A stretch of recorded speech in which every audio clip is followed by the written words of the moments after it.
Good morning, everyone.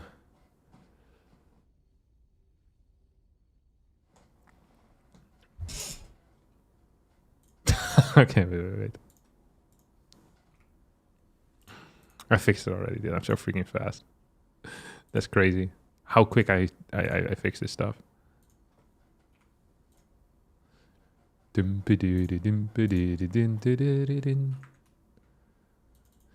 Rise and shine, sailors. It's Monday again. It indeed is. Still not fixed? No, it's fixed. It's just not fixed for you yet.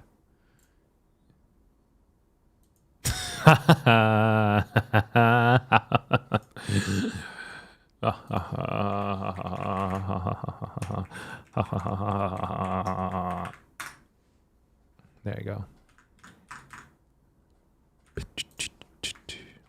That's what you got, brother. No jokes at my expense today.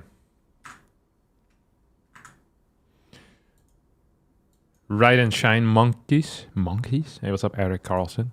That is the most Swedish name I've seen in my life. Eric Carlson.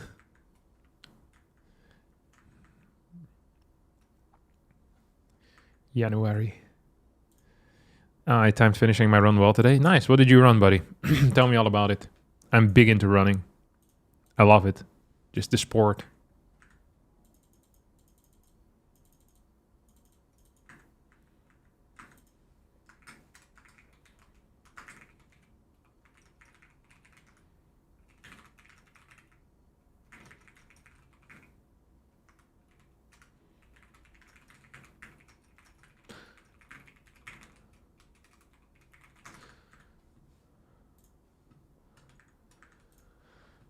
Five kilometers, easy runs at the start of the week as I'm building up for the Berlin Marathon. Berlin? It's in Germany. I've been there before. Been into Germany, never to Berlin. Actually, that's not true. I once went to Berlin. I had a... listen to this.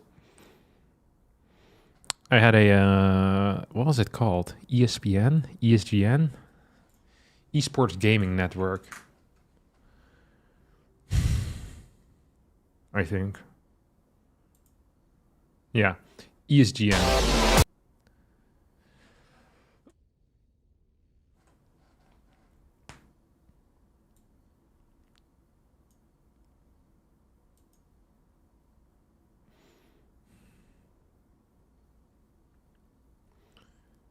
We had a StarCraft thing there.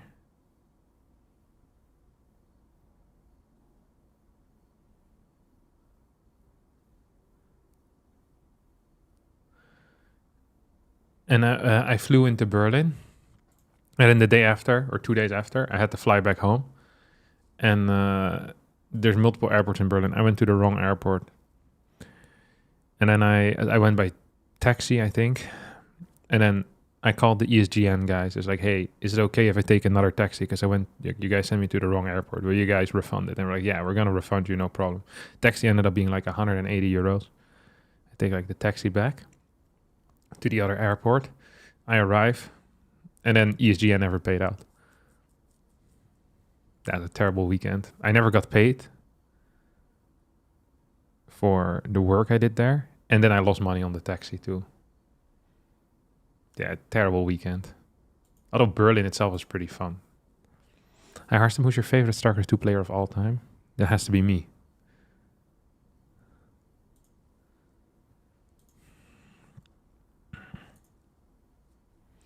Eric Carlson. There used to be this phone brand. What's it called? Sony Ericsson? Is that also Swedish? Sony Ericsson. They were pretty big for some. I haven't heard anyone buy a Sony Ericsson phone in years. Oh, it's Japanese. No. Swedish. Oh, it went into Sony. It's a daughter company of the Japanese conglomerate Sony. God, I'm so good at translating stuff. Do you call that a subsidiary? No. What is a subsidiary? Oh yeah, you do. God, I'm so freaking smart. Dude, I could work as a professional translator. Where was this? Berlin. Hot take, Eindhoven, cringe or not? No, Eindhoven is alright. There's nothing wrong with it, I think. I've only been there like twice, but it's a city. Would I ever go there? No. It is where the Dutch president fell off a skateboard. Have you guys ever seen that clip? Jan Peter Balken and the skateboard.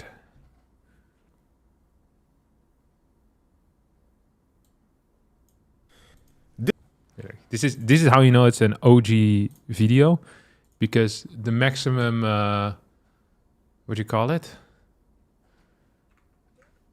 The maximum value, pixel value is 144. Look at this crap. Eindhovens Dagblad. Okay. Dit fragmentje kennen we allemaal. Het staat stevast in de top van meest hilarische tv-momenten. Maar hoe kwam het eigenlijk zover dat Balkenende op het skateboard stapte? DTV heeft de exclusieve opnames van het toenmalige Eindhovense blad Paper. Get out of there, son. One more time. I can never get enough of this. I feel like every leader of a country should get the skateboard test. But when they don't expect it, they're not allowed to practice for it. We just put them on a skateboard, and if they fall, they're not fit to lead the country. Those are the rules. It would save us a lot of trouble.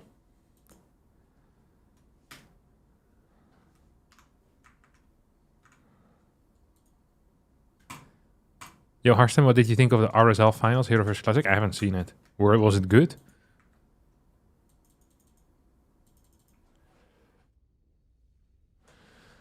La la la la la la la la la la la la la la la la. Quite cheesy, but I liked it. Yeah, I bet it was loads of proxy robo. I feel like all of the Koreans, they're down with the proxy robo shindigs as well at this point, which is good news for them. Then they can win again. Okay, I think I'm gonna play some Terran. I had a build order that I saw, which I thought was really cool, and I took it from Spirit, which is already a big plus.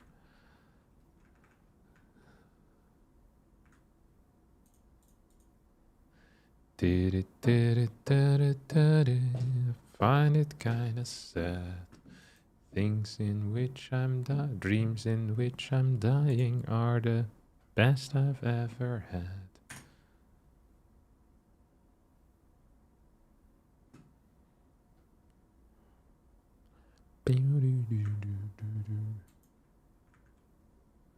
How goes the Terran climb? If my Terran MMR is like a mountain, I was halfway on the mountain and then I fell off.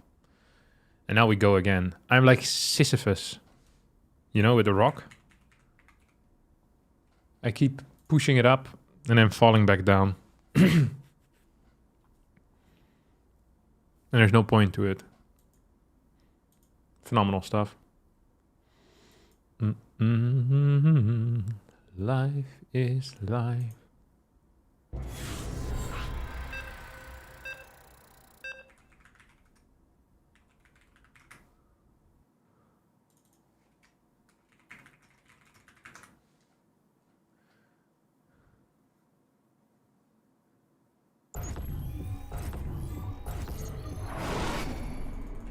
Not enough.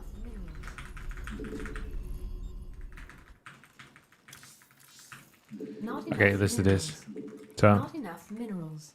this is God allemachtig. This is how it works, right? Don't worry about it.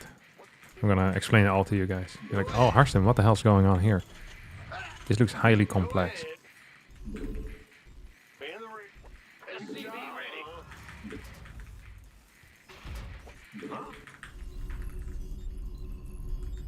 And it is highly complex. We're gonna send this thing across the map. Additional supply depots. I'm just a complex guy, what do you want me to say, huh? Oh, I'm supposed to do gas first, actually. But it's okay. What really is the difference between gas first and barracks first? People often ask me. Well, the difference is that you get way more gas. That is a pretty major difference, too.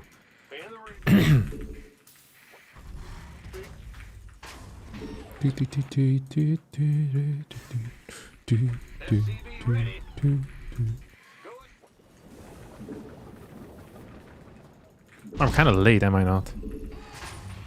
Dude, this guy is gonna be dropping some fat bombs on his natural base soon, isn't he? The prick. Oh, okay, there we go. That's why no one likes you, brother. That's why your wife left you. It's because you harass.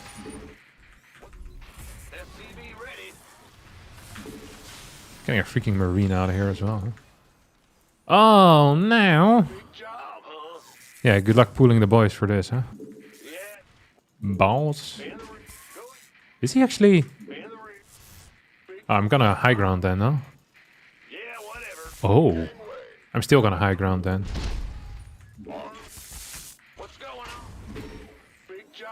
Command center upgrade complete. That's really not worth it. Should have built a second marine. No? Ba-bum, bum, ba-ba-ba-bum, bum. Da-da-da-da. Ding, ding, ding, ding, ding. Ding, ding, ding, ding. Yeah, we're gonna high ground this big time, baby. I don't know what actually is correct if they don't. Like, he attacked it so late. This feels really bad for Protoss. But it also feels bad for me because I don't actually have a follow-up now. Boom, boom. Let's get a Marine. Oh, sorry, a Hellion. I'm probably gonna need a third thing as well, huh? Yeah, get this guy out. Oh yeah, baby. Oh, this feels kind of okay. How about we get a depot in the mix then too? Not enough minerals. Not No. enough minerals. How about this? There you go. Not enough minerals. Not enough minerals.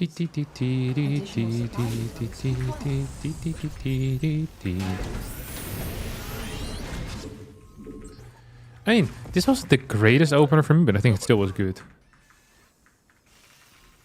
Then you wouldn't have to wait so long. Wouldn't it be nice? Together in the kind of world where we belong. What's going on? No, you're gonna make it that much better.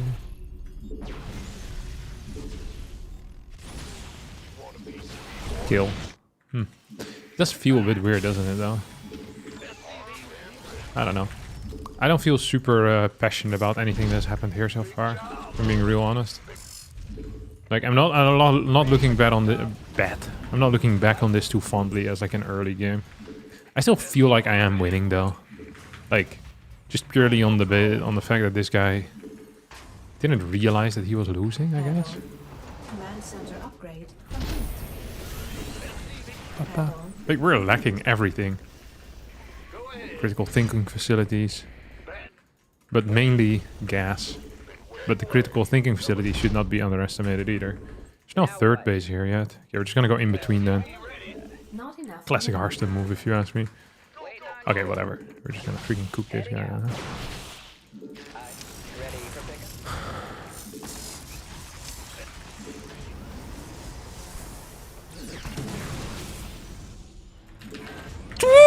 Oh, oh, dang it. That did not go as well as I wanted to. We talk about it.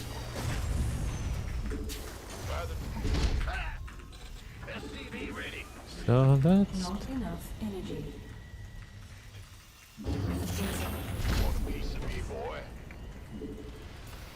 I'm not even sure if Bossman over here, you know, the king of clowns himself, has blink on a third gas though. Huh? How about that, buddy? How about that, buddy? Not enough minerals. Send these guys by too. Not enough minerals. I'm going to need to study the art of the Not enough minerals. Add-on. gas first block a little bit better. I feel like it's a powerful build order that serves a significant purpose. Oh, I completely forgot to send this guy across the map. Oh, you see him? Not I see him. enough minerals. Not enough minerals. I think I might have been too blatant with that, no? No, he's not. This guy doesn't realize anything. I could tell him that I'm about to kill his thing. He would not give a crap. There we go. Not enough. Nice. Yeah, we got quite a few kills too. That actually was nice. Not enough minerals. What I be without you? I wonder if I can actually get these two medevacs out and have a good time now. What do we do here, huh? Insufficient Vespine gas. Nice one. I always love it when people go like, surely I can leave nothing at home Not and enough. deal with this in an alternative matter. And they never can deal with it in an alternative matter. Okay. Insufficient. So the main Complete. gripe that I have with this type of stuff usually is that they can snipe your crap, like while you're floating behind. Yeah, this is okay actually. Just going to park myself into this little hole.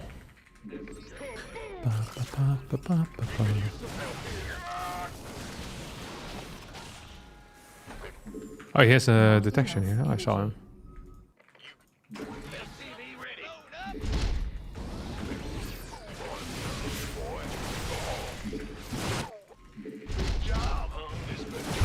Ooh, it's kind of intense, no?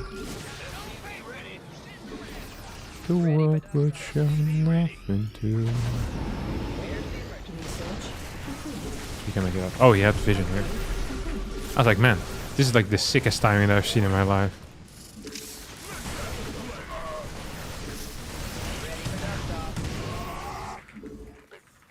Do not love how this went though. I thought I already added a third CC. Mineral field depleted. Oh, this is just making my life a little bit more awkward than it should be, because I thought I already had a third CC. That is making my life significantly more awkward. Like, significantly more awkward. Holy crap, this is weird. Yeah, we are getting a third base, but this thing is so late that I feel like at this point we might as well not. See if we can clear some stuff though, huh? Yeah, you guys go here. Just gonna mass medevac too. So my goal is to just clear vision right now of my opponent, which is like a very, it's a noble goal. It's a noble profession. Absolutely. Not enough minerals. Making people blind. That's what I wanted to do when I was a young baby boy.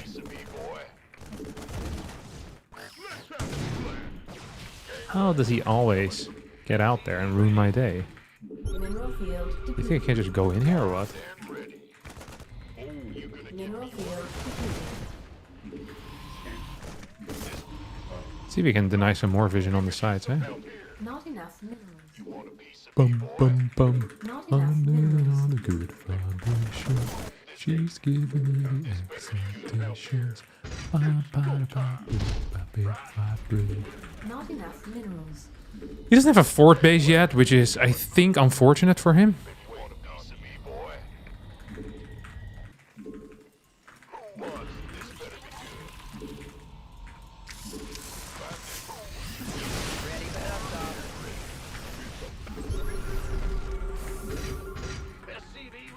Not enough minerals. Yeah, come on, chase into me. I freaking dare you, bro. Not enough minerals. I freaking dare you. Oh my god, look at that. Freaking talking about falling with your nose in the butter, hey? She's giving me the excitations. Ba-ba-da-ba. This vessel will Absolutely yes, baby. Not enough. Your forces are under attack. Command center upgrade. This feels really insane. I have a lot of supply. stay. Red scanning. Stay. Like actually a lot of supply. I want one of these guys. Oh, he's also pre-splitting. Dude, this guy's kind of a splitter himself, isn't he? Yeah, as long as we clear these types of things, I'm kind of okay with it. That's a crazy blink. Dude, this guy has really good vision. I just don't know where the hell the vision is. Or maybe he just has a good vision, you know? Like he knows what he wants to be doing, that type of vision. Still vision, but completely different type, you know? We're talking a different ball game here, boys. What if I can just smoke him here? Or that's considered to be an illegal play. I have no up. Well, actually, I have a pretty decent upgrade setup.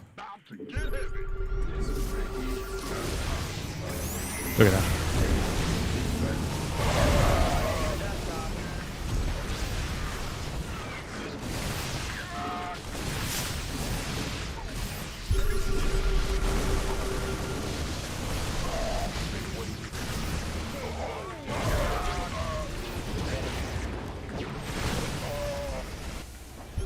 This guy's a good split, honest to God.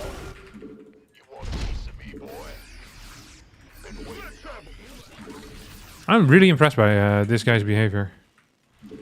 Thought I built a 4cc, and I thought I built a 3rd earlier. So far we've been absolutely getting blasted left, right, and center. We're about to get 2-2 upgrades though, which would be neat. So now something weird is about to happen. He's going to move over here. He's going to be baited by my aggressive play. And then I'm going to kill this base. See? It always works. Okay, it didn't really work, but you could see where it could have worked, you know? Mineral field depleted. So now the real trick, many people don't know about this. The real trick is getting your entire army together and attacking in one go. If they don't have vision, dude, they're freaking cooked.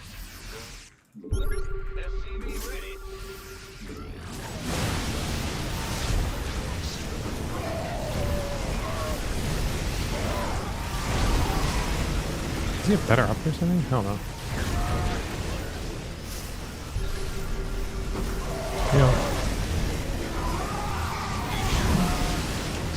So we killed that base. And we kind of managed to walk away there as well, didn't we? Dude, I have so many marauders. I'm gonna need more medevacs too. Just because I have so many marauders. And every time you stim, like it hurts like a machine. So I just want him to throw these things right on me. Oh my god, are you serious?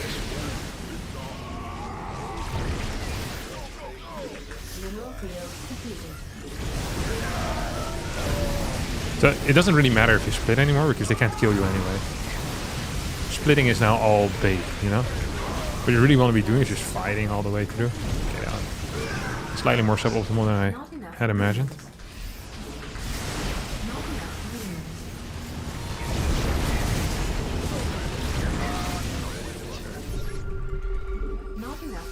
I think we have too many Vikings at this point. Let's get some more medevacs in the mix, eh? Call for the captain, sure, let me go home. Let me go home. Not enough minerals. A lot of my priority was going to like +2 air weapons rather than anything else. Not enough minerals. So we're really playing the like a lifetime game here. You know what I mean? Hey, this is what the kids write about. Yeah, it's a pretty decent set of upgrades right now, though. I don't lie. Hey, there's absolutely zero shot that what he's doing here is even remotely legal.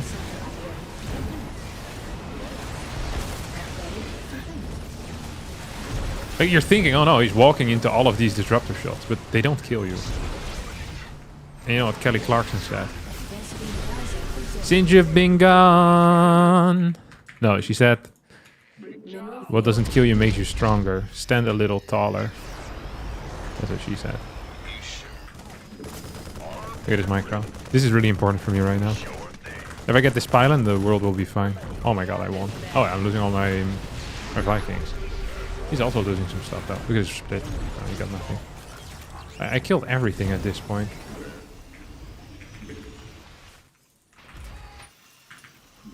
Should we get another CC maybe? Oh yeah. Okay, look at him go. Leave me alone, bro. He has a lot of freaking cannons, eh? No.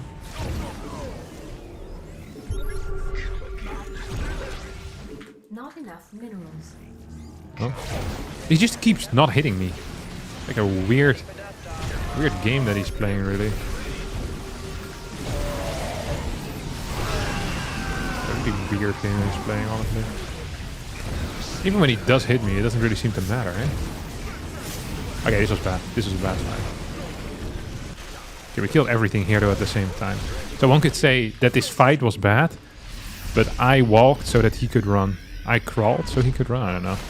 I did something. And now something is running. I don't know what it is, but... Good lord, I hope it stops. I got a sensor tower in the mix or what? I feel like I don't have enough money. Like, cash flow is becoming a serious issue. What's the chance that he left nothing here and I can just kill all of his workers again? Okay, nice. I love it when that stuff happens. Okay, he's not here. So then we can start... Oh, okay, now he is here. Okay, we can maybe kite him a little bit. Like, we have so many of these medevacts. I really want him to, you know, join me in the battle.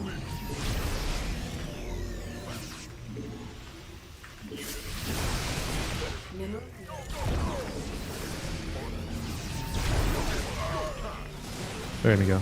Killed one. He killed nothing. Okay, we're not the same.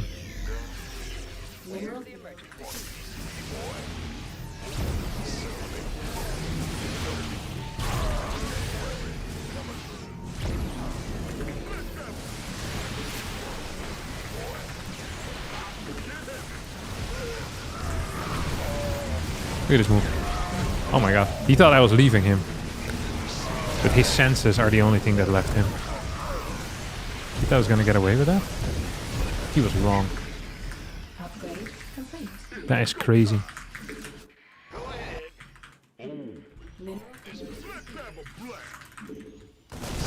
All the leaves are brown, the leaves are brown. And the sky is grey. That was a terrible split. On a winner's day. On a winner's day. You think they say winner's day, but they just don't pronounce the T in the word winter. Because they're Americans. They don't know how to pronounce words. Actually, I'm not sure these guys are Americans. The papas and the mamas. Hello? Oh my god, I have so many medevacs. That's what happens when you just never stop building medevacs, I guess. You just have a lot of them. Nice disruptor shot. I'm being sarcastic, it was a terrible shot. Not enough minerals. You know, sometimes when I watch this guy move, I'm like, holy crap, he's a genius. And then other times I watch him move, I'm like, oh my god. Not enough minerals. I wonder if he knows what he's doing here. Okay, this is the plan. Look at this. I'm gonna double...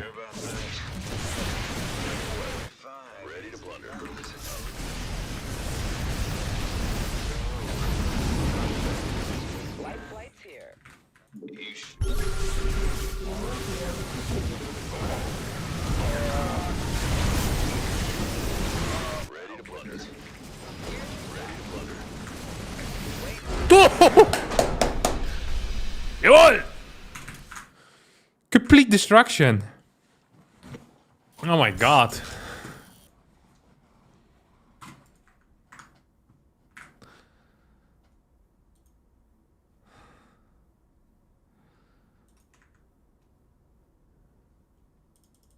It's the Beach Boys version? It is actually. I didn't even hear that. I hate myself so much. This is an epic game though, what the hell? This is what gaming is all about. Why today don't you play random at Wardi's Monday and cheese every game? It could be great YouTube content. It's so tiring though. I just want to... You see, you know the reason why I don't do that? Is because I believe in myself. I believe that if I play well and everything goes right, I could win. Is this a delusional belief? Yes, because it hasn't happened. But at the same time, you know, something needs to happen. Something good. I'm like the monkey, you know? You put Shakespeare's monkeys on typewriters for an infinite amount of time. Eventually, they're going to write Shakespeare. I am him, a monkey, trying to write Shakespeare, you know? At some point, all the conditions will line up perfectly. And I will win a Monday Cup of Wardi Mondays, maybe number 66, maybe 65, I don't know. But to give up such a chance, what if today is that chance that all the conditions line up perfectly, you know? The player I play in the first round doesn't show up, the second one stubs it toe, the third one gets sick midway through. And here I'm playing random, doing funny cheeses. What is the point? if I have a 0.01% chance of winning.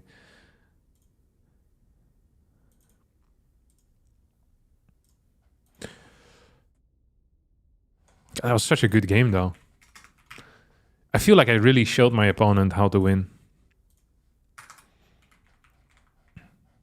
In a cartoon grave, bone digger, bone digger. Far away, my winner.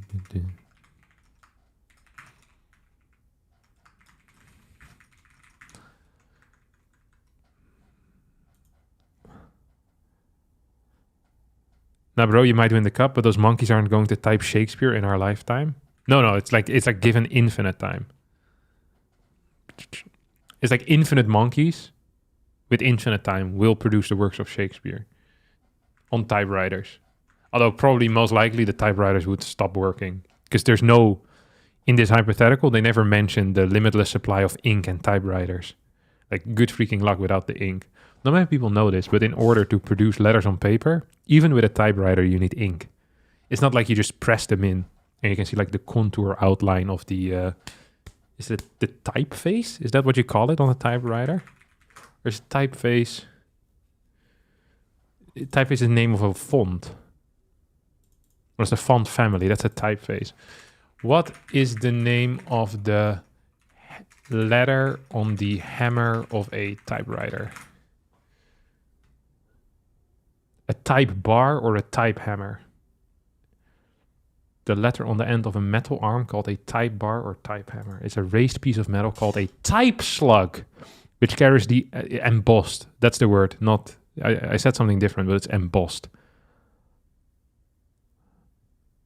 That strikes the inked ribbon and paper to print. So it's the type slug that holds the letter character, and the whole mechanism is the type bar.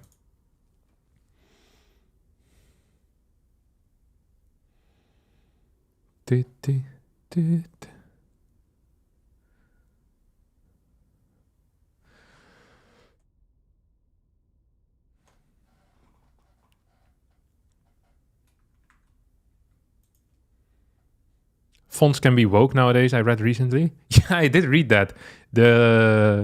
Because a Dutch guy made the font that they were using, Calibri, I think it's called. Calibri? It's a beautiful sans serif font. Yeah. Made by some Dutch guy. Lucas de Groot. And now the US government went back to using Times New Roman, which is significantly worse. I read an article on it, and then I started comparing the two, and I was like, man, Times New Roman is such a crappy font. Like when it comes to readability. But Calibri is woke, so I'm glad they got rid of it. I'm extremely anti-woke, especially in my fonts. Yeah. DI fonts like Calibri? I don't think so. Calibri. Give me my Times New Roman. It's objectively worse. Saint Valentine, once again, with the worst possible take. Because he likes woke fonts. What a loser. God. You enjoy yourself with your Calibri and your other crappy wokeism, Valentine. We're here banging out on Times New Roman. All right? And other non-woke things. Like drinking beer. And making love to your sister. Get out of here with your garbage. DUIs are woke as well. As in the fact that DUI is not legal anymore. Back in the olden days, you were just allowed to drink and drive. I think those are the biggest. I have like a little list of things that I want to get rid of when it comes to like the woke stuff. Honestly, getting rid of Calibri was a top priority, so I'm glad we finally did it. Number 2 is going to be like warnings on cigarette packages. Like, let people, make the decision themselves what they get addicted to.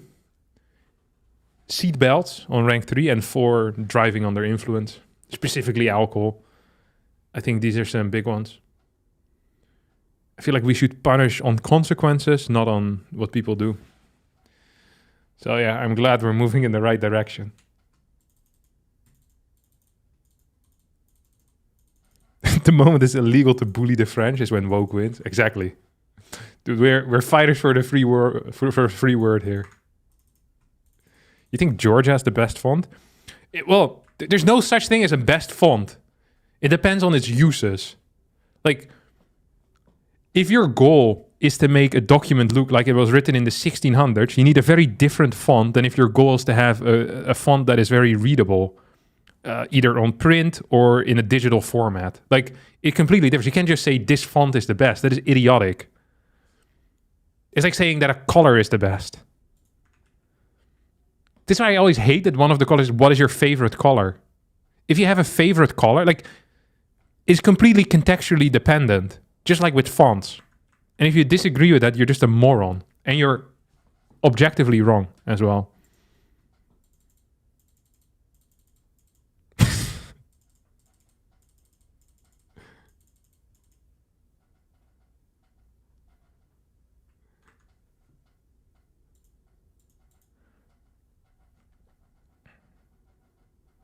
Blue is the best color? I don't think so. Hey, Harstem, any new displays to show us? I've actually have done all my deliverables for displays, except one Instagram ad. And then it's over. But I did change them around, you see. Right now I have the... what do you call it? I have the duck behind me, which I find very funny. It doesn't fit the vibe very well. But it says... That sign won't stop me because I can't read. And it's a sign with like a cross through the... I think it's a goose, not a duck. I don't know. And the goose looks very like defiant. It's a defiant goose. So I find it very funny. But it doesn't work well also because the camera has mirror, so you won't even be capable of reading it. Like even if I full screen it right now. And I would... like look. It's all freaking backwards. How terrible is that? And it doesn't fit like the dark, gritty vibe of the other displays that I have. Which, by the way, you can still get at display.com/@Harstem. Forget it. See, I don't even need to be forced to do this. I freaking love the displays. What can I say? Hey, Harstem, big fan here. Watch a lot of your vids too. Keep up het goede werk. Thank you, buddy. I appreciate you.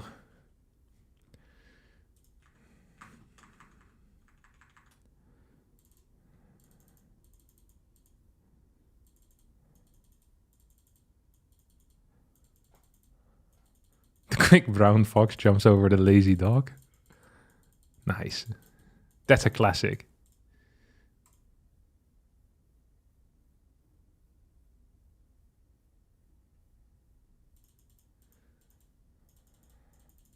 Wingdings is the best font. Oh, dude, I felt like such a cryptologist. Is it the people that do cryptologist?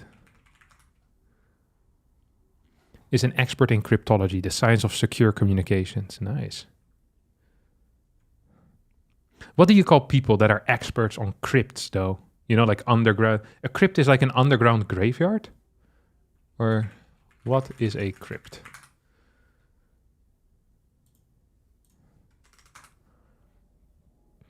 It's a chapel, an underground space for tombs or ancient artifacts.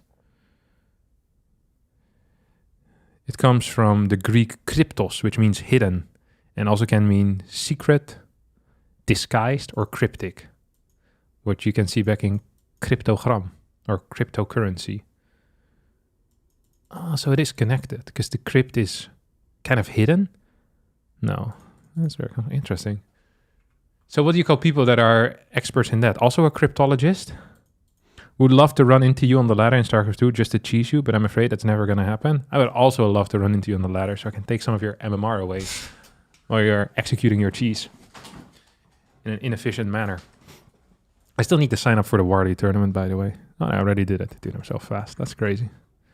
Harstem, I have a question. Please, about what you did. I found one of your build order, PVZ standard gate expand oracles blink, and I didn't find some video of you where you explained first the right build and after played against people for show in practice. Can you give me the link of it if it exists? I don't think it exists. I'm sorry.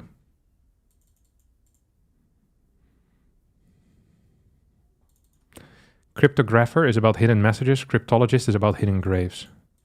But I saw that cryptologist also means...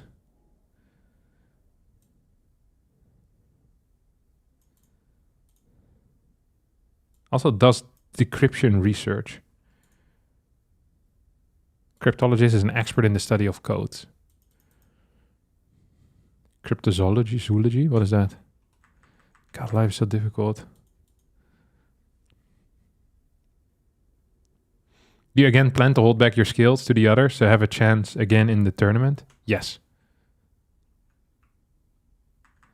Once more, I will do that. Should we play one more game? I have very limited time. Have you done a video in which AI gives you a build, maybe for April Fools? No, I have a perfect April Fools video, though, already in my head. I'll be taking the channel in a whole new direction on April Fools. Okay, listen to this. So you know how a lot of like Mr. Beast videos, he's my inspiration. You know how he'll have stuff like, let's see, $1 date versus a $500,000 date. You know, I will do that, but instead of dates, or when we're talking about date, it is like a date you go on with your significant other or someone you like. It's not the fruit. That would be crazy if you could pay $500,000 for a date. Date. What is the most expensive date?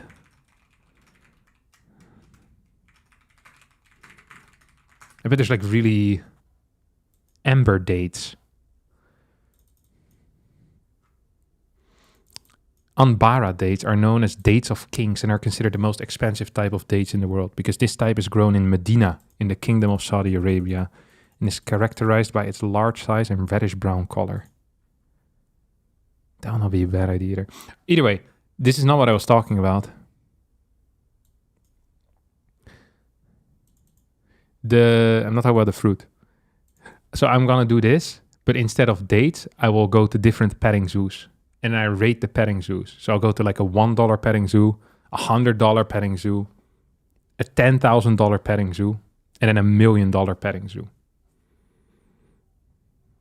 I've been having trouble locating petting zoos where I actually have to pay an entry fee though. So far I just have a couple of free petting zoos. But that is so far the only problem in my plan. All right. What else do we have?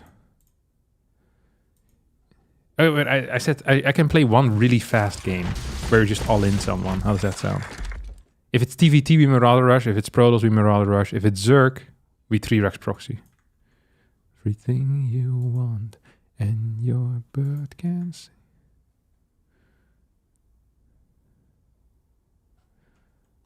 Me. But you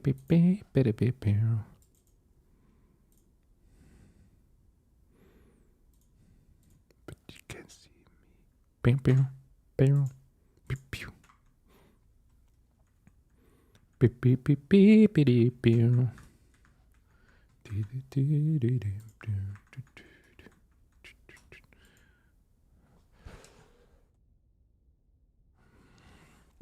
A 3-Rex? Yeah, proxy 3-Rex. See if we can find a game fast enough, though. We have like 4 minutes left to win a game. And then Wardi puts the bracket live and will show me who my first opponent is. I bet he's going to give me a hard one. Should I message him to send me a good opponent? Like a weak one? Give me someone weak, Wardi. Right now I'm matched up against Fiant into Bian. Highly messed up. Be awoken, I'll be round. Every sound there is, and your bird can swing, but you can't hear me. You can't hear me.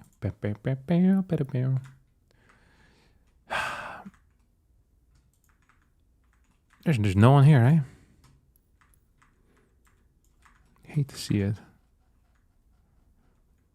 Doo-doo. When your bird is broken, it brings you down. You guys see the video of the guy wrestling the gun away from the shooter in Australia? That was freaking sick. That gun also was so freaking large. I was looking, I was like, holy crap. It looks comically large. Like, how the hell do you hide that? Actually crazy.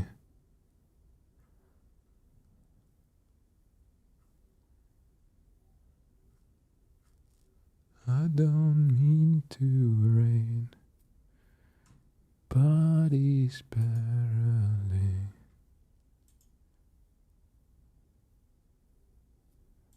The Bond, yeah, it's awful.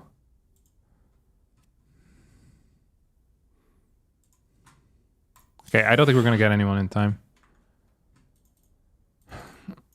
Now it's getting dark and the sky looks stupid. Okay, so what do we do until we get a match? Okay, whatever. We'll just hang out. Now's your time to ask any high-level questions. Was a shotgun with extension tube? I always thought a shotgun was for relatively short range. But in my mind, I think it's because I'm game-brained. And in games, shotguns, I think, have very low range. I remember reading about it, that the actual, like, effective shotgun range is still relatively large anyway. What is the effective range of a shotgun?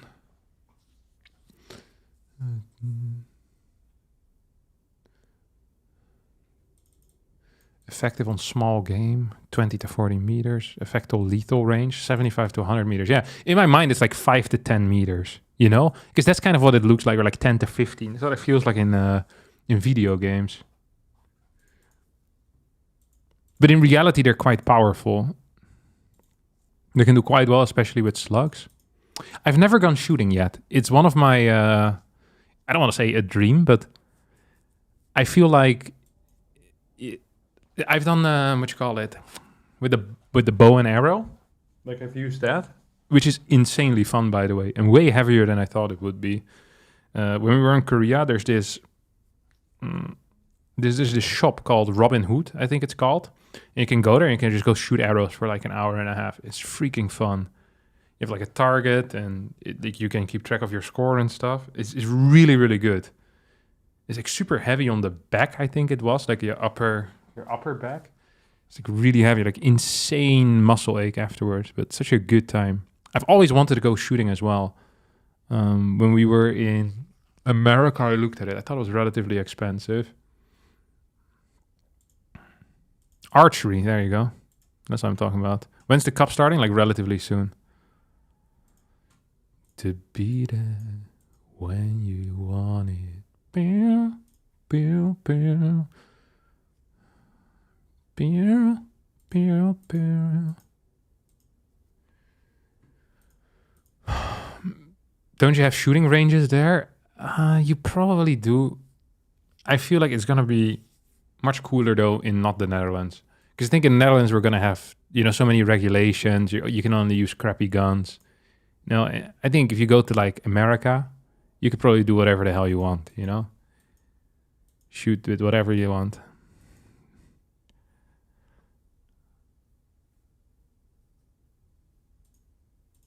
See if we start yet.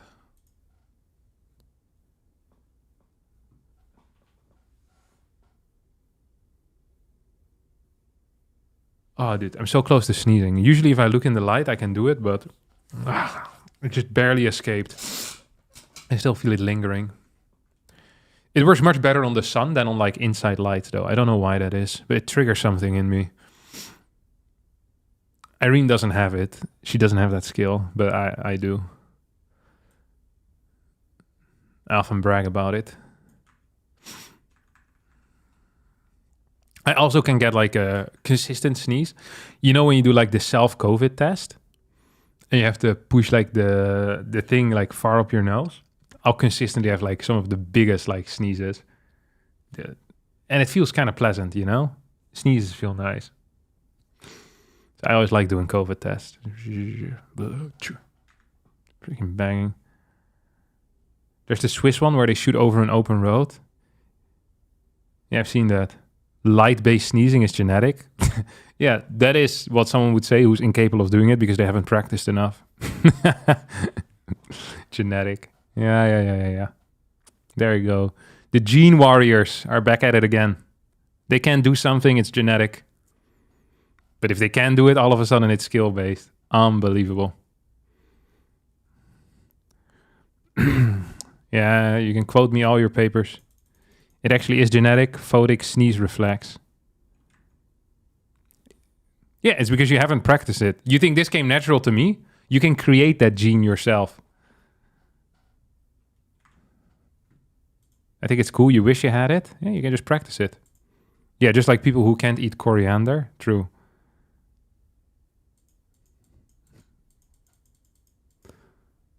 Akata has that skill. I never understood it. Yeah, it's freaking huge. But it's better at the sun than inside light. Just woke, if you ask me. Has it. Two woke warriors once again thinking it can be done. Another thing on my list. After we take out the fonts and the seat belts, we're going after the people that can't sneeze into the light. Freaking woke warriors.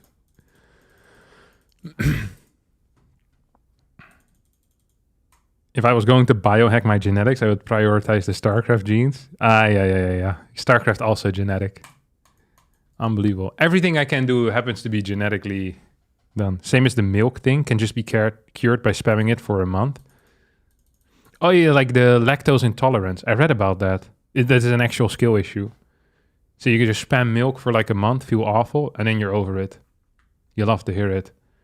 Harstem, I'm learning to juggle. Any tips?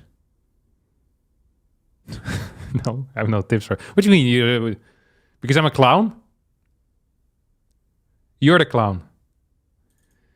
I already know that you were planning on insulting me like this, and now I preempted it, and you're going to pretend like it wasn't going to go to a clown insult.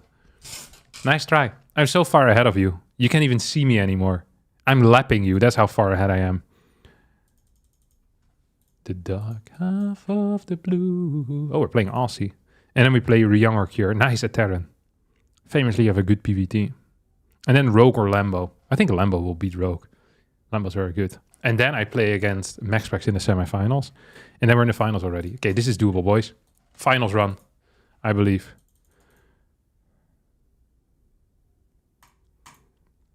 Like Elaser on the bike ride. I did destroy Elaser on the bike ride. No. Okay, juggling is very simple. So you grab two objects.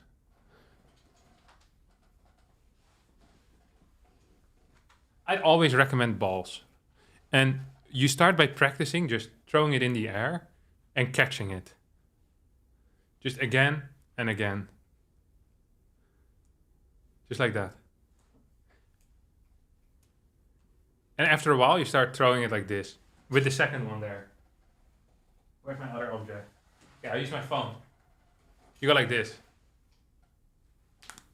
Just once. Okay? And then you keep going faster and faster. And then at some point, you add like a third object, and you just go a single time. And you catch it. That's it. That's like your progression. And then eventually, you're capable of juggling. It's really simple. I think almost everyone can learn how to juggle probably within like 30 to 40 minutes. I think it's one of the most insane skills to teach someone, to show them that you can learn anything. Because people think of juggling as like a very hard thing to do. But then you can teach them so fast. And we're going to be like, whoa, if I can learn something this hard, this quickly, imagine what else I can do. You know, it's very motivating for them. So you show this to someone, and then you put them in the piano. It's like, look at the piano. And you tell them, make some noise. And they can already make the noise. Well, with the juggling, it was more work. And then learn how to play the piano within a couple of hours. They're going to be fantastic. This is how it works. I would recommend starting with balls. You also have people that use the tissues. It's easier to do the motion in because it's much slower. But because you have to do them from the top, the movement is a little bit different. Also important is to try and keep looking forward instead of following the balls with your eyes. It tends to be a mistake.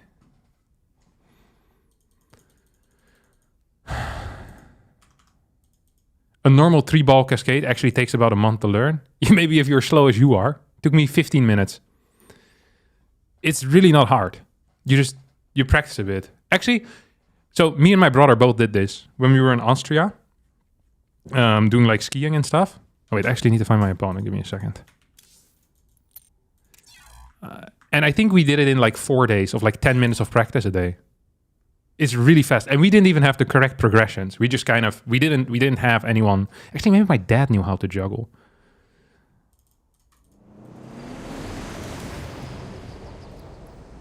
Where's this Aussie guy, huh? Hallo Aussie, wo bist du? Aussie. Here. It's genetic.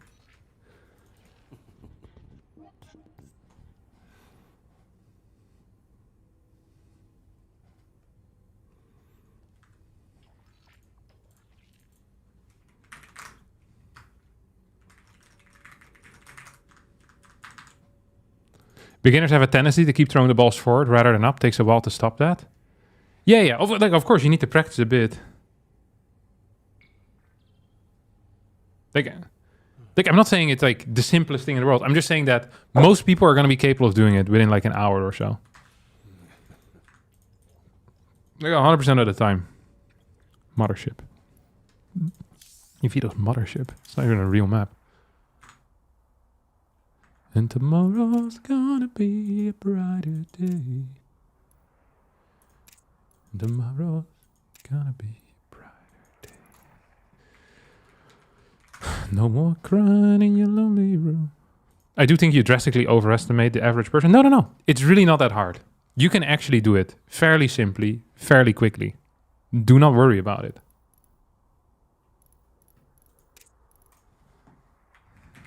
Old Republic. I don't think it's a bad map for me. I just don't want to play it. Then once you go from 3 to 4 and 4 to 5, it actually becomes significantly harder. But the way that you learn it first, I think, is by... Like, I can't do that because I can't be bothered to put in the practice. 1, 2, 3, White Rabbit. He vetoed Tidal already. Oh, yeah, he vetoed Mothership too. Maybe do 10,000. Celestial. Let's just get rid of Celestial. I was gonna say something. Right. But you always start with a flash, I believe. So basically one go, and then you catch all of them. And then eventually you can keep going. But if you can do 1, and you can do 2, like once you can do 1, you can probably do 2 at some point. And once you can get 2, you can do infinite.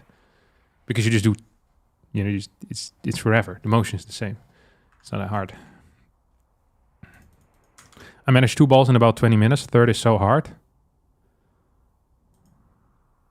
You can even imagine the third one initially. So you do like, tung, tung, tung, tung, tung, tung, tung, tung, tung, tung, tung, tung, and just keep going again and again. I believe in you. By the end of this stream, you're going to be capable of doing it. Winter Madness. You can host.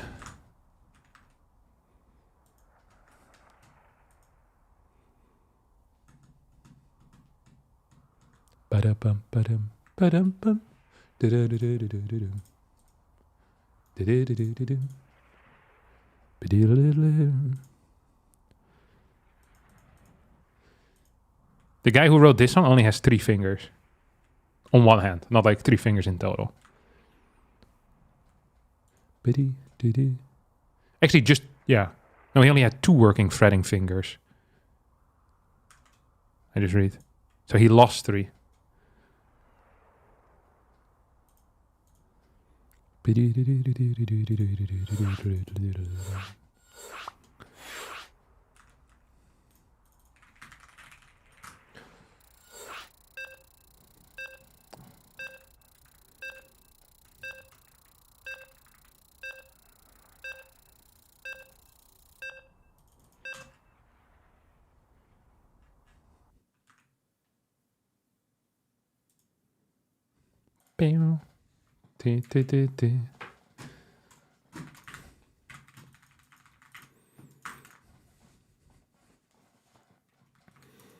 Ragnar.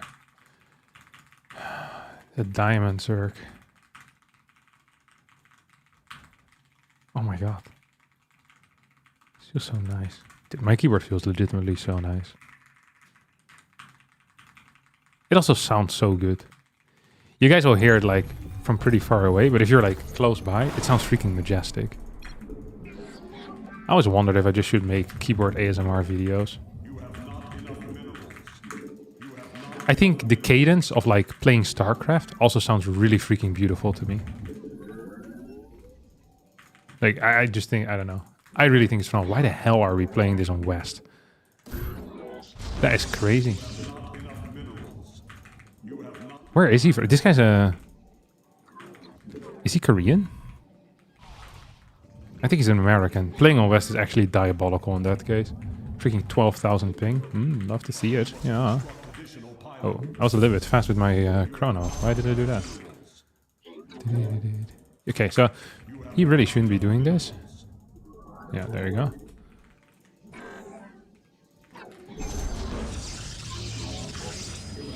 So this can be quite tricky where...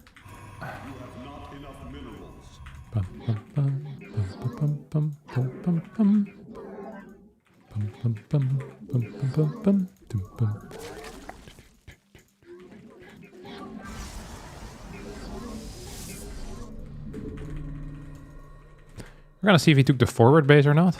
I don't know if that's the correct one to take.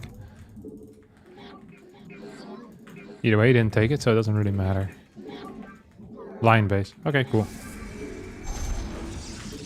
So she's got friends. They smoke mental cigarettes.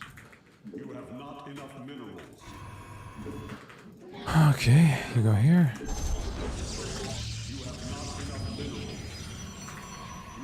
I mean, oh, way too fast on the third base. Okay, way too fast. People are always like, "Oh, isn't this better? Doesn't this give you more money as a Zerg?" Yeah, I'm not even sure if that's true, to be honest. The thing is, you're delaying your queens, which is really freaking greedy. If there's one thing I hate, is people that are greedy. God, I can't stand them. It's my job in life. It's not building a queen from here, even. This guy is poking the bear. Shouldn't be surprised when you get your face mauled. No? So it's going to only have a single queen. Like, it is just a fact of life right now. Might not even have a queen. Ooh, look at him go. So maybe we can even bait him into... So this only works against lower level players usually. Oh my god.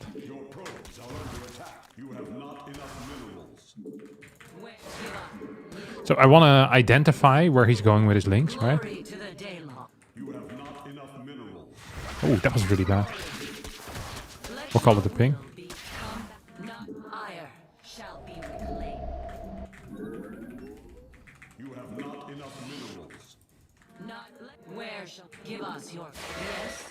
So you shade away from where he's at. Oh, he only has 2. Oh, he's cooked, huh?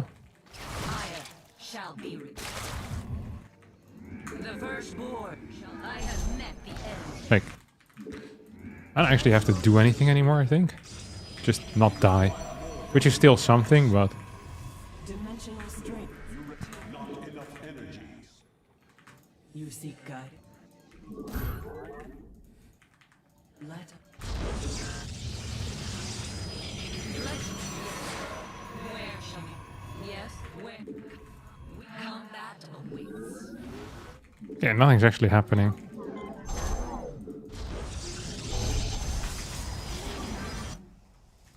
See what we can do out here. Very fast. combat. Yes. Oracle receiving. No? Very fast third base. Very confusing game so far.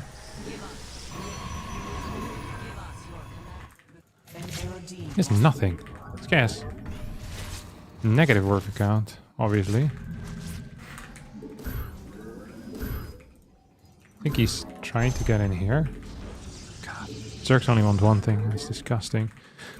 So it's either like a Hydra all-in of some sort. which would be bad for him. But we don't see any extra gases yet. I don't really know what the hell we're doing here.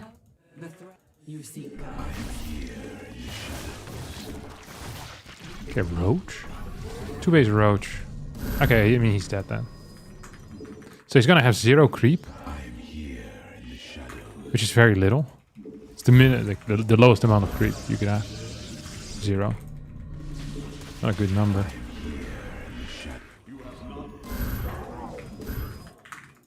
Is he building them already? Oh, he is getting them. So the problem with the Roach is simple, is that it's actually really weak against the Stalker. Which is really a problem if that's the unit you're building. And he's low on Queen as well. Which could mean an issue for any type of defense, really. Look at this.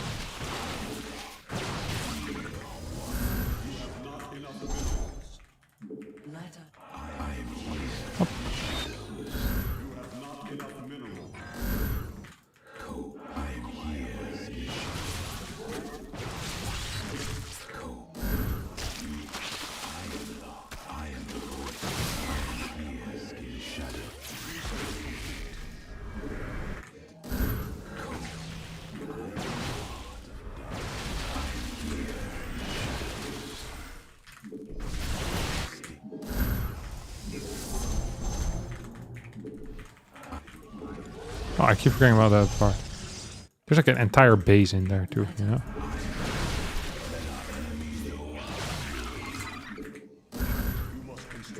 I wonder if this is worth it for me.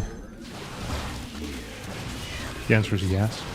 Not sure why I even asked that question out loud, to be honest.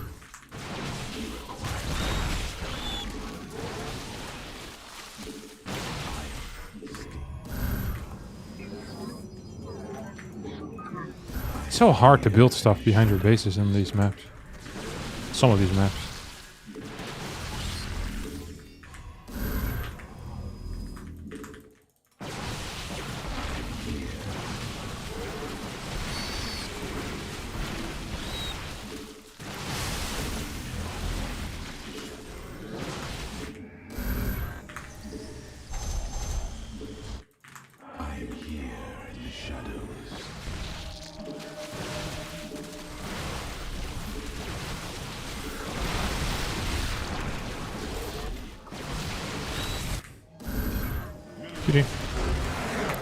You might do something a bit more aggressive next game, just so we can finish the game a bit quicker.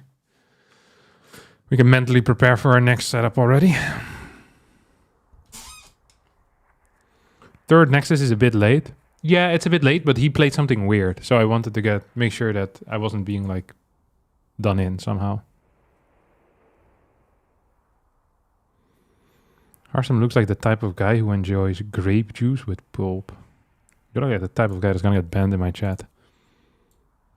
Let's see which statement is gonna become true first. I don't drink grape juice. You mean wine? Or actual grape juice? I also don't drink wine. I'm not a big wine drinker. I don't know what to tell you guys. Don't love it. Do you eat macaroni and cheese with a knife? No. Macaroni and cheese with a spoon? No. Or with a fork? I don't really care. Either's fine. I think I'd spoon it, to be honest. It's much easier. Because there's no substance to it at all. So I'd rather spoon it.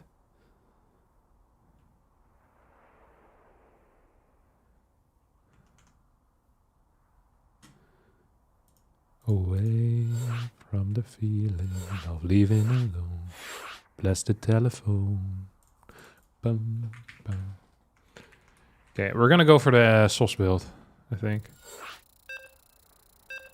Was he playing with one hand? 155 AP on Zerg is like nothing. You guys are so kind to my opponents. It's kind of good. This guy's gonna be over the moon with the feedback. Do you only have one hand, bro? How are you this slow? This is so mean. He's just trying his best, man. He's diamond. If you say his name backward, it's Ranger, but misspelled.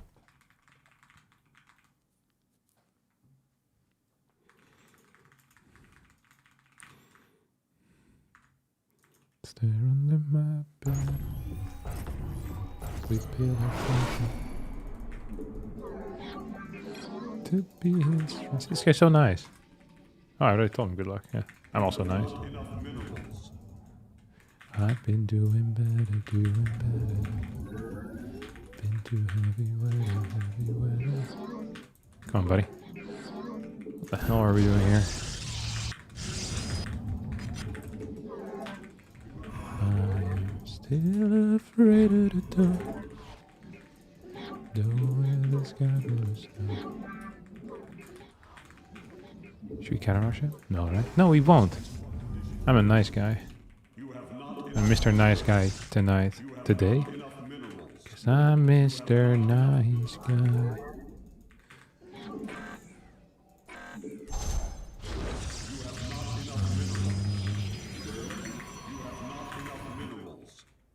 A little light on. What the hell is happening over here, huh?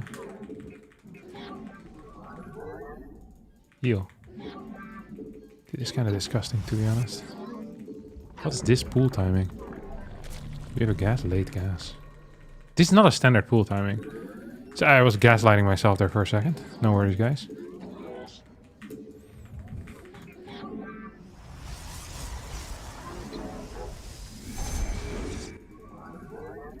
It's gonna have like max 1, no? Absolutely max 1. I am still afraid of the dark. What the hell are we doing here? I don't know where we're going. Does he not have a base there? Am I being bamboozled? Maybe proxy? Yeah, sure what. Oh. Oh. That's kind of cute. That's kind of cute. You know what? Now we're gonna complain about that. He did bamboozle me a little bit. What does that mean for the queen, though? I don't know what it means for the queen. Queen's gonna inject, walk towards a natural. Oof. Glory to the day. That's making it hard for me, though. Not a very likable character.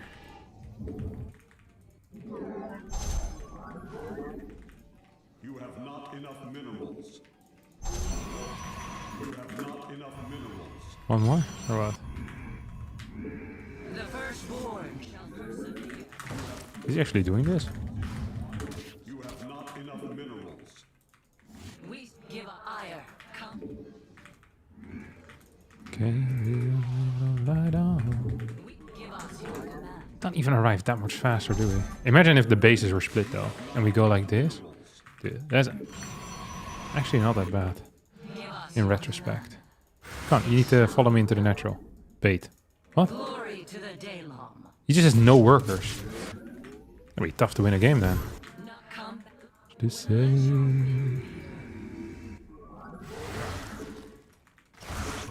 If we get away with both, he's cooked. I think he's cooked. Because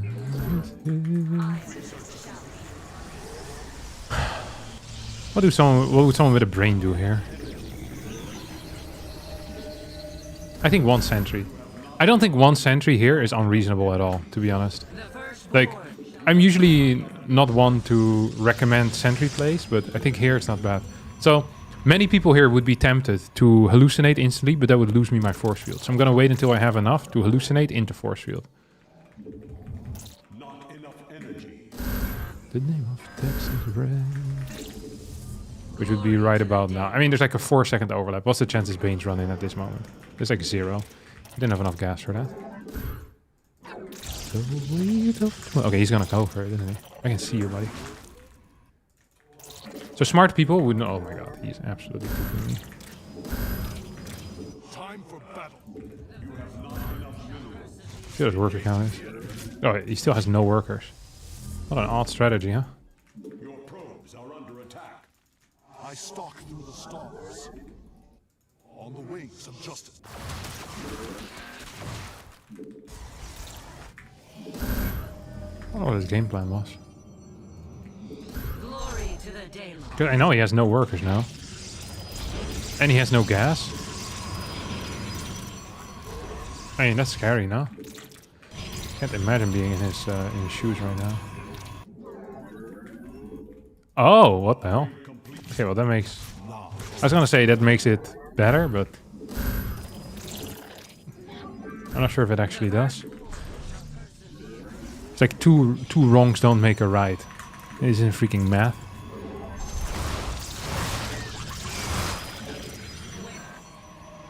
There's no way he gets in, right? Does he have an upgrade? No.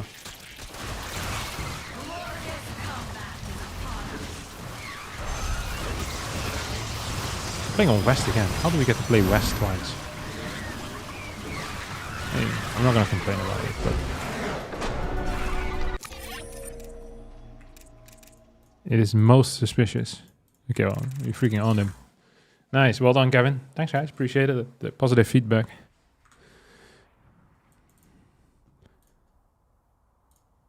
Till I put it barely whipped.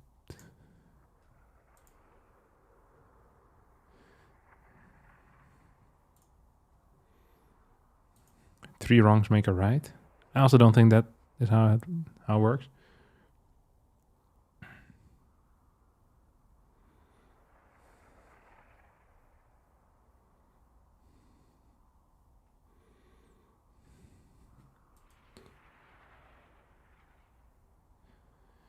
Interesting build, though. I wonder what the point of it was. So this is a 15 overpool. But I saw on the larva that it couldn't really be scary. And I don't think 15 overpool is ever really scary, is it? I don't think so. I'm not familiar with this build. People used to play this type of stuff. But you'd go pool before Ovi then. That's a lot scarier, I think. I mean, it's also a bit worse economically, but... Because look, he has like a 2-second supply. I don't know, it just feels weird. I don't love it. 119 hatch is like a 12 pool hatch timing, but he has more drones. But because his gas is so late, I'm also not afraid of anything else. Because if his gas is earlier, it's even more all in. It's just really hard to make something that is scary out of this, I think. It's just really hard to do things that are scary. When you're playing like weird early pools with late gas. I'm just never afraid. I saw SOS play against this as well. Just like with the exact same opener. Just like battery, 5 adept, sentry. You know, it's kind of cooking, to be honest.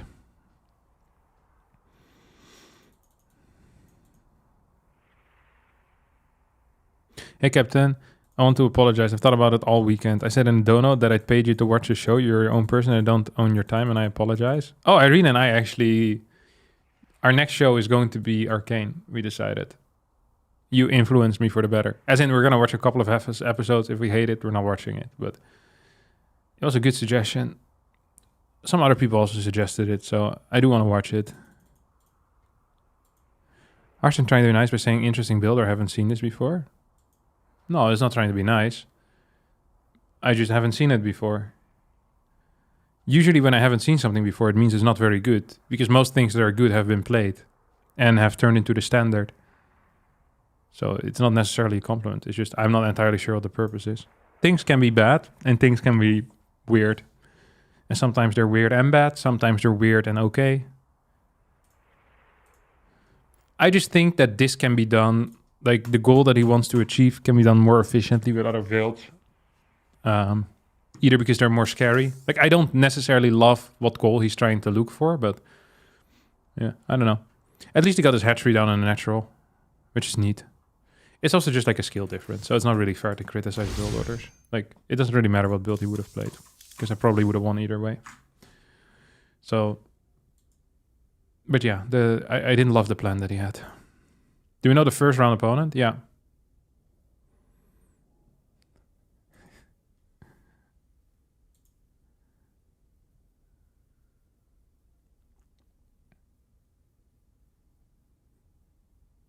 How does Wardi decide who can participate?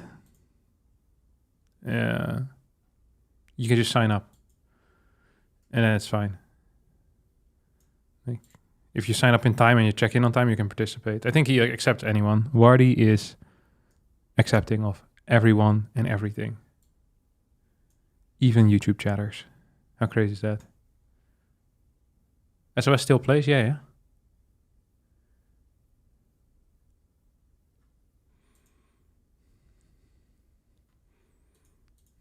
Still remains. La la la la. So I'm playing against Ryung or Cure up next. I kind of hope it's Ryung because I have a higher win rate against him. I have no win rate against Cure. The Phoenix count is obviously taking some. Okay, let's see if anyone's casting Cure versus Ryung. I don't think so. I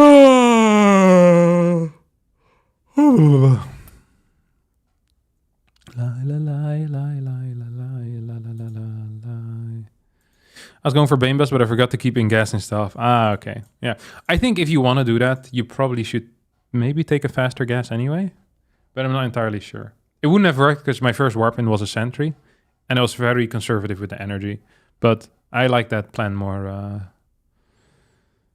I just think if you wanted these types of cheeses, you should look at Salsidus, like his build orders. He's a Swedish Zerg player who has like some cute ideas. I don't think they're necessarily great and they're not going to be brilliant at the top, but I think the way that he executes them is pretty good.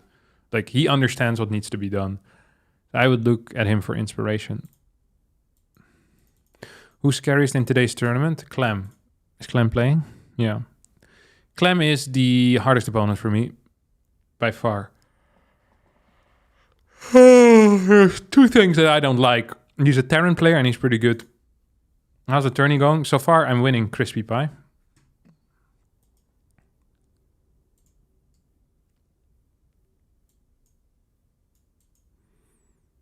How do you spell that?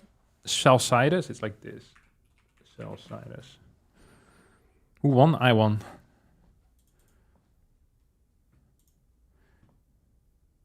Wait, guys, there's music and stuff on the Twitch stream. I'm leaving, lol. Yeah, there's music on the Twitch stream. There's a divide between the streams. YouTube has higher stream quality. Twitch has music, hypothetically. Because of the way that the settings on both platforms work. I'm not saying I'm doing it, but theoretically, if I would want to, I could get away with streaming copyrighted music on Twitch. As long as I don't save it in the VOD, I'm pretty safe. Because YouTube saves everything. Like, there's no separate VOD track. It is not possible. So...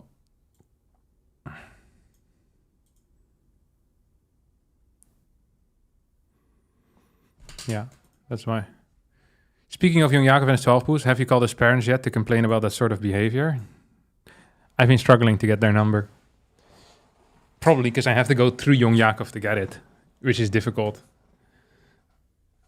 Because he doesn't want to give it.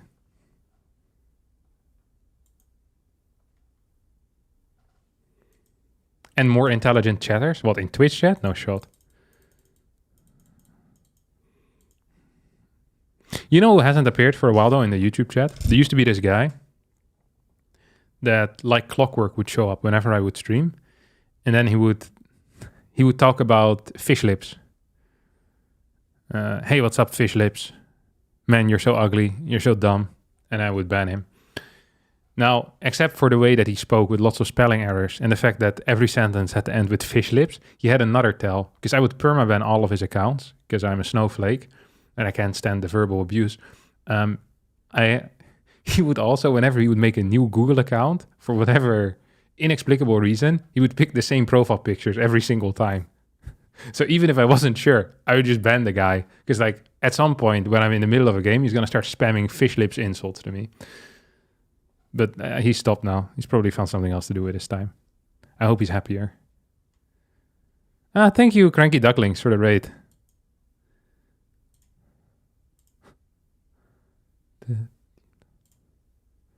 Today.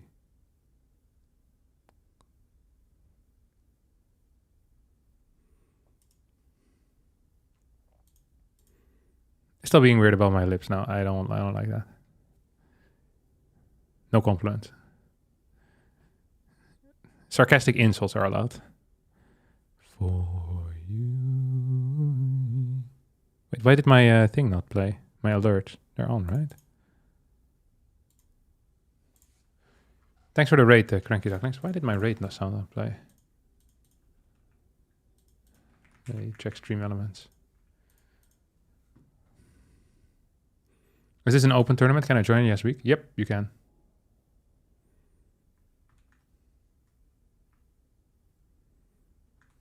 Good luck in the tournament, puppy. Thanks, buddy.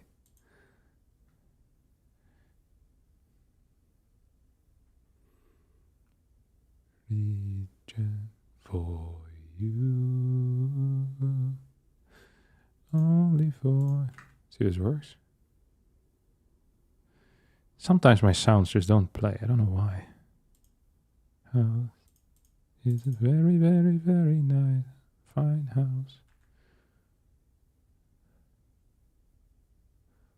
So hard. Okay, well, I'll figure it out another day.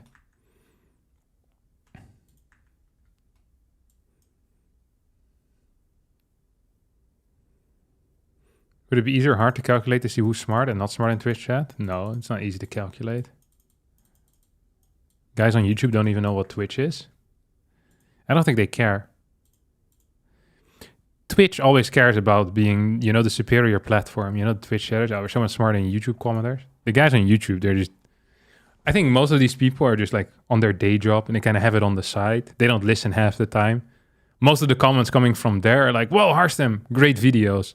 While on Twitch has always like sarcastic jokes and insider memes. It's just normies working their job. They're like video games on the side. They have like a thriving business. A wife, 17 kids. They can do 100 push-ups.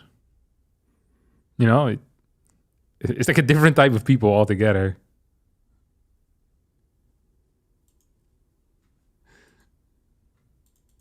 You smile to our jokes? Yeah, like kind of when you smile at a cat when he's like cleaning his own bum. He's like, eh.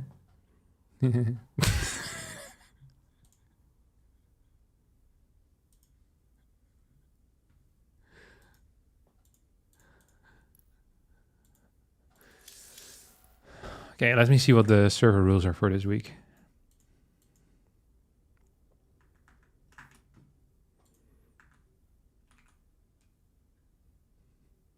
No, I don't like to say sorry. I got a fetish. Oh, wish him the best.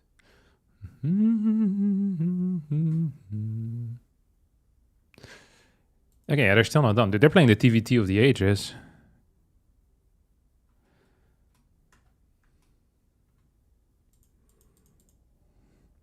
Your great background while I'm engraving a glass as a Christmas present. Oh, God. I hate people that like arts and crafts.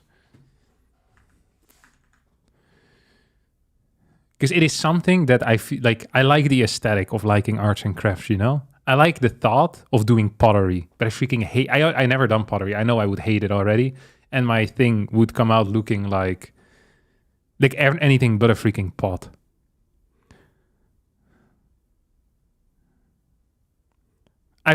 I've told you guys so many times about this, but when we went to the painting bar, so the concept here is that you go drink some beers and then you basically do like a Bob Ross-like painting, you know? So they give you like instructions on how to do it.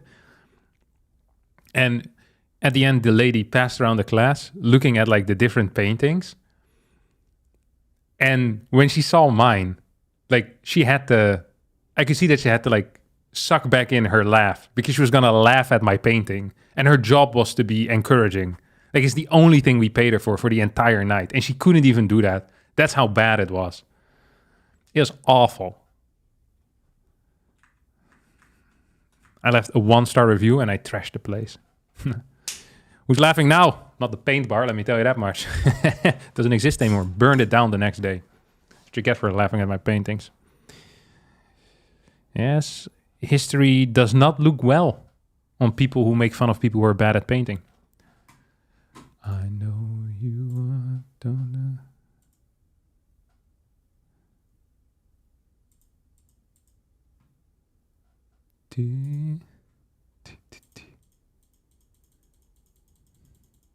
Men don't have nerve ends in their hands from working all day. Yes, my hard work of clicking the mouse.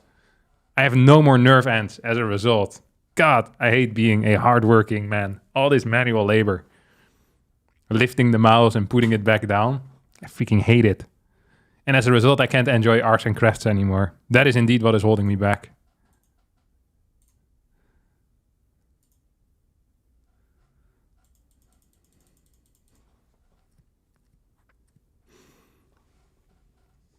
We better accept all painters to university.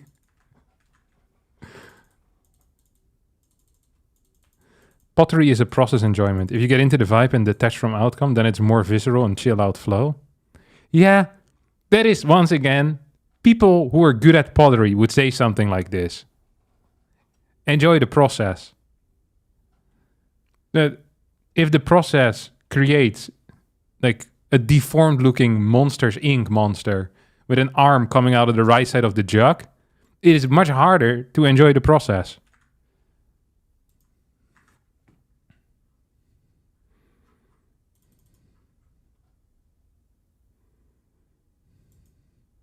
People on Twitch probably pretend they don't like holding their girlfriend's hand when they go out to the movies, but secretly they like it a lot. Nice.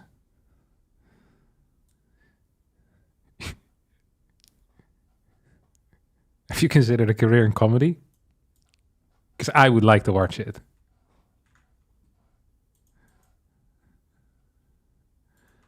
I'm on my knees in majesty. Looks like you got Cure instead of Ryung. Unlucky me. Do I have Cure in my friend list? No, I don't. Rogue is a real life ID friend. What's his name? Byungja? Byungja? Rogue liquid.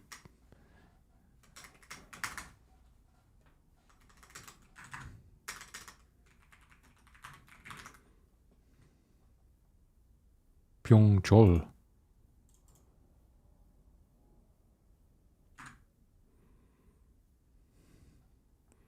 I'm on the knee.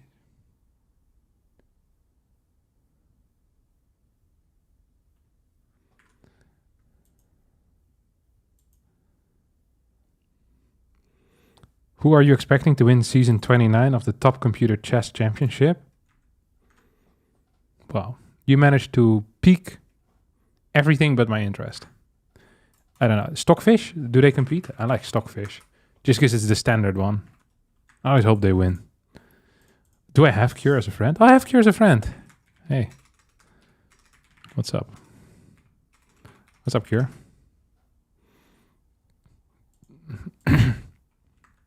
Should I ask him if he has any updog?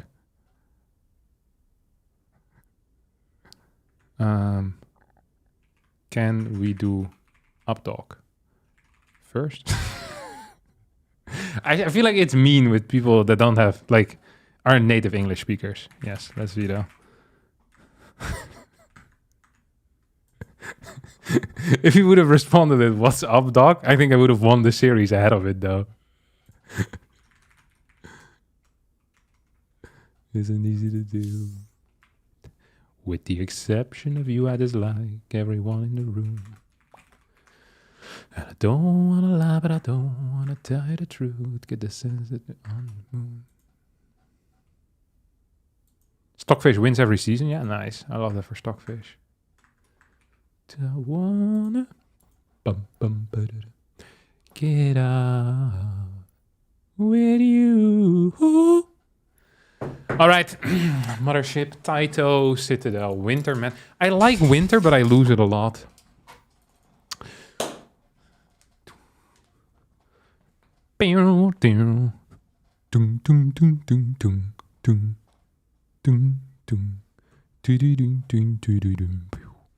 Oh, Vita Celestial. I don't love Celestial, and it's pretty passive. I want large map. Large map. I want large map.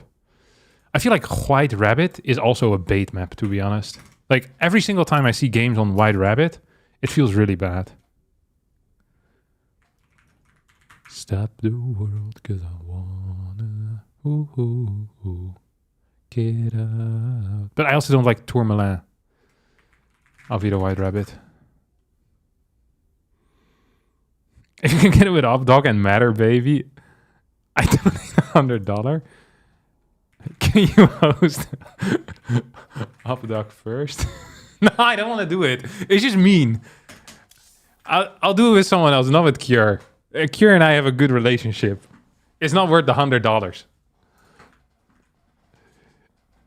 Because it wouldn't be funny for it. Like, I think the best part of the up dog and the matter baby is when they realize what happened. But I'm not sure if his English is good enough to realize what happened. So it's not fun then. Then it's like making fun of him rather than having a good time with him, you know? I'm not gonna do it. I respect him too much. It is legitimately very funny though.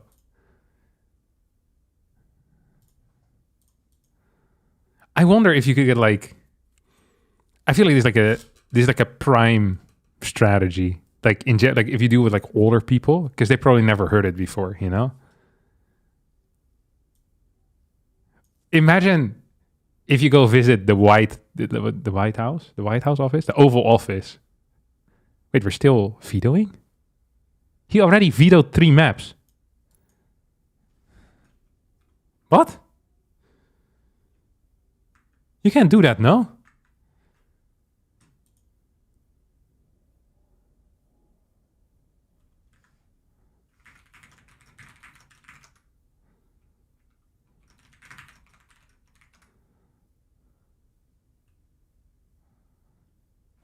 One, two, three, four. Yeah, it's his 4th veto.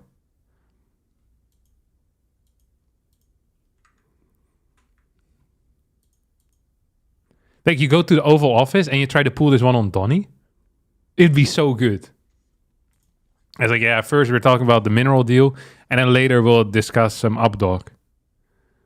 I wonder if they gaslight to pretend like they know what updog is, or if Donnie would go, "What's updog?"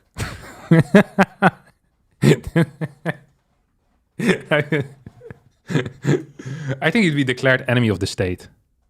But it would be legitimately the funniest thing. I would vote for you if you pull this move. You got to like Warren Buffett, ask if he's invested in any updog yet.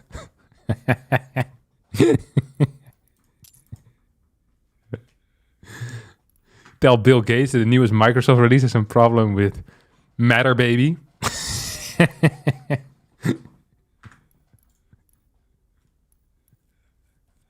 Dude, it would be so good.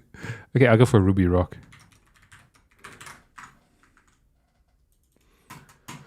He bent 10k feet twice? But he did.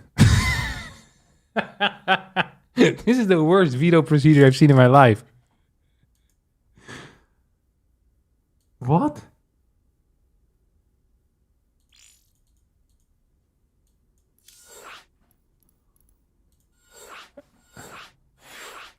Okay, we'll go Tour Milan S3, I guess. Dude, he's absolutely gaslighting me.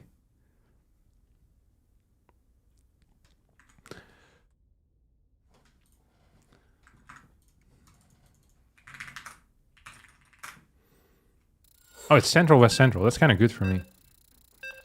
Okay, ladies and gentlemen. We're ready to go. What do I see? Bum, bum, bum, bum, bum. Is she walking back to me? Yeah, pretty woman. Walking down the street, pretty woman.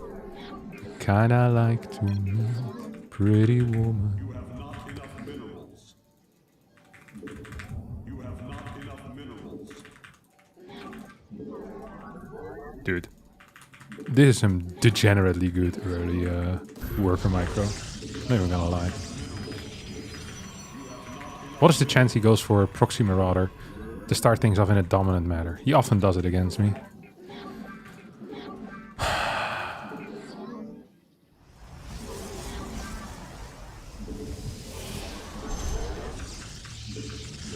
I think it's significant.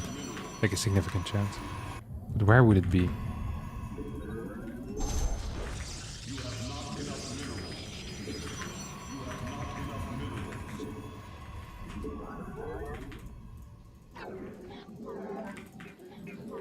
Okay, misclicks.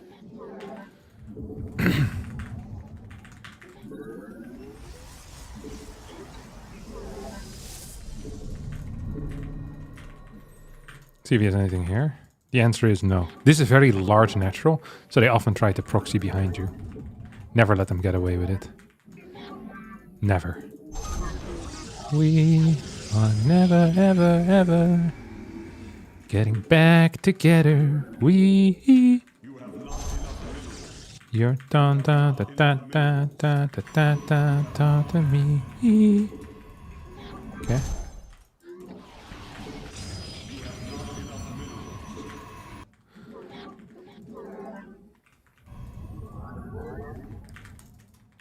Oh, I'm kind of late with this pylon, to be honest. So 08 is when we can start our first unit. It's going to be a sentry, which should be good enough. Oh.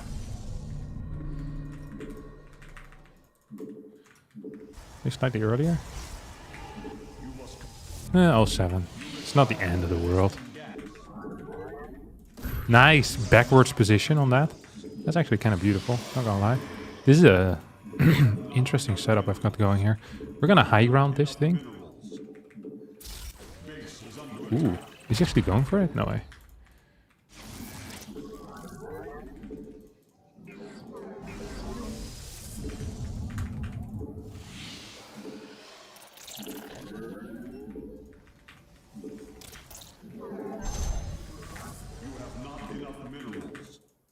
We have a lot of freaking stuff going for us here. I wish I had another stalker on the way already. Alas, I don't. You require more Vespene gas, not enough energy. I am. You have not enough minerals. Stay put. You have not enough minerals. You have not enough minerals.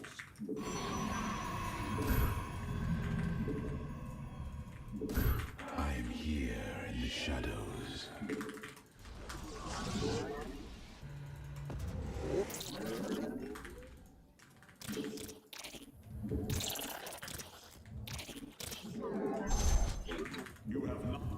What is he doing though? I love this for him though. I started Warp Gate, right? Yeah. Dude, I'm always deadly afraid of missing out on Warp Gate, to be honest.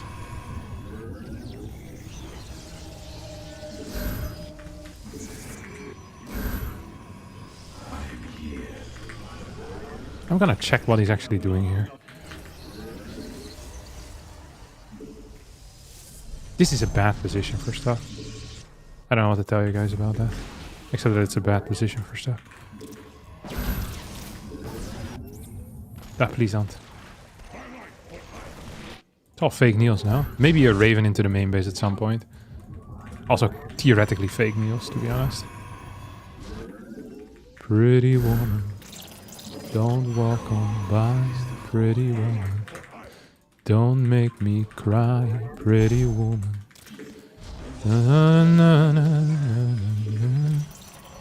Are you lonely just like me? Do, do, do, do. Come on, buddy. Oh, we saw him actually make some moves here, eh?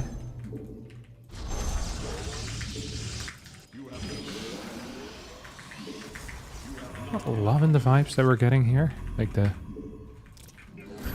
general vibes, so to say.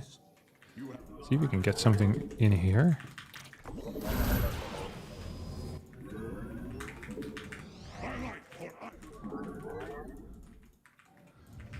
Research complete.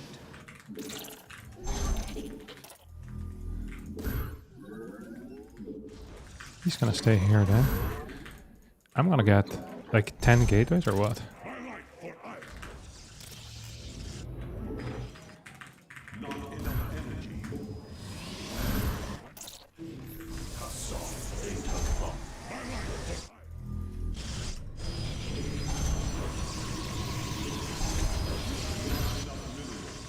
You require more Vespene gas.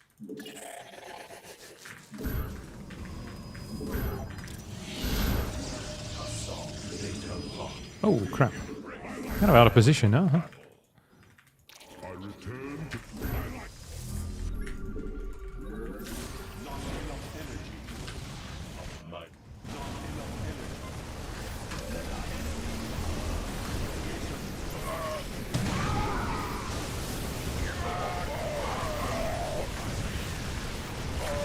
Is there like tanks behind there or what? I feel like we can probably win this battle, no?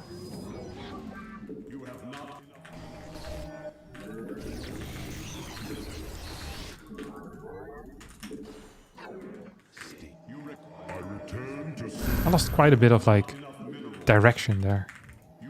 And the fact that my thing didn't turn into a...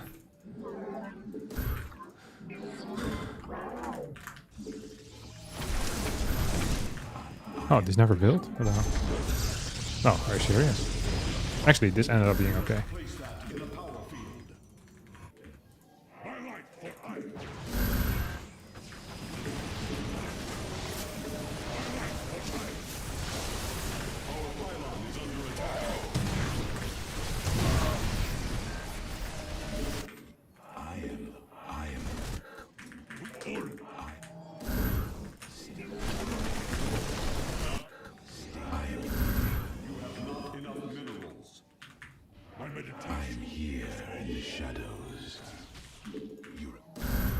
See if he's actually planning on going here, what the freaking point of all this stuff is, huh?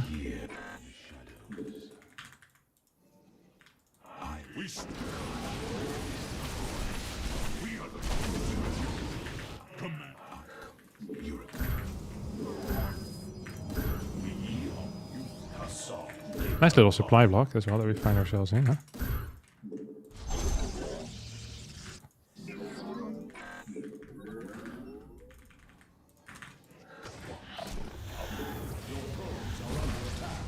See, where's he going? Okay, he's going back home all the way. Let's go on the way tonight. No regrets, just love. We can dance until... Oh my god. You and I will be young forever. You make me feel like...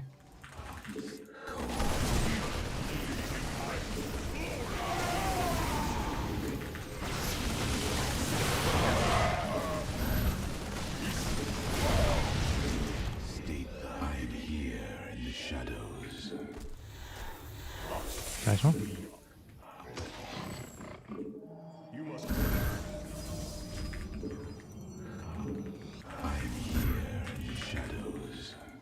I return to serve.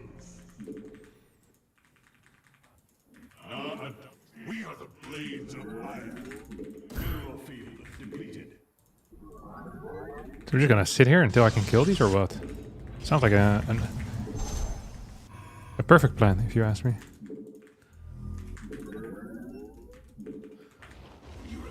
Okay, I knew he was gonna do this. They can never help themselves. Thinking they can make some stuff happen, huh? Okay, this guy's gonna die soon as well.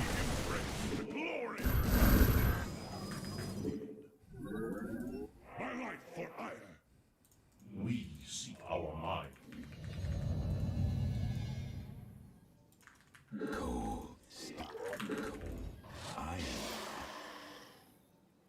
We're like a couple of seconds away from this thing finishing and dying.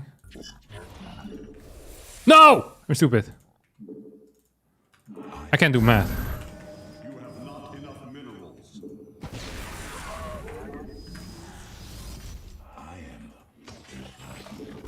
We shall state thy bidding. Upgrade complete. Unacceptable command. We are at maximum supply.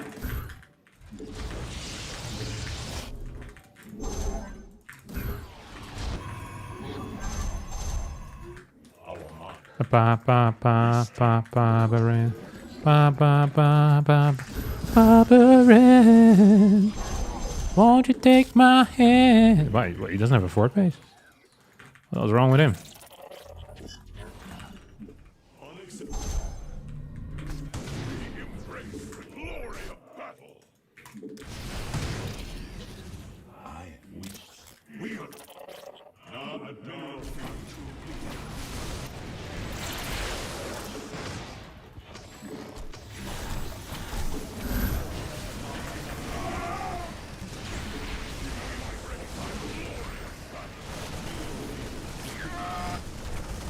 Alright, that was slow with the response, wasn't it?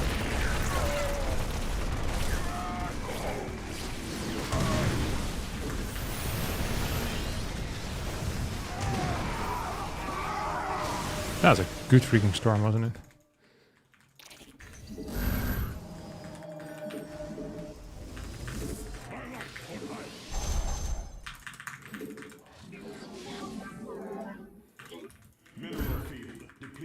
Does he actually not have a forward base anywhere? Seems almost...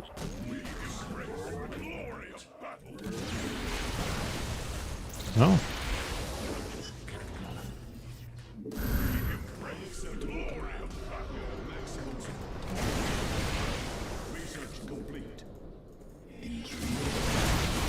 Nice. Sniped the Marauder, lost 3 freaking zealots. Love it when that type of stuff happens, huh?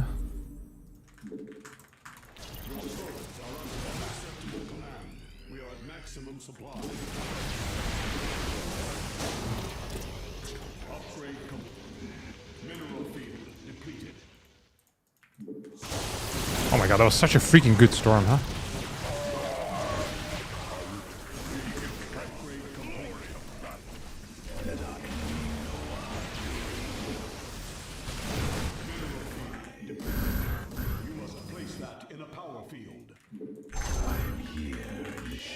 It was grand.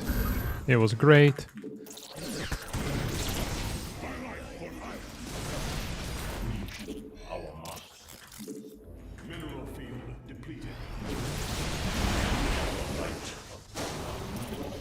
That is so fine. Da, da, da, da. That is the untorn I'll steal. It is.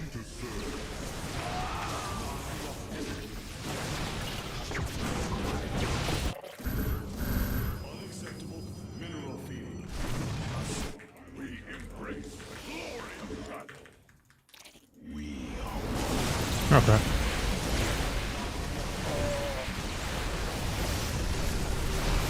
This was not great, was it?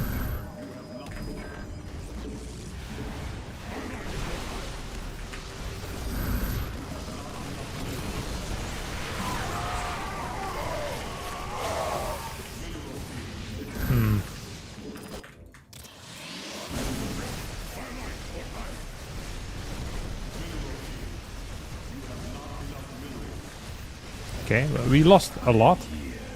We lost almost everything. But the beauty of losing almost everything is that it's not everything.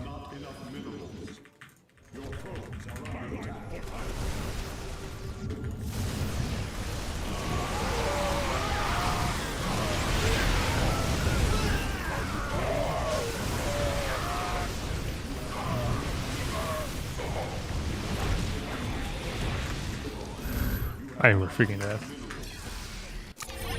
Whew!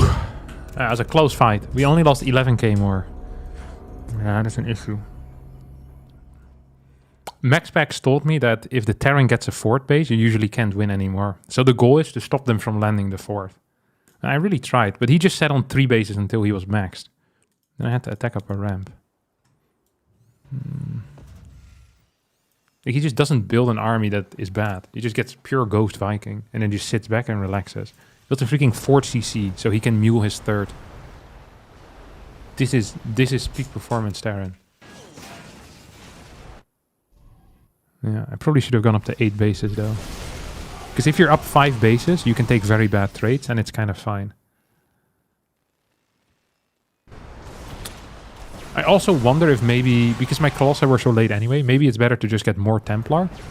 Because Templar can almost always kind of trade. And then you just let the Colossus be. You get some Vikings. You get like 2 Prisms with speed. You fly in and you're wiping like 30 Zealots. I think it might be better. And yeah, it was definitely, there were some mistakes here. It's really hard to fight into Terran once they get more than 170 supply, generally. If it's like, if there's more than 3 Ghosts. Like MaxPax said, fort base is usually game over. I think if they get more than 6 Ghosts, you cannot fight anymore. And you need to find like an alternative approach. Isn't Disruptor better if they have 1 million Vikings? Yeah, but they won't get that many Vikings if they don't see Colossus, right? He gets like 4 Vikings or so.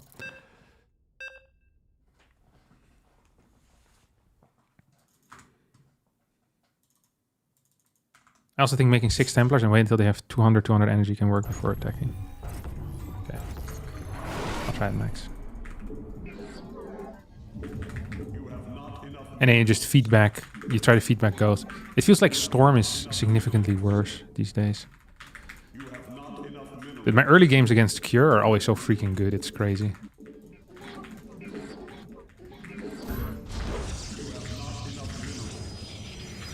Like I just used the... I think he's gonna proxy Marauder actually. I'm 80% certain he's gonna proxy Marauder. I have a response to proxy Marauder as well, which I've only tested against the AI. So I'm very excited for it personally. I hope you guys are as excited as me. I have to just find the proxy post Nexus and then we're good. Before my second gas finishes. Okay, that's the only thing I need. So there's like a couple of requirements, but it's really not that bad. Like there's a couple of scenarios in which I find it and I think I'm okay. I cannot wait to show you guys. I like sending this one down in case it's an eBay block, because then I can fight the eBay block a little bit quicker. Okay, always check behind. This is like underrated territory. Like single proxy barracks there with a Reaper can also really mess you up. Actually, he's a bottom side. He's an absolute bottom. He would put them over there, the barracks. I know him all too well. Oh, we're gonna go the long way around. I took my baby for the long way round. 2 bottle whiskey for the way. And I sure would like some sweet company. And I'm leaving tomorrow, what do you say? Oh, a little late on my pilot again. Just not macroing too tightly. Okay, it doesn't seem to be here. He could be very far away with a proxy, but it's a little bit less likely in my mind. Okay, I would love to get a bit of extra gas. Because I really like starting the warp gate quickly too. Then battery comes in the mix.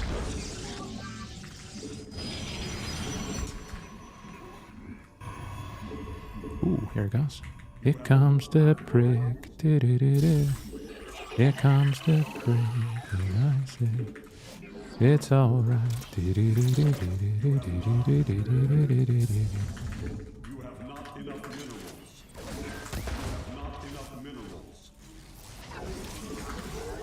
Yeah, this type of stuff doesn't bother me much. That don't impress me much. Ooh, ooh, ooh, ooh, yeah. Haven't got the touch. Da da da da, and I think you're alright. Da na na na na in the middle of the night. Down in here. That don't impress me much. Do do do. Ooh, ooh, ooh, ooh.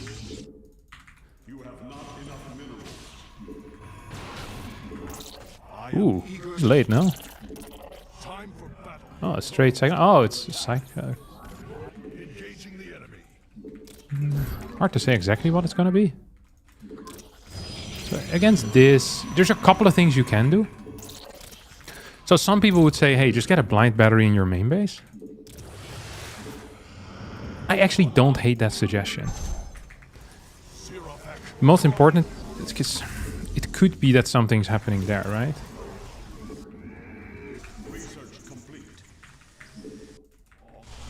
So if you have like a blind battery in the main, like nothing here is scary. When nothing else scary. Na na na. Na na na na na na na. Wait, I'm gonna resupply block.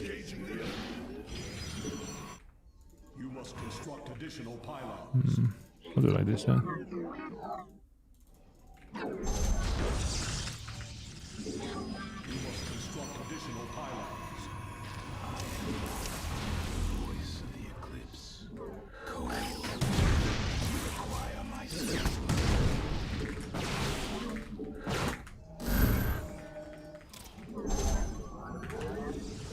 I really want to see what else he's doing here.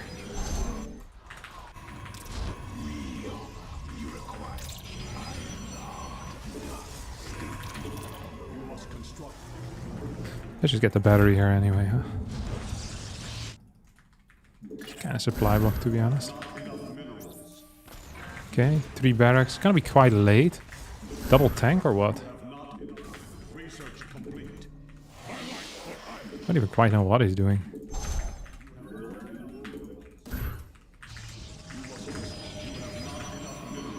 No! I'd like to be under the sea in an octopus's garden in the rain. Construct additional pylons. Your probes are under attack. We state thy bidding. It's not gonna get that. That's what I thought. Dude, we're a super supply block, to be honest. Okay, this is as supply blocked as they come. Don't love it. You have a decent worker count. Let's get one more of these guys or what? Oh yeah. Blink as well. This is actually a really bad supply block. I hope I have more pylons on the way. I did not build more pylons. So I built one pylon, got supply blocked, build another pylon. And now I'm also building one pylon again. This is gonna be one of them, what we call a toughie. A game that's gonna be hard. Here. This is a really painful one too. We have a couple of really painful supply blocks, to be honest. Look at this, holy crap.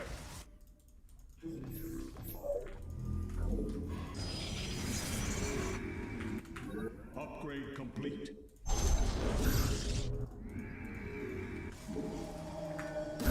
You have not enough minerals.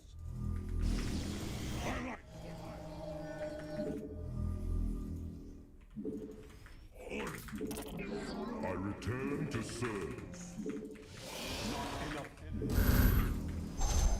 My meditation. Twilight for ire. This is bad for me. You require more Vespene gas. Here we go. Command me. Look at this stuff. Isn't it neat? Wouldn't you say my Warriors have engaged the enemy.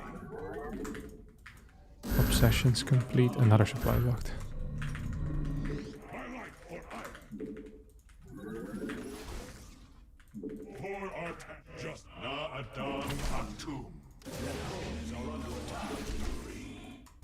We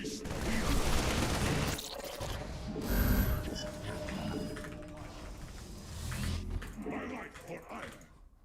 I'm ready. Yeah, I know he's here. I just haven't seen him yet. Construct additional What the hell is he doing? Oh my god, that's a terrible fight, huh?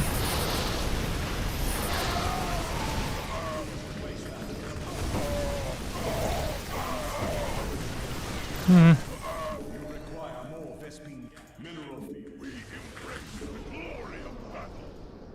Command me. Mineral field depleted.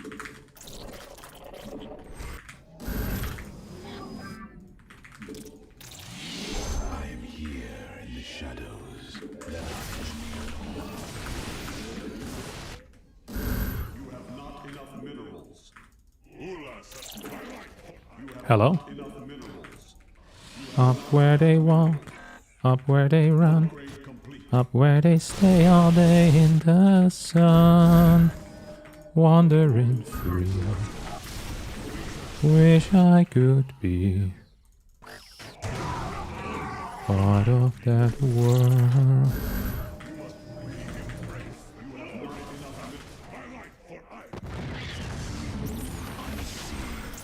Do I have? Yeah. Not enough minerals. You must place that in the power field. Twilight for ire.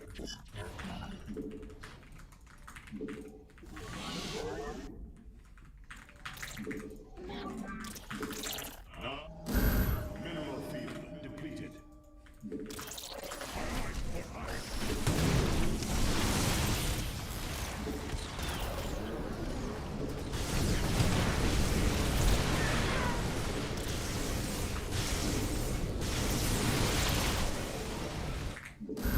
You must construct additional pylons. I am here in the shadows. You must construct additional Another supply block. You would think that's bad for me, because it is. Command me. Research complete. Orange. This map is so freaking hard to move on, to be honest. Like, I really do not like this. I return to serve. You must place that in a... Am I really just this dense or what? Do I have... Okay, I have the super flight mode now. You have not enough minerals. I'm here in the shadows.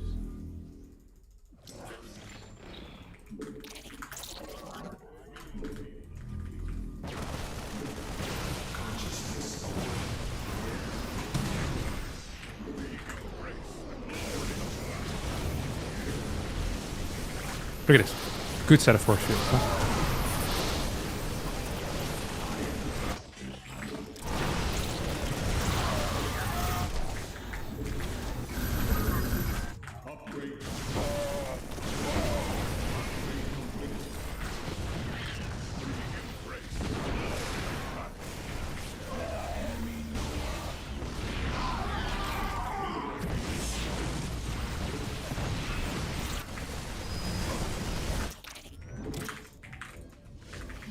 Consciousness awakened. Your warriors have engaged. You require more Vespene gas.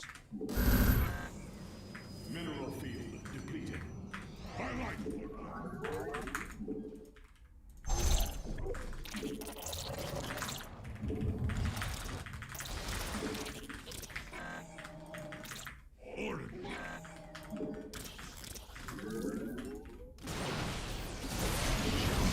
Ghosts are here. There is a ghost.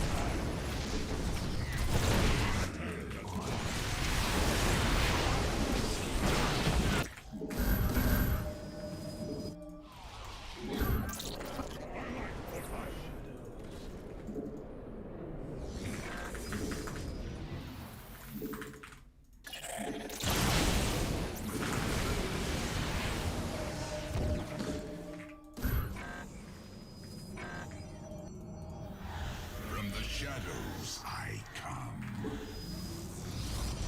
I live on.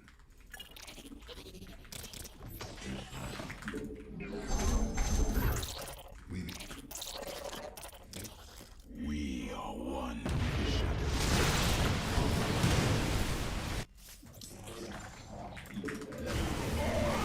Oh, what the hell? He's coming from many sides now.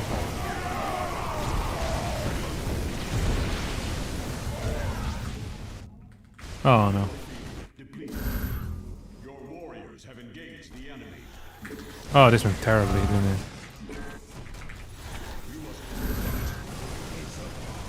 Oh no.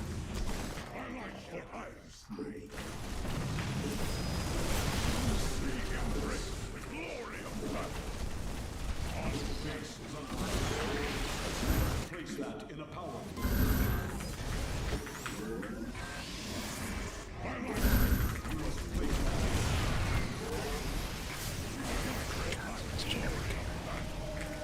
She could be more like him.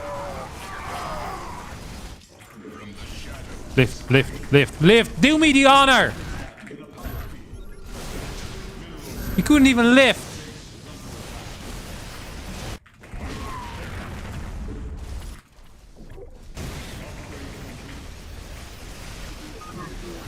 Couldn't even lift.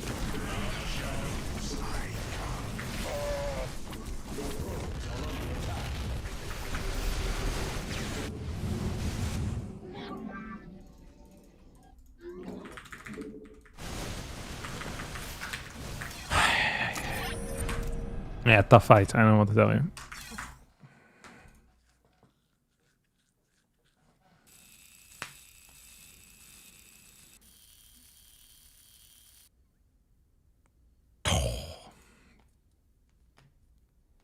That was such a bad fight, Winnie. Holy crap. Oh, dude, if I just didn't see the flank coming. If I see the flank coming, I pull back. I have 4 disruptors. I have so much zoning and a prism in the main base with like 14 gateways. This guy is broke as a joke. It's so hard to play this though. Like the only reason this works is because most Terran players are too dense to have sensor towers on their fort base. If you have a sensor on your fort, this is impossible. Like I kept flying my prism through fort into the main base and he just didn't respond with Vikings. Also turrets clear this. Oh, but still, like given the situation, the hand I was dealt, I should have won this. Oh, my early games are so freaking good though. Dude, I'm the king of the early game. I also have a theory that Terrans don't care about the early game anymore as long as they survive. Because once they get the 6 ghost, it's impossible. And you know what's even worse is that 6 ghost is exactly over what you can count on your hand. So they can reliably get there. They go like 1, 2, 3, 4, 5. They count it with their fingers. And then if there's one more, they're happy. They're like, okay, we can do whatever we want now. Every fight is a W. Oh. Should have hit him with the up dog. I should have hit him with the up dog. Okay, we'll join the Max Packs lobby. Max Packs gonna show us what's good. Let's see who's fighting. I lost Max.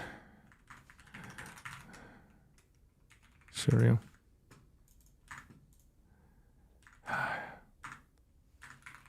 Where are you fighting? Actually, I can just Google it myself. Let's not bother the prince. Oh, he's fighting Percival.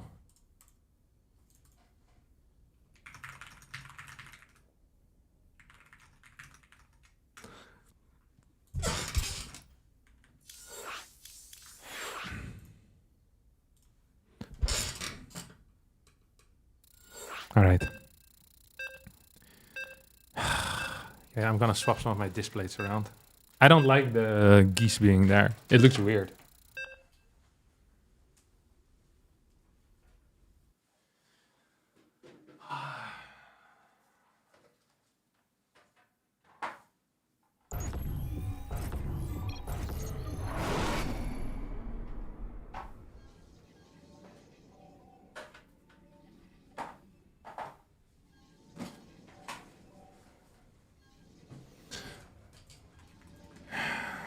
Yeah, that looks better now.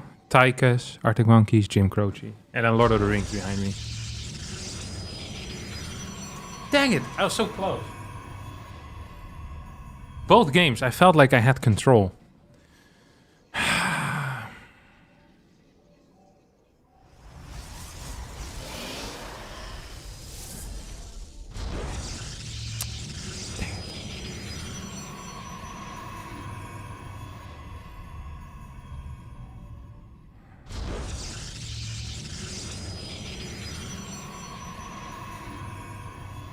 He laser took down Shin? What the hell? That's impressive. Hey, what's up, Face IML? Alright.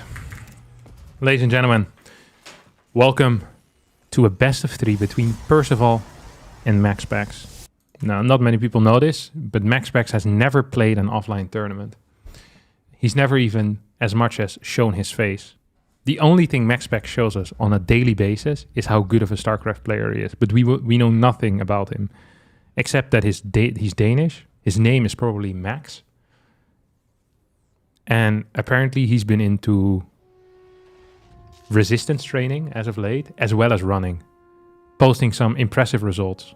But because no one has ever seen him, no one can confirm these results either. But I personally believe it.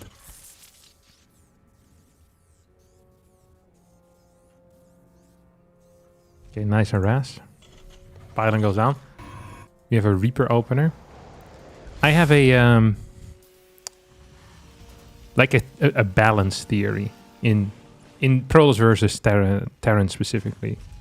You know how people often say is that like a good barometer for the American economy is to see how many people are joining the army. You know, because they're having trouble finding jobs. So they join the army instead. So you have some stability. In PvT, when Terran players are opening up with Reaper into Marine off of a single gas, it means that they feel so secure in their mid and late game that they just want to survive the first 5 minutes. So this is like, the moment you see this build come out, the matchup usually is Terran favored. And the lower level the Terran player, and they play this, the more it indicates a Terran favored matchup. And the more you see 2 gas openers, the more likely it is that Protoss is favored. So, for example, last patch, we saw Clem play a lot of 2-gas against players that were like 700, 800 MMR below him. That is not what you'd usually expect in a balanced matchup. So most likely it was Protoss favored. which I also think was true. Oh, this is good, by the way. This is really freaking good for max packs. So this costs, first of all, 1 SCV, and then, and added on 225 minerals of mule mining that he would have gotten otherwise. So it's quite a bit of mining loss. If this adept survives, this was the best possible thing. Well, not the best possible thing, but it was very good for max packs.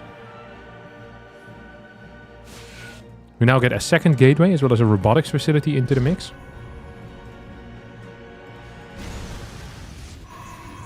And I'm expecting a third gate here too. Fast stim coming out of Percival though. So really quick second barracks, potentially going into a tank push with an initial mine drop as well. But he's taken significant damage in this early game so far. It makes the build flows like so much worse. Like mineral wise, like we see a lot of cuts here on Marines. That might not have been necessary had he not lost the mule, right? Because we would have been playing with an extra 200, 225 minerals. Gonna get a tank. So this is a Marine-based push that is not going to have a lot of Marines, which could potentially be annoying. I wonder what else he's gonna build out of this starport. Is this gonna be another medevac? Or is it gonna be double tank? Personally, I believe this should be double tank. I actually really do believe this should be double tank. And a Viking. Okay, double bunker. So Percival has now pretty much figured out what the hell is going on. He's like, hey, there's no third base. Most likely it's going to be 3 or 4 gate blink. Medevac. So if you're a smart Terran, you see the stalkers and you run away. You should not commit here. This is a mistake. Okay? Whatever damage you're gonna do, it is never as much damage as these 3 stalkers being at home. Which is what Protoss needs to do. If you have the medevac in here. Like 3 stalkers need to stay nearby. So this actually was fairly poorly done out of Percival. He keeps the medevac alive, but the medevac also could have been alive with the mine on the side. Now a lot of stalkers can start moving across the map. We have only 2 barracks, by the way. Stim is done. We have a tank. We have a Viking. Percival, this is a weird situation because MaxPax thinks he's all-inning, but Percival is actually all-inning. Like, okay, and that I think that's pretty much the end of the all-in, to be honest. Like, losing the medevac just means you have a single stim in you, that's it. No? What's the Marine count right now? 40 Marines. Okay, he's building an eBay behind it. We have 2 more medevacs coming in. I'd love to see combat shield start here as well.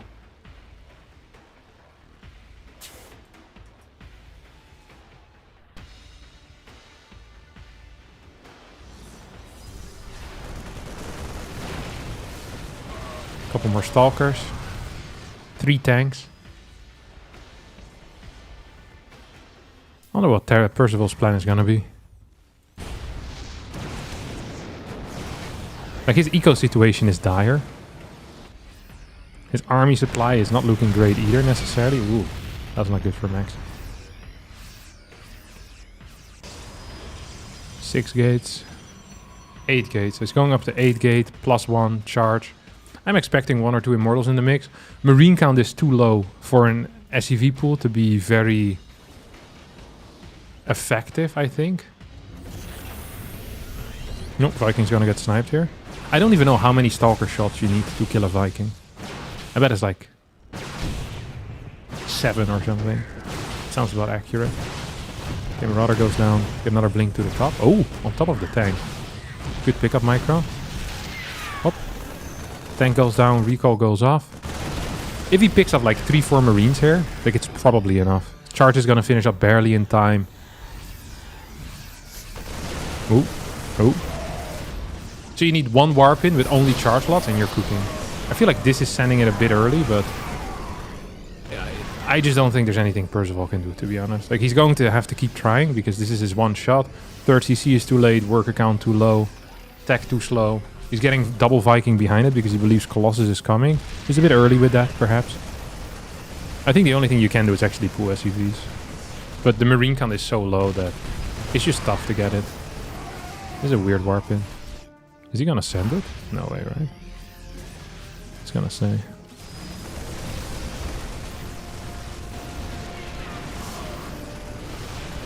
This is a relatively mediocre engagement for Max Packs. Because he does kill both tanks. And a medevac.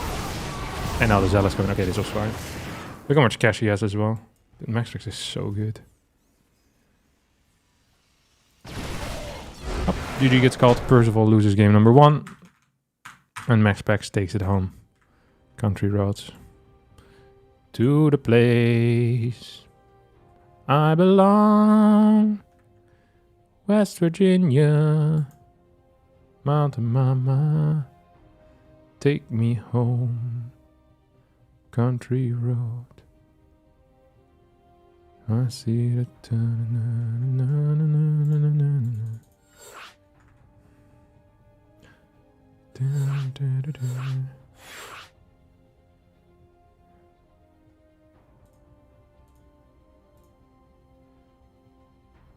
Oh, I see some super chats, but they didn't play. Thank you, Tankwall, for the $2 Canadian. What the fuck, Captain? Just Cannon Rush.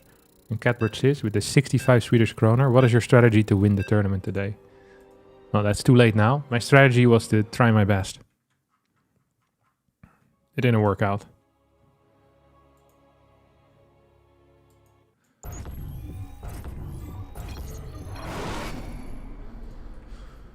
Alright, here we go. 1-0 for Max.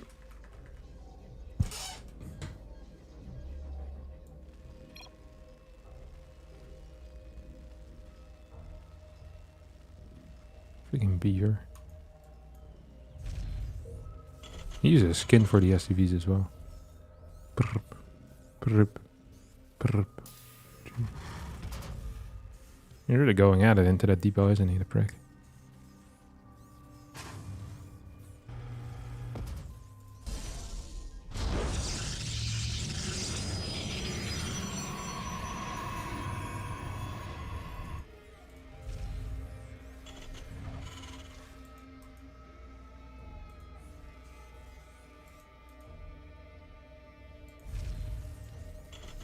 Double gases. I think Percival is done playing the macro game. Fair play to him, you know. Don't have to macro. I wonder what his actual execution is gonna be like, though. I'm thinking like a tank. 12 Marines moving across the map, having a good old time. Full wall. Max Pax is completely unaware as to what is kicking off. Doesn't even know if there's a gas here. I was thinking of a build the other day. Like, I know this sounds stupid, but what if you build like a barracks like this in the wall, and then kind of late you build 2 barracks over here, and you just produce marauders, right? Then your opponent gets the low ground, and then once you get 4 marauders, you send all your marines across the map as well, and you just try to kill your opponent. And you hope they're not in time to force field like their ramp or whatever. I feel like it's an interesting build. Like, the concept is not bad. I think it's going to be a huge surprise. Okay, we have 1-2 in gas. First adept's going to come out. I'm expecting it to run forward. Usually what you do with this adept is you send it to this high ground while shading. Oh, it's actually keeping it home. Country road. To the place I belong. Nice battery. West Virginia. Okay, this is nice. Adept, stalker. Expecting a second gate here too at some point. Reaper Hellion should be good enough to deal with an adept, by the way, so I might even finish this shade. Yeah, you have to be really careful as a Terran as well. It's going to be a 3rd Reaper and a 2nd Hellion. Max is going to be none the wiser, though. About all of that shenanigans. These two are going to run across right now. Oh, ooh, look at that. Percival is baiting them. Oh, did not work. Bait failed. And when my bait fails. These 2 guys in the woods. Ooh. 1, 2. That guy dies. That's 1. Down the drain. Hits the Reaper once. I would have preferred killing the Hellion. Full wall temp or no? No temporary full wall. 3 Reapers could move into the main base where there's really nothing there except a single Stalker. Instead they go into the natural. And now it's too late to go into the main. Max Pax never gets batteries in main bases. So if he doesn't have a Reaper wall, it's always correct to run into the main. And now you're pretty late though, because the next Stalker Warpin's already here. This is fairly playable. 3 worker kills.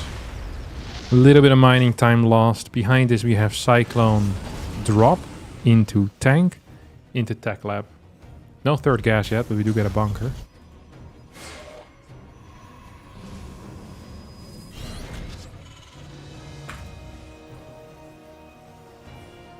I'd favor max packs. A significant amount. He's gonna go for 4 gate as well. He feels like his early game was good enough where he can reliably kill his opponent. I'm not sure if he's right, but I am sure that Percival's most likely not winning this game. Okay, we're gonna get a drop in the main base that kills 2-3 workers. It's actually quite neat. Ooh, he only ends up killing a single worker. It's gonna commit here. That is definitely something you can do. Not sure if you should be doing it. Prism flies across the map. 4 stalkers stay at home. 2 stalkers stay at home. Second bunker on the low ground. I mean, the extra barracks are so freaking slow. Only now the eBay comes in. Even if this doesn't really do any major damage, I still believe Max Packs to be in a significantly better position. It's gonna blink into the natural, see if we can get some SCV kills. Even just like 3-4 SCV kills here is such a big deal. Like, it really is. So we get another blink in, get 5 kills. 35 workers to 43. Worker production is pretty much consistent. Observer moves across the map as well, as we're gonna throw down 3-4 more gateways momentarily. I'm expecting a forge here too. We haven't seen it quite yet, but there we go. Forge, extra gateways, potentially an immortal.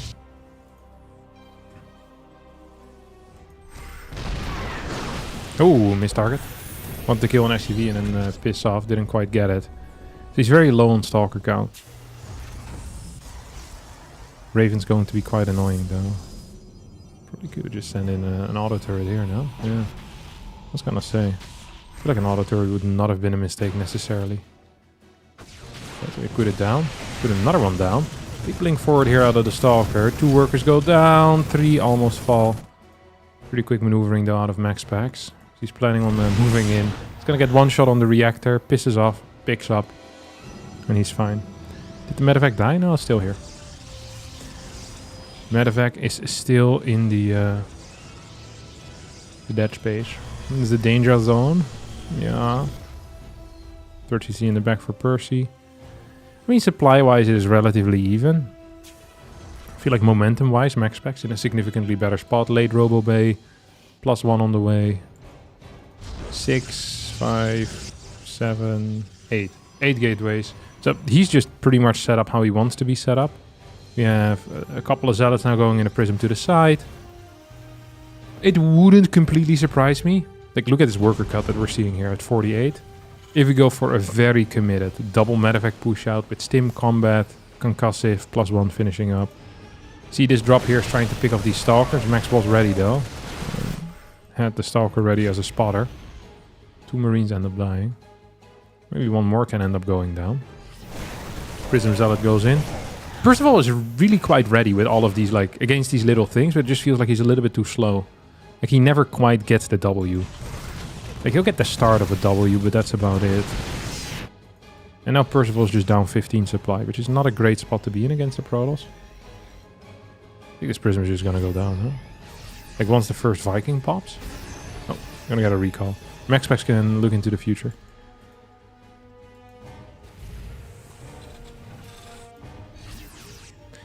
Marauder count at 9. Oh, this medevac died, didn't it?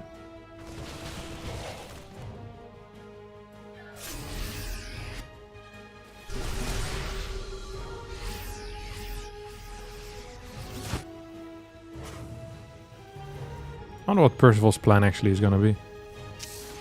Like, we could be looking at maybe like a 6 Viking push. Marine Marauder, 6 Viking, 8 Viking. Right now we have 2. Like, by the time there's going to be 2 Colossi, you can hit with 6, but yeah. Okay, Prism's gonna die, these Zealots are also gonna die. Gotta be really careful not to also die at the front at the same time. There's no attack right now, but he can't know that, of course. Okay, a couple of workers are gonna fall. 7. Yeah, 51 to 65.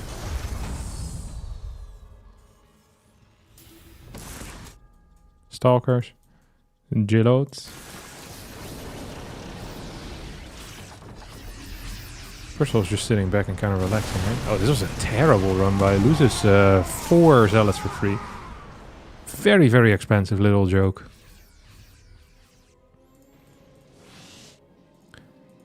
Do have double forge, extra gateways, 5th base, 2nd robo as well, post 5th now. Turtle until 4th is ready now, or push? I mean, pushing I think is... He hasn't been consistently enough producing Viking. It's going to be 4 Vikings versus 2 Colossus. You can't push that.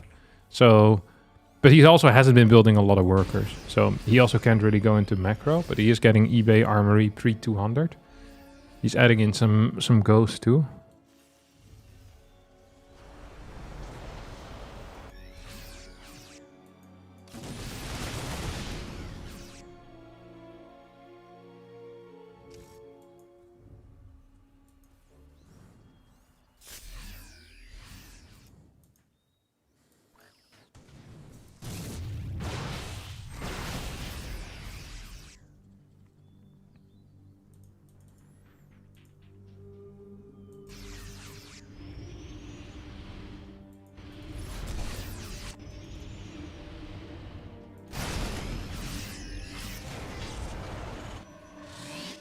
This is the situation I hate playing.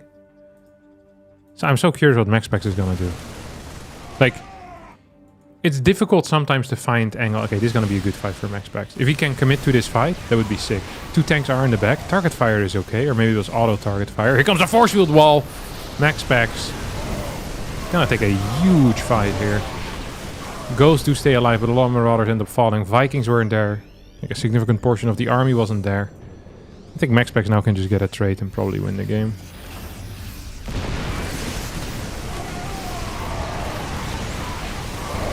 He's just poking and prodding until he wins it. And that seems to be right now. 10 gateways, 1 big warp in. New Colossus coming in as well. And I think Percival is cooked. Yeah, not a great series, but I can live with it. Did Harstem lose again? Yes. I did lose again.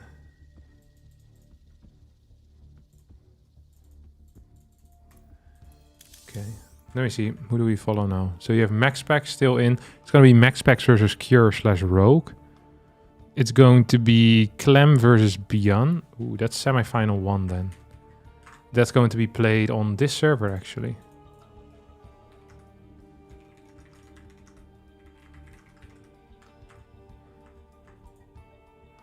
I hear a voice in the corner.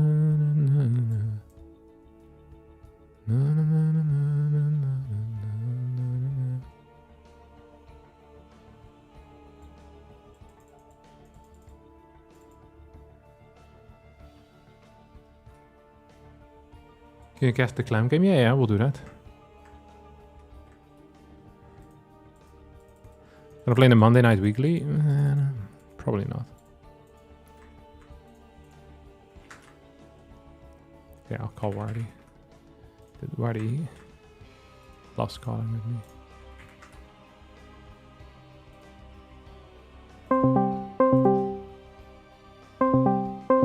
Tudading, tudading. Hey, Wardi. Hey, what's up, Wardi? Hey, Wardi. What's up, Wardi? Hello, Wardi. What's up, Wardi? How are you doing, man? Hey, Wardi. Hey, he's picked up. He's just not responding to me for whatever reason. Very interesting.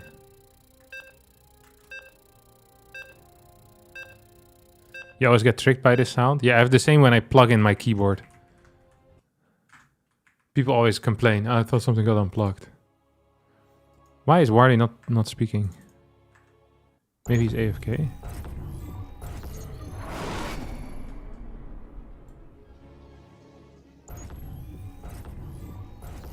Hey, Wardi. Hello? Okay, I'm gonna call him again. Hey, Wardi.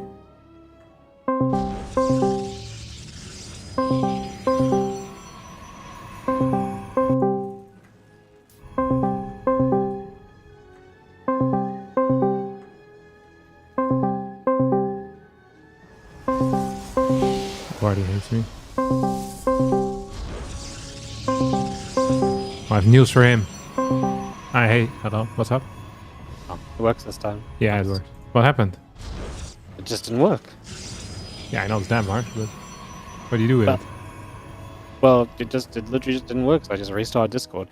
I think it's because yesterday my monitor broke, so I had to plug in a new monitor. Ah, And then the monitor's like, this is, I am the sound. hate when that happens. Monitor's taking priority. Yep. So yeah. I just watched about it. Percival versus Max Packs. It was a one-sided affair, my friend. A one-sided affair. Yeah. Sounds about right. What do you Can't think believe of it. Beyond versus Clam? Affair-wise. What wise? Affair-wise. Is it one-sided or Affair-wise. two-sided? Maybe three-sided. Oh, the last time they played, you know who won? Beyond. Yeah, 2-1. Yeah. You know what happened the 10 times before that? Beyond won 3 times. No, he won once out of the 10 times before that. Oh, that's a good guess. Yeah, that's not a bad Might guess. have happened. I appreciate it. Might have happened. Cool. Okay, look at this. Probe goes out to scout. Comes back home.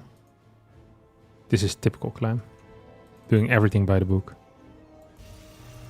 You think Clem is a big reader? I think Clem is a big reader. I bet if he reads, I bet it's in French. Yeah, well, that would make sense because he is French.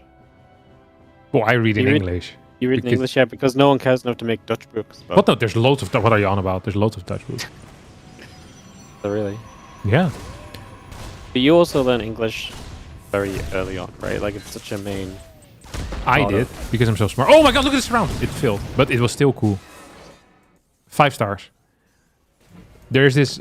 When you're in the Netherlands and you go to high school, at some point in your career, you have to read 12 Dutch books, and you have to like write a thing on it, like a small little paper, basically, like the symbolism and this type of stuff. And there's one book, like there's a massive list of books you can pick from. One book gets picked by everyone. It's called The Golden Egg, because it's only 70 pages long. So every high school student will know The Golden Egg. And the book itself wasn't that interesting. It's about someone going to France and regretting it. Going to France. Well, they regret it because I think their wife gets abducted, but the premise of going to France and being disappointed, I think, is a universal feeling. Cool. Yeah, I mean, we read some crazy books for English, so... Yeah, for English class, we're reading freaking Shakespeare. Also, Charlie and the Chocolate Factory. You're Charlie in the Chocolate Factory? Yeah, Oh, did in my that second one. year. But we always had to do plays for whatever reason in English. God, I hate plays. I never really understood all of this nonsense, to be honest. Like, I just didn't see where it was applicable in the world, you know? Yeah. I've read many books, but I haven't really made any plays ever since. Yeah. Well, the thing is, it's like, they're not teaching you how to read, though. They're teaching you how to, Interpret? like, interpret all the hidden meanings and shit. It's like, well, either you get it or you don't, you know? Like, Exactly. I don't know. Okay, what do we have here? This is Clem's safe, like his safe zone, you know?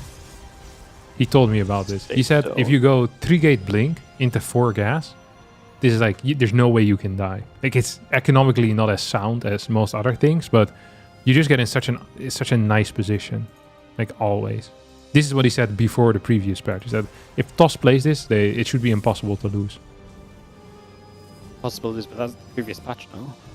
Yeah, the new patch. but he still plays it, so he probably still believes that it's very good. It's interesting because Beyond here is going to be moving out with Stim Tank.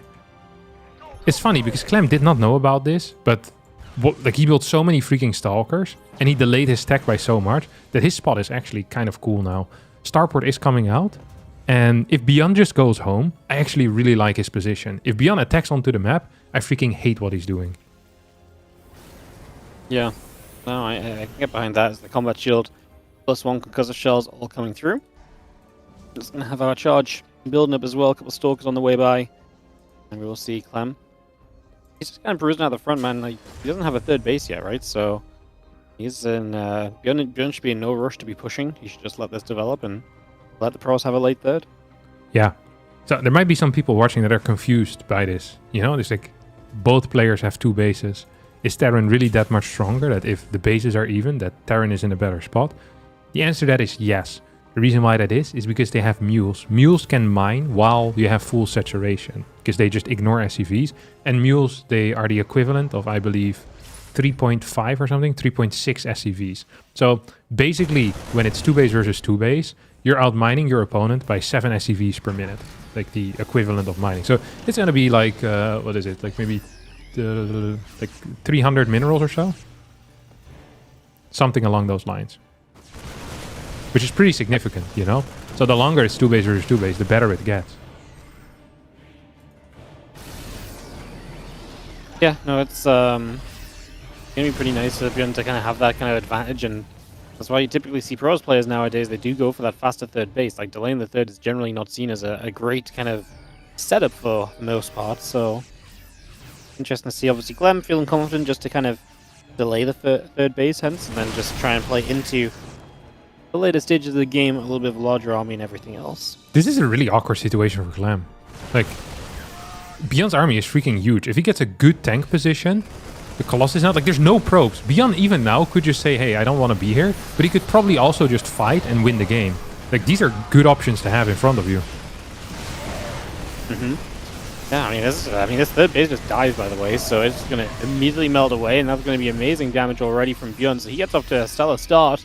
I mean, now Clem is going to be really behind on a third, and the only question I have for Bjorn is, I always feel like he gets in positions like this and he loses a lot when he tries to back away, so can he back away safely? If he can, I'm going to feel a lot better about this for him. Yeah. You saw he already pre-boosted his medevac? No. When picking up the tanks? Oh, yeah. It's not actually good to do, but it looks, you know, like you're in a hurry.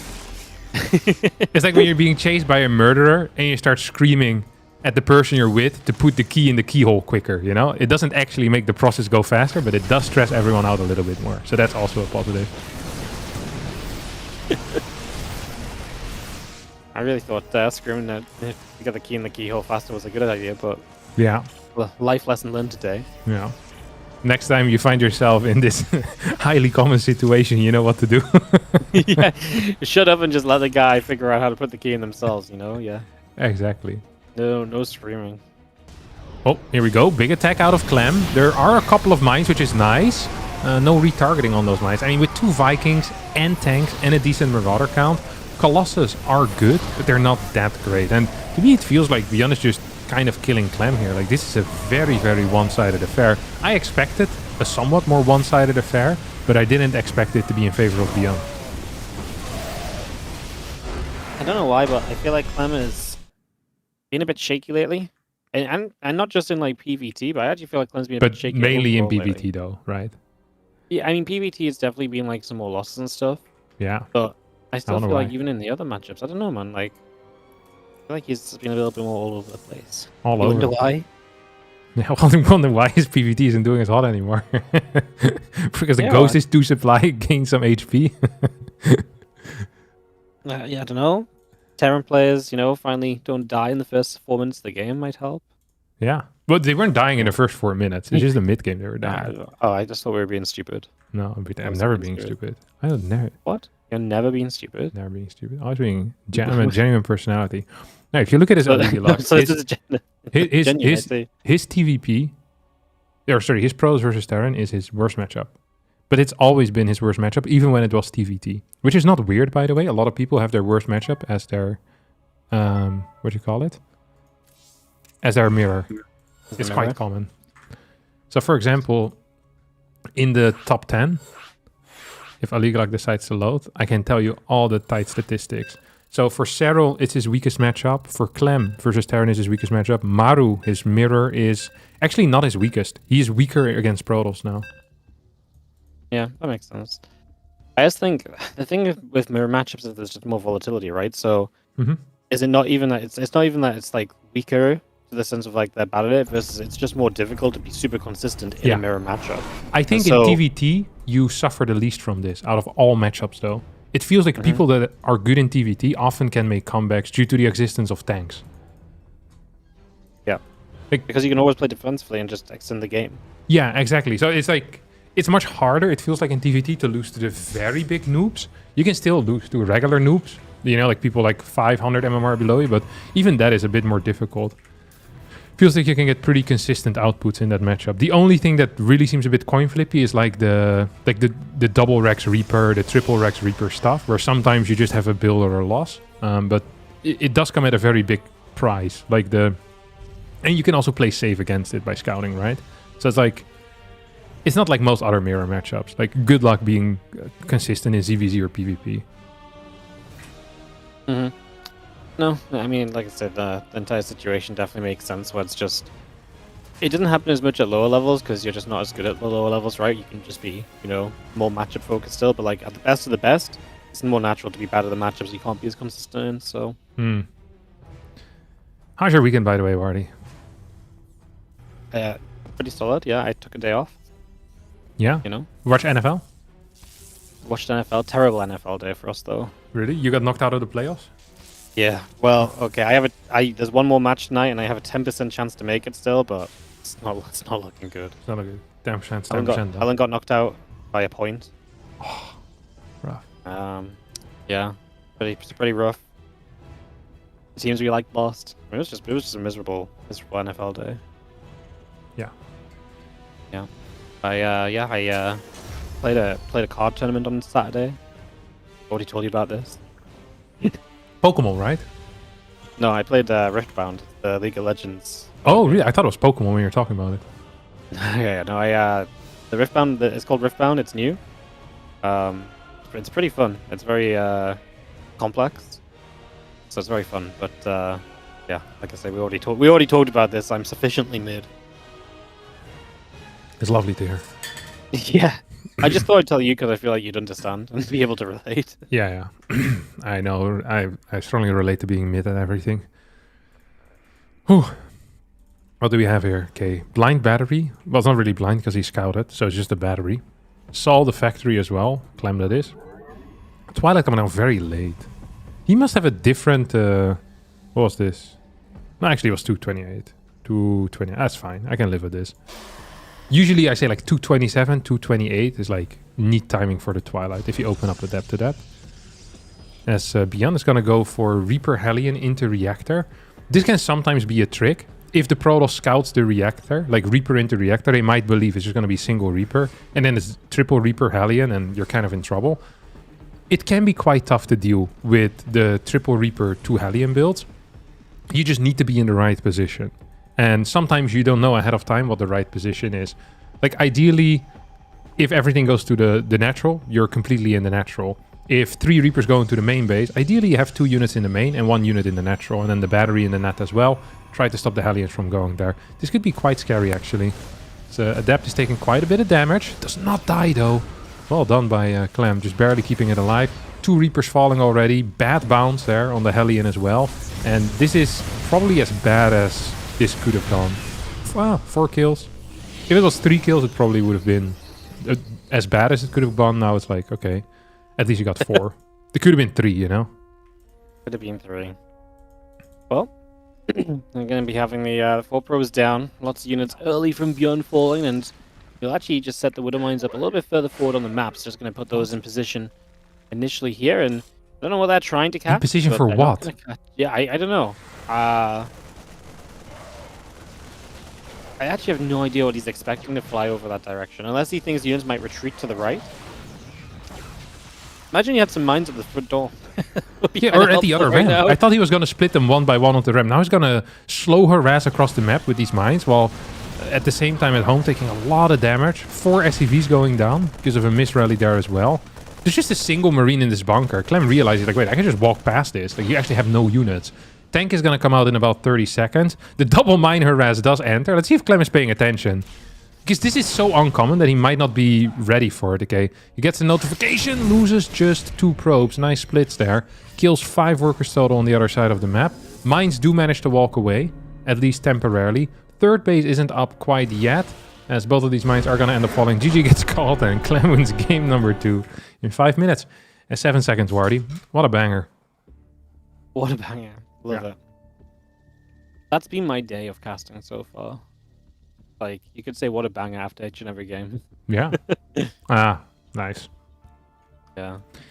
Love those days. I mean, we can't have, without dark, no light. And last week was very, very bright. Last week was very bright. We had a good week, didn't we? Yeah, a fantastic week. One of the best weeks of my life. Yeah. Amazing. Got a game 3 as well. You get a game 3. On Tourmaline.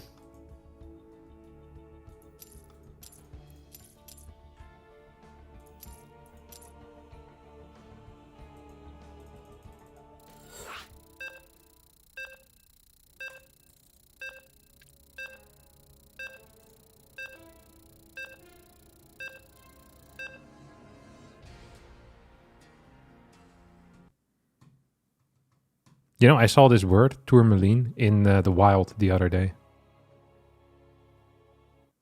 I'd never seen it before. In the wild? Yeah, like I was reading a book, and then it said like a tourmaline merchant. I was like, oh, I know what it is.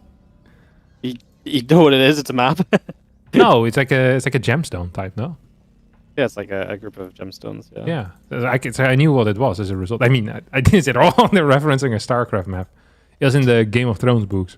I've been reading those. You know, on Friday, or like last Thursday or something, I went to bed, and something bad happened to one of my favorite characters, and I was upset. Like, I couldn't sleep because I was upset, that my favorite character had died. And I was just real upset. And then in the morning I woke up, and I was thinking to myself, should I read more? And then I read like 3 more chapters, and he came back alive. Like, it was a ruse, He wasn't really dead. I was so freaking happy. So it was a bit of a whirlwind. Yeah, in this weekend is what I'm trying to tell you. Dude, I was proper upset. Usually, like, you can ask Irene about this. I wasn't happy. Like, my night was legitimately ruined. I think it was Thursday. Bad to see you take them so seriously. Yeah. It's very exciting because I haven't seen the films yet or the TV show. So like the books are like, it's super good. So you have no idea. Yeah, I have no idea. So I'm which book are you reading right now? So I'm almost done with the second one. The second one. Yeah. So I got the third one, Kings of Storms or something, Storm of Kings. And dude, I'm excited. What the hell's gonna happen here? Storm of Swords. What is this? Double Rex Reaper? I wonder. So Clem, if he can count, do you know if Clem can count? I've never checked. He can't. He's not great at telling the time though. Oh, broke down. So this is too many workers for it to be Proxy Marauder. So he should know it's not Proxy Marauder, but his second pylon in the main base makes me believe he wants to cancel the Nexus, which would probably be a terrible call. Losing that SCV is actually, or that probe is so bad actually, because he might cancel the Nexus now. This is such an awkward game. Yeah. This is going to be a little funky. Do you have the 2 Rippers? Yeah. They'll be finishing soon, and then they can get across the map and put some pressure on. It looks like the Nexus is staying up. He might cancel still. Think? No, I don't think he will. But you see how scared he is now? 2 Stalker, Zealot, delayed gas. Look at the timing of his freaking Twilight Council. Cutting some workers, left, right, and center. Hasn't chrono boosted on workers yet either. He's still afraid. He doesn't know what's happening. If the 3 Reapers, if they take the path of the north of the natural, I think they'll get 2 worker kills. Or if they go into the main, I think they also get 2 worker kills. Battery in the main right now. Dude, Clem is absolutely... He has no clue what's happening here. Nope, he does not. The Reaper's going to hop into the main base. No, but the Stalker. He's going to grenade his own Reaper. He's going to fight the Stalker. It's going to be his choice. And he is going to get the Stalker, but that means that that's pretty much all the Reapers will do. We get away with no other losses. So 1 Reaper for a Stalker. You like that more than the mineral line? I don't think so. Of course not. If he gets like 3 worker kills, I think the game is legit over. Like, and with 3 Reapers, you're 2 volleying.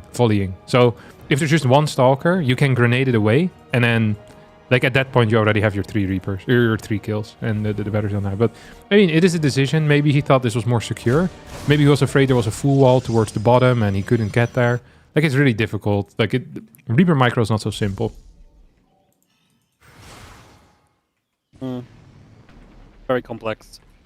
Let's just see those couple of Reapers and get back into the bunker for the moment. So just gonna retreat back over there. Again, Blink's about halfway done. The Stim Pack coming up on the side of Bjorn. Cyclone and a few Marines coming up as well. And we'll see what the next stage of this will bring us. As we have, obviously. Then we'll get to his Blink finally, and we'll maybe have some map control taken from him. Yeah, Sentry. So Clem is playing like an afraid man, you know? He's not feeling confident right now. He's doing 3 gate, Sentry, Robo, 3rd gas. He's now moving over towards the 3rd Nexus. So I think there is an intention to try and take it. I wonder if... I mean, if I scout this and I'm a Protoss player, I am thinking that this is just going to be a tank push. Probably with an SCV pool. Because this is a very odd setup. There's no tech lab on the 3rd barracks. You see no starport either. Worker count is okay. And there is an eBay. You don't know the timing on the +1. It's just really freaking weird to not have a combat shield going here, you know? Yeah. And then Beyond does it anyway. He's just gonna swap.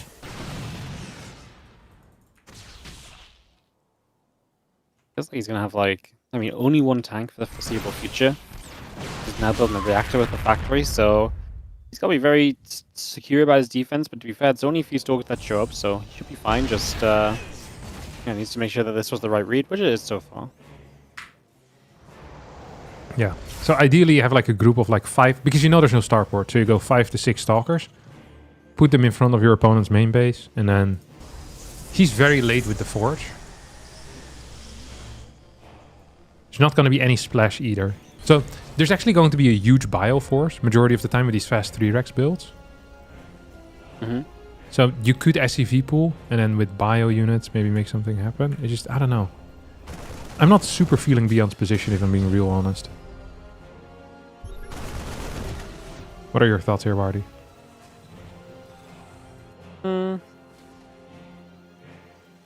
I feel like his charge is finishing. Clem holds the map control. I don't know. I feel like it's alright for Clem. Just see what we'll see what Bjorn can do as he finishes these upgrades, and I presume he's going to move out with the medevacs. He's not going to have like a lot of buffer on his army because it's only going to be the 1 tank, but it's very bio heavy. I just don't know if he has enough supply for the bio heavy kind of to end up overwhelming. I mean, a double drop across the map could be neat, and then you keep the rest of the units at home. You don't full send it just yet, but maybe the double drop gets you in a position where everything else can move across the map comfortably as well. So I'd say there's options coming, just not quite there yet. I think Clem has too many units for this drop to do anything. I just don't think it's possible. Yeah, I think so. There's also no 3rd CC quite yet. I think what you might want to do with a drop is try to catch these stalkers. Like it feels like that's the best solution here. It's going to try to go into the natural. It's going to lose quite a few units here. No hope. Yeah. Keeps the medevac alive, which is a big deal. Honestly, I think the only thing you actually can do right now is to go up to 130 supply and then you SCV pool. Why 130 supply? It's because at that point you're probably going to have 4 to 6 mines. And you're going to have enough Marines where the charge lot is going to get significantly worse. And you're just hoping that there's no storm being built behind this. Because if Clem is getting storm behind this is the worst plan in the world. If Clem is not getting storm, then this is a really good plan. I really like it. Prism going down is also a big deal, by the way, because it means no counter damage. Yeah, full SCV pool. This is... Like, if you had map hack, this is exactly how you would play, to be honest. Like, this is completely correct. Clem wants to probably base trade here. I think he knows that or he wants to attack.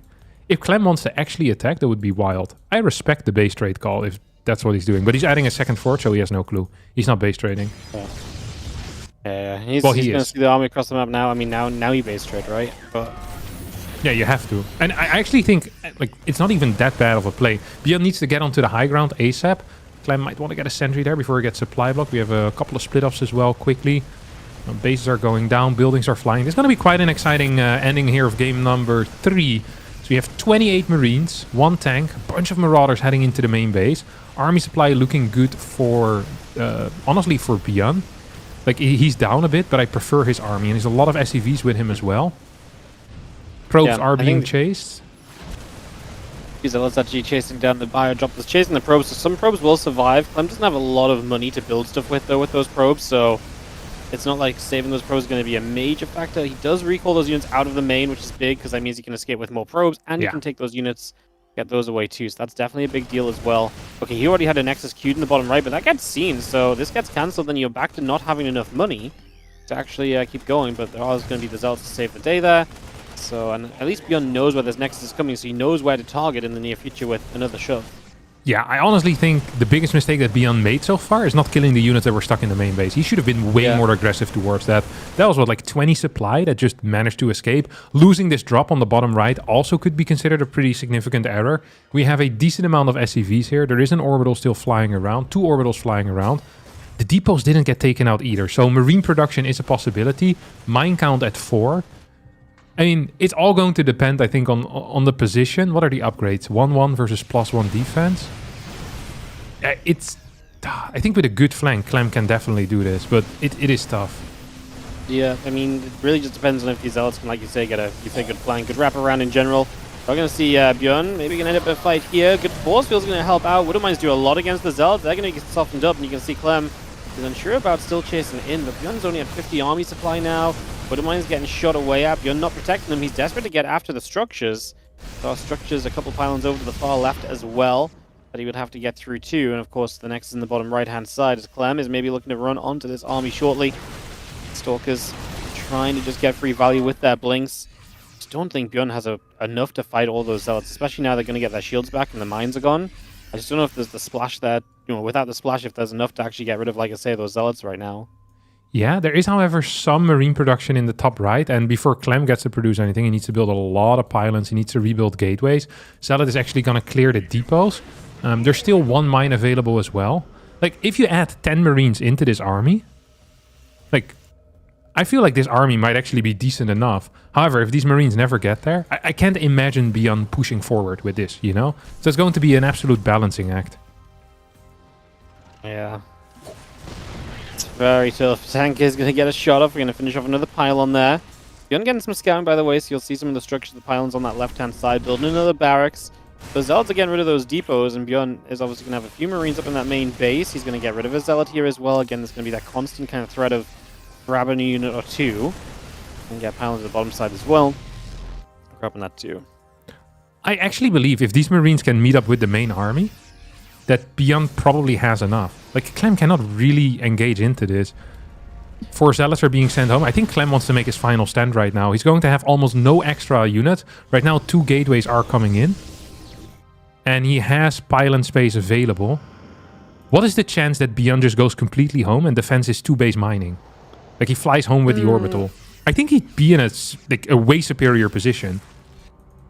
This is the most unlikely call to make, but would actually be the correct call. Yeah. He would be 2 base versus 1 base with superior worker count and better production. He just needs to get home, though. Yeah. It's going to be the main thing. Zealots are going to run into this. Widowmine does this pod. We get rid of the tank, but honestly, it's a lot of Zealots going down. Clem's army supply is not in a great place. Force fields coming through. The SCVs trying to tank a little bit. Bjorn will unload to the other side. The force fields, which allows him to take a better and better fight. And I mean, at this point, Clem's losing the Zealots, which is... I mean, the Zealots were the reason I felt Clem had a good shot here, because I felt like they might be able to be enough of a tanky force, but clearly not enough of them, and they're going down. And of course, if Clem tries to retreat, Bjorn could also retreat in a better position, but Bjorn obviously sees that he's got the better army, and he's going to knock Clem out in the semis, as we are. Wow. Basically, we're units away from Bjorn winning. Yeah, twice in a row here for Bjorn now, taking out Clem in PvT. Impressive performance. What a wild last game, to be honest. Yeah, no, just it was kind of, it's weird because you see Bjorn at that less army supply, and maybe could have even had a better situation if you hunt those units to the main down as well. So yeah, I mean, this is really on Clem for not killing the mules in the main base and checking if there was any mining. Because without those 10 extra marines, this fight goes Clem's way, right? Yeah, the extra bit DPS goes a long way. Yeah. All right. Well, we are going to have one semi-final finished up, and we are going to go into the next semi-final, which I think is Max Pax versus Rogue. So Max Pax Rogue coming up, and Bjorn goes to the finals. True. Goated. Shout out Ador for the 11-month resub. Big ups to you. Exciting.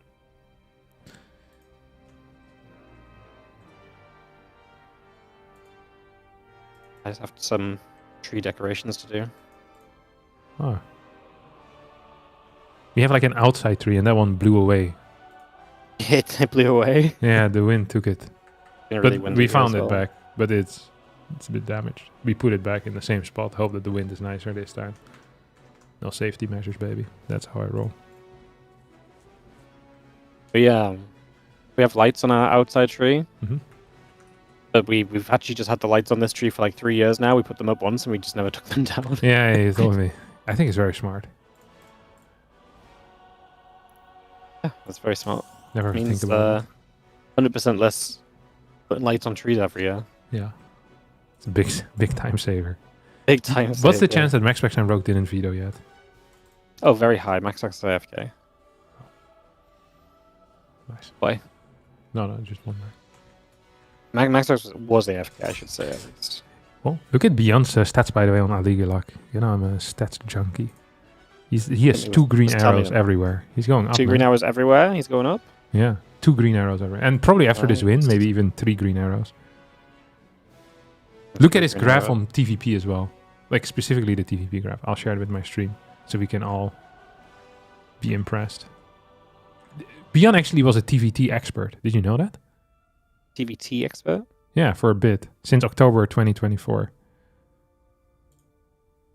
Honestly, no, I didn't. I didn't know that either. His TVT is still apparently expert level, but his TVP, it was worse first, and now it's getting better. He used to be really good against Zerg. Then he started sucking against Zerg, mid-2024. Now he's on the way back up, taking out the likes of Solar. Gun definitely goes through phases. Yeah, he does. Shin, still good green arrows everywhere. Classic has some nice green arrows again as well. It's probably because he did well in RSL, didn't he? Did he? He won 1 series now. I don't know. I don't watch it. But I thought that he was in the finals or like the semifinals. Yeah, but you only have to win 1 series because he won the RSL. So. Oh, wait, oh really? So he just gets routed straight into the finals? Well, no, it's like semifinals. So it's like the actual RSL offline finals is just 4 players. Oh. And 3 of them are just the winners of the previous seasons. And then everyone else plays an offline open bracket. So like 16-player double elim. Oh, not even double elim, just single elim. And then one guy advances to day 2. Interesting. I think was the format. Dude, Maru has loads of red arrows. Yeah, he's... You know, he's one of the Every time he biggest plays- losers. Minus 52 points. Minus 52. Yeah. Shin is the biggest riser, plus 79. Beyond, plus 45. Uthermal, plus 26. Nice, plus 35. It's because Nice did well in your tournament. Yeah, nice popped off, man. He made playoffs. That's crazy. Yeah. Cure, Beyond. Cure is losing some momentum. Solar is on the way down. Rainer a little up.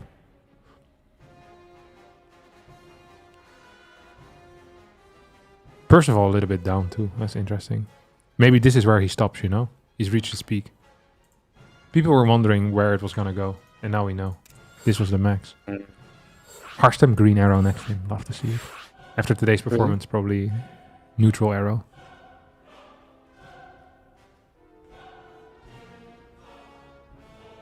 Who did he beat to get Green Arrow? Hmm? Who did he beat to get Green Arrow? I lost to 0-2 to Rainer. that was an upgrade. I took It was the fact you got far enough in anything to play Reno was like... Maybe good they job. also do it based on like game time. If you survive for more than 10 minutes, they give you some pity point. No, I think it's because I took a map from Shin, probably. I don't know. There's nothing here in my match history that suggests anything good happening. That's rough. Crazy. Alright, we're going into the...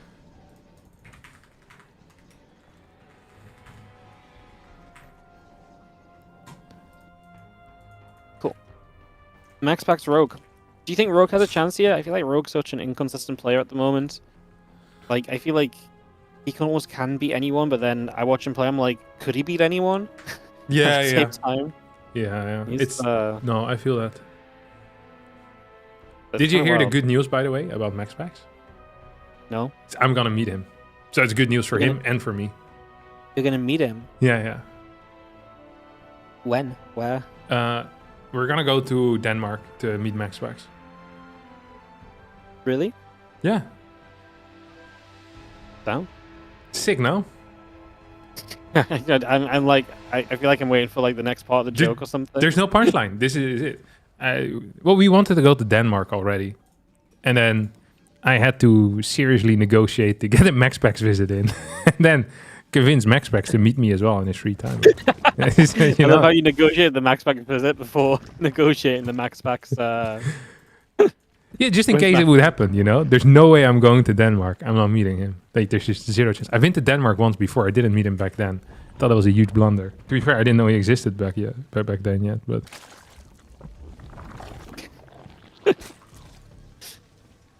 That's wild. Yeah, he said he was down, but... And he never lies to me, so... He He never lies to you, but then haven't we had multiple moments where he said something and then turns out that was not the case? No, he never does that. No. Never? No, never. Not once. Hmm. He said maybe Special. stuff before, but he's never agreed, you know? So, Uh-huh. yeah, this is... Okay. This is it. Yeah. What a I don't even know what it is really, but yeah, amazing. Yeah. It's going to be probably one of the most memorable days of my life. People are going to be asking you about this for years to come. I will tell them nothing. I'm going to take it to the grave. It's going to be, you know, a special moment.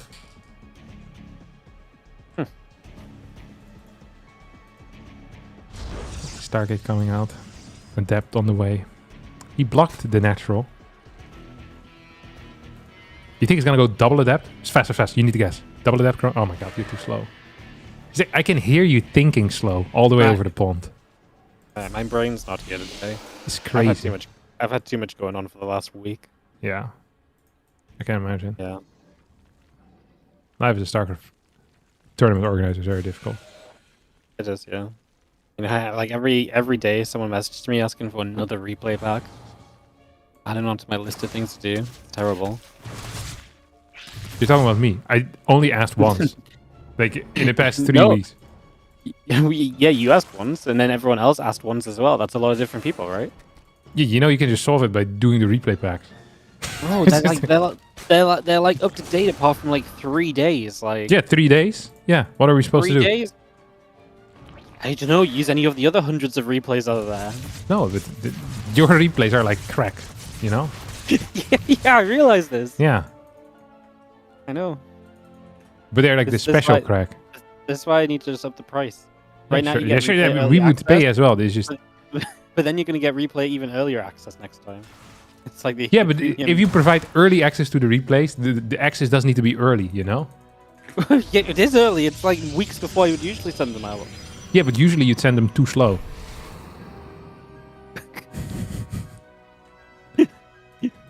Right? So that's why you get early access. Yeah. Okay, I want Significantly direct faster. access. Like, poof. You want direct access, yeah, Yeah. but that's another tier that's not yet being installed. You know. That's true. Ooh. Ooh. Max Packs dealing a decent amount of damage. 4 worker kills. Loses 2 adapts, but his Nexus is up already, so these adapts honestly are pointless to have around anyway. Spore now coming down on the natural as well. Spore on the natural. Twilight Forge, couple gates coming through. Next on the probes coming up. Drones in the Evo chamber coming around. I mean, I expect Rogue to lose workers because that's just Rogue. In a nutshell, he loses workers early game ZVP. I really want to know what kind of style he's going to bring. Max Packs has struggled against some of the more aggressive CVP, I feel like, so... And that does fall into what Rogue sometimes likes to do, so... Yeah, I was watching some Rogue games and I saw him do some like Hydra Link stuff, but without any upgrades. Right now he has a setup like he wants to get +1 melee, but because his eco is so absolute dog water right now, I don't really see what his follow-up is going to be. He's adding in a Roach Warren.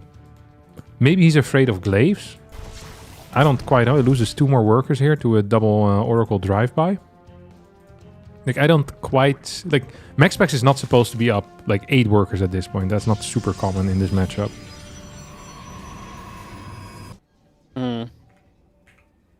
Yeah, no, he's definitely off to the races in the economy game for sure. We've got the couple oracles going to linger around on the left side. The stalkers will try and play cleanup. Melee upgrade on the way through. We have ourselves the +1 blink from Max. That's going to be a big part of the next stage of this. And Rogue. I mean, it's nice for Rogue. He is getting into a melee upgrade unpunished, right? I do feel like a lot of the time pros try and punish Turks for the melee upgrades, but he's going to have just lings up against stalkers. Yeah. But then his economy sucks, so maybe he maybe that's just going to be a problem anyway. Like, is he just hoping to super overwhelm these stalkers? Because I'm not seeing that really being the case right now. I mean, obviously the oracles are still available overhead as well. This feels not so great. Yeah, I don't even really see where Rogue has an advantage. Like, usually you can like point to like some asymmetric advantage. You know, one player has better eco, the other has better tech. It feels like Rogue has managed to gain an advantage in no area. Like, he doesn't have faster upgrades, doesn't have better tech at all. Actually, he's behind in tech. He has less units, like way less workers. He has so little workers that it feels like he should all in. But I know that if he all-ins right now, this is not going to be successful. Now, we're going to get a full-on recall, I think, here out of max packs. It's the only thing that really makes any sense. Oh, he's going to continue moving back. I feel like he's late with the recall, no?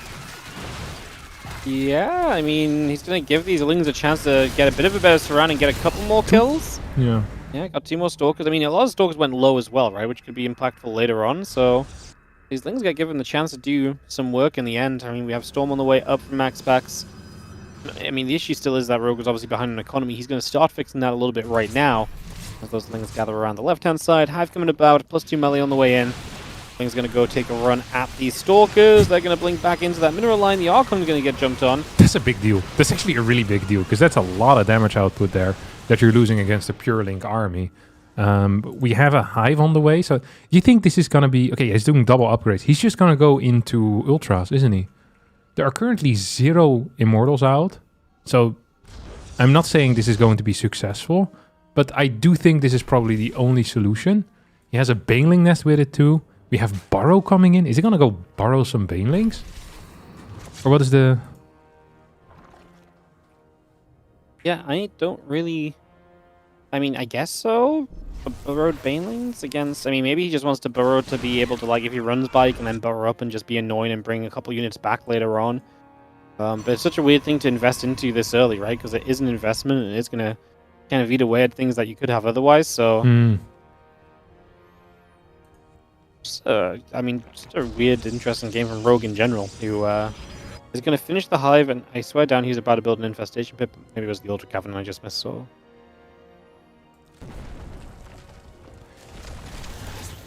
Prism shows up. We got Lings nearby, but the Prism obviously can just evacuate. And more than anything, this checks where the Lings are at. It keeps some of them back at home. It's showing the potential threat of the Prism. And you see it flying back up over here, but obviously it doesn't have to just drop in. It can warp in nearby, and then you just run those Zealots in too, so... It's just something that now Rogue has to have, you know, a constant kind of thing in his mind of. Look at this. He's going for like a 7 Overlord drop. He's only morphed 2, but there's 5 more Overlords moving to the very north side of the map. Definitely an aggressive option. I mean, sometimes I feel like that's one of the cool ways to kind of pull the pros apart. I just feel like, first of all, we need to actually get to a point where we have enough stuff to even begin thinking of pulling the pros apart. A few Banelings actually slipped through the storms there, which is nice. And no Baneling speed yet is going to be the biggest issue, perhaps, because then the storms are going to be even more difficult to kind of maneuver around. Yeah, I don't entirely see how Rogue is planning on holding this fort, to be honest. And the storms have been dealing some damage to his own units as well. Max Pex's units. Only has 2 Archons remaining.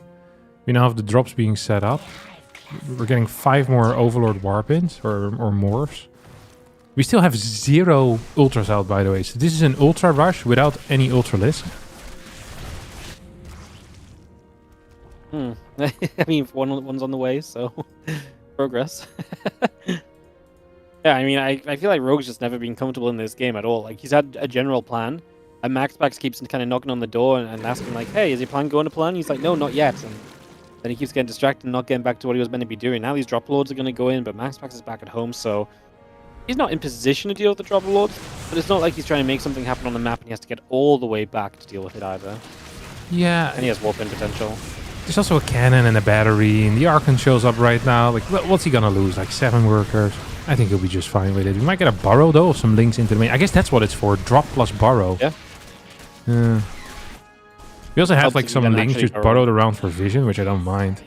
3 hatcheries coming up at the same time. 10 probes end up falling, which is actually not an insignificant number.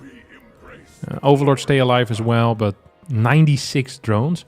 The problem with Ultra styles is that there's still a timer on them. And that timer is pretty much the immortal count. Like once you're just matching your opponent's Ultra count with immortals, and you have a decent buffer wall of a couple of Archons, some Storms to deal with, Ling Bane, usually you're still going to be winning as the Protoss player anyway. Yeah. Well, Ling's still showing up and trying to get a little bit more done. So again, trying to get in position right away. As we have a Nidus networks coming down too, so they're going to be also an interesting something to keep our eyes on here for the next little bit of time.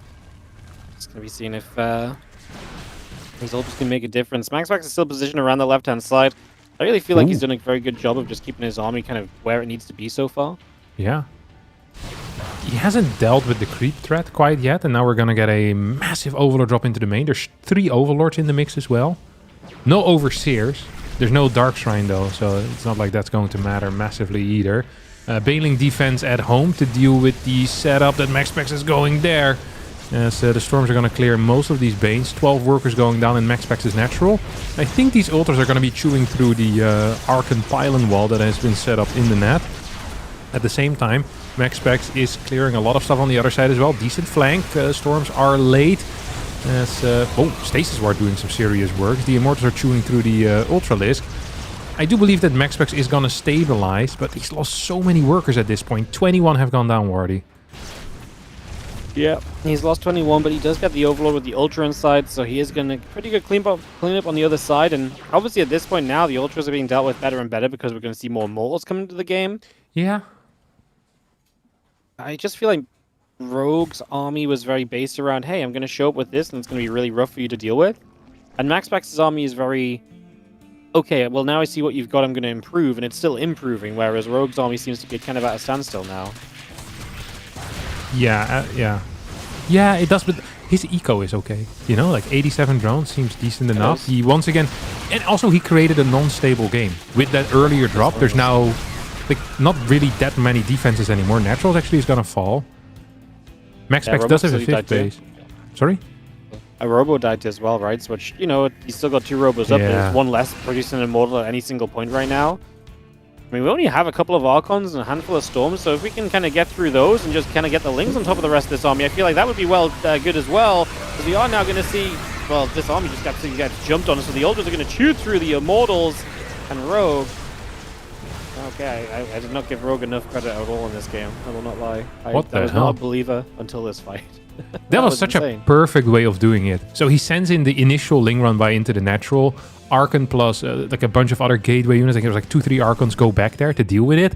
And then Rogue realizes, wait a second, if there's so many Archons on the top side of the map, what's going to be at the army? And there really was nothing. It was 1 Archon, a couple of Storms, only thing to deal with the Lings. And although the Ultras were there as well, this was really a fight that got won by the Zerglings, in my opinion. Like just chewing through that Protoss army with poor armor upgrades as well, might I add. There are no shield weapon or no shield upgrades, 0 armor upgrades as well. This is a pure attack army. And Lings, if they have Adrenal Glands and +3 melee, actually can chew through that pretty freaking quickly. And now I think Rogue is in a position where, for the first time in this game, he actually has the... I'm not even sure if it's the lead. But yeah, actually he does have the lead, because he has 10 Ultras against a single Immortal. Like, how are you going to do that as MaxPax? I don't know. Yeah, I mean, feels rough. We are going to drop a Time Warp here. Bane's getting slowed down heavily. That Storm actually doing a lot on the Banelings that are trying to move through. This feels like a bit of an uglier fight, but now the Lings show up, and I don't think there's any splash left to deal with these Zerglings from the top side. Just the choke points to mess around with it, but let's face it, these Ultras are chomping through as well. And we're just missing some detection, which is why the Overseer had to fly in. Finally, the cloaking fades away anyway, and MaxPax nearly falls below 100 supply. It's just about staying above it, but we lose another Nexus as well, and these Ultras can keep on chasing at this point. He clearly feels like he's got enough. I mean, a couple of the Ultras are low. You kind of maybe want to run with them and try and get them back home. Maybe there's a Transfuse or 2 to heal up. I feel like Rogue doesn't even quite know, though. He's like, should I run? Should I just keep trying to kill him right now? We drop a Storm and actually does kill an Ultra running in. But yeah, trying to close the gap on these units. A couple of Archons wolfing through, and Rogue will not quite break in just yet, but of course has that economy behind all of this to keep him rebuilding. That last fight was really ugly, though. I'm not sure if he should have done that. He went for a similar move, by the way, once again, to set up this fight. So Link's poking into the natural. This time there were forces there, and then he said, okay, you have forces there. I just once again come in with the surround from the top side. So you're kind of creating like a natural surround position for yourself if your opponent has to defensively split. And against Linkbane Ultra, you kind of have to split. So I'm a big fan. Well, Oracle's around the top, the Lings over to the bottom left, Great Aspire coming up, Corruptors and the Elders coming through, Mortals in production, 2 of those coming up at a time. It's going to give MaxPax a chance to step back in. I mean, how well prepared is MaxPax going to be if Broodlords hit the field, though, right? Because like MaxPax is now still playing catch-up against this army and resetting a couple times. Broods might be a nice switch to kind of switch up the pacing and give Rogue an opportunity again. We shall see very soon. It does look like his next attack will be based on that. And of course, Rogue controls this map, and MaxPax is pushed back on 4 bases, so Rogue is just needing like one final fight, and yeah, Broodlords have a pretty good chance to maybe making that happen. Yeah, before you do anything with Broodlords, I'd always recommend having like even just 2 or 3 spines on the bases. Because you know that if a toss cannot engage, usually there's going to be a base trade with zealots going to other bases. So your main army is attacking somewhere and then zealots being split off to the sides, maybe even a secondary army being split off to the sides. Broodlords are very slow at catching toss armies, especially if there's no infestors nearby. It can be tough. So I wouldn't mind seeing a spine crawler or 2, especially with the bank that we have currently. It is possible that MaxPax gets so blindsided that he has to kind of fight. Like if he meets this army in the middle, it's going to be tough. But yeah, we're going to have to wait and see. If MaxPax catches a whiff of this transition, it would be nice to have spines. And we're getting a couple over here on the right side. I'd love to see a couple on the bottom left as well. Like 4 or 5 spines, really all you need. It's going to help so much against zealot run-bys. Let's take a chance up at the rocks on the upper right-hand side. Again, Spire coming through, the spines in the way. Arc on the Immortal building by as well on the left side. We have got the gathering of Immortal Archon right there. The Mothership overhead. The first Broodlords will show themselves, and yeah, it's going to be, like I said, I'm not sure something you really want to fight into right now. MaxPax immediately starts a Tempest, so now he knows the Broodlords are here. He'll try and find an answer to them. There's not even like he has the Stalkers where he can maybe have a chance at like blinking underneath them and clearing them out. Like he's basically relying on Archons as a way to kind of run into this. Some probes go down. And obviously Rogue can continue to advance into a bit of a siege with these Broods. It's only the single Stargate as well, so 1 Tempest at a time is not going to be a super fast response. And we obviously in no position to lose this 4th base, so what are we going to do? He just recalled his Mothership to the base. Not sure that's going to save the day. You can at least attack the air with it, and you can eventually recall your main army as well pretty easily. Because you have more area of effect with the Mothership recall, right? So I actually kind of like this. The problem is that there's just too many mobile units for Rogue, is what it feels like. So it's like nice that you killed 1 base. Rogue still has like 9 bases. You just lost your last remaining mining base. Like this is not a good trade. It's actually gonna lose it as well. So it's too late there with the cloak, which is just a mistake. He's going to max out on a very powerful army, and he's going to try to win with a single fight. So basically have the Tempest kill all the Brutes, and your Immortals will be capable of clearing the ground. I think what Rogue needs is Infestors, probably some Spores. Drive-bys are always decent as well. There's really not that many cannons on any of these bases, so that means that base trading can be somewhat effective. MaxPax's army also isn't perfect. Like we still have 11 Stalkers, which are a bit so-so in my opinion. Yeah, that's very true. Well, MaxPax is at least getting closer to maxing out than he has in a while. Rogue obviously has a big bank, but he has to have something of a decent trade here to be able to rebuild and have a chance at the rebuild.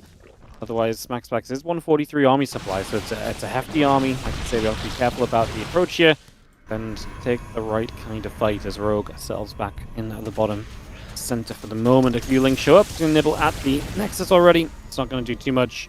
Those few Lings get cleaned out straight away. Absolutely.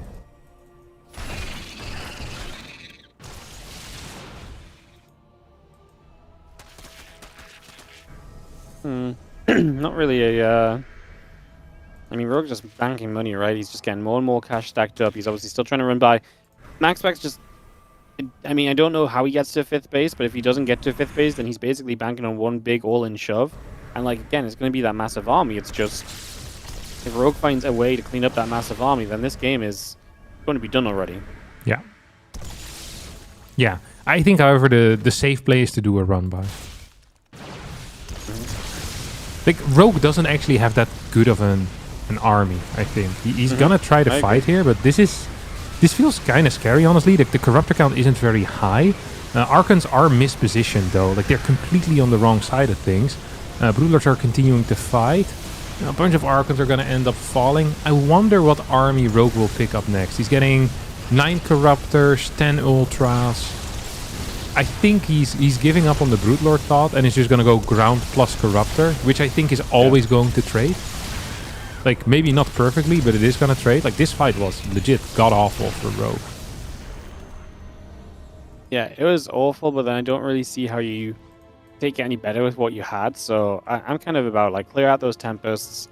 Just have so much on the ground. Like, the thing is, as well, is like Max Spec's lost like 50 army supply here. He doesn't have the money to rebuild. So all you need is an army that plays cleanup, right? Yeah. And just maxing out on the ground and guaranteeing the ground fight should be good enough for you. And he's going to be maxed out on pretty much ground army now, plus the few Corruptors.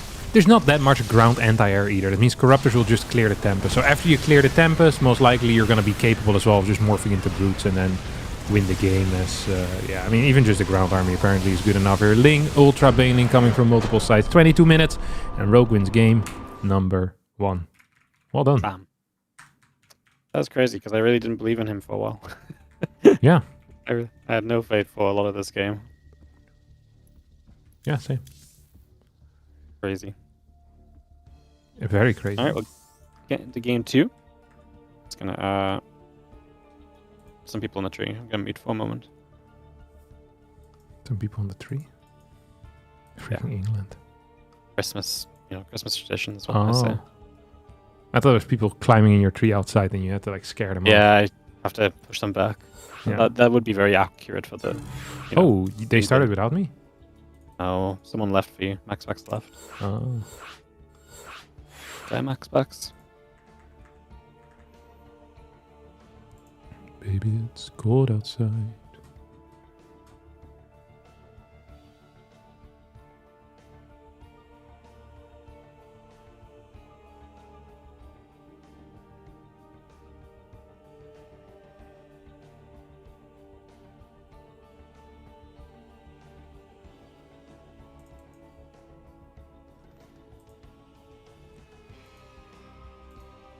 I really can't stay.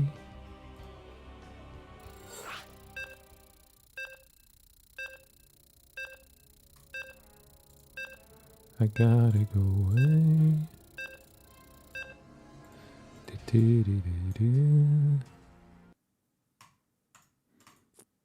Proud of you, de broer van Henk de Vries.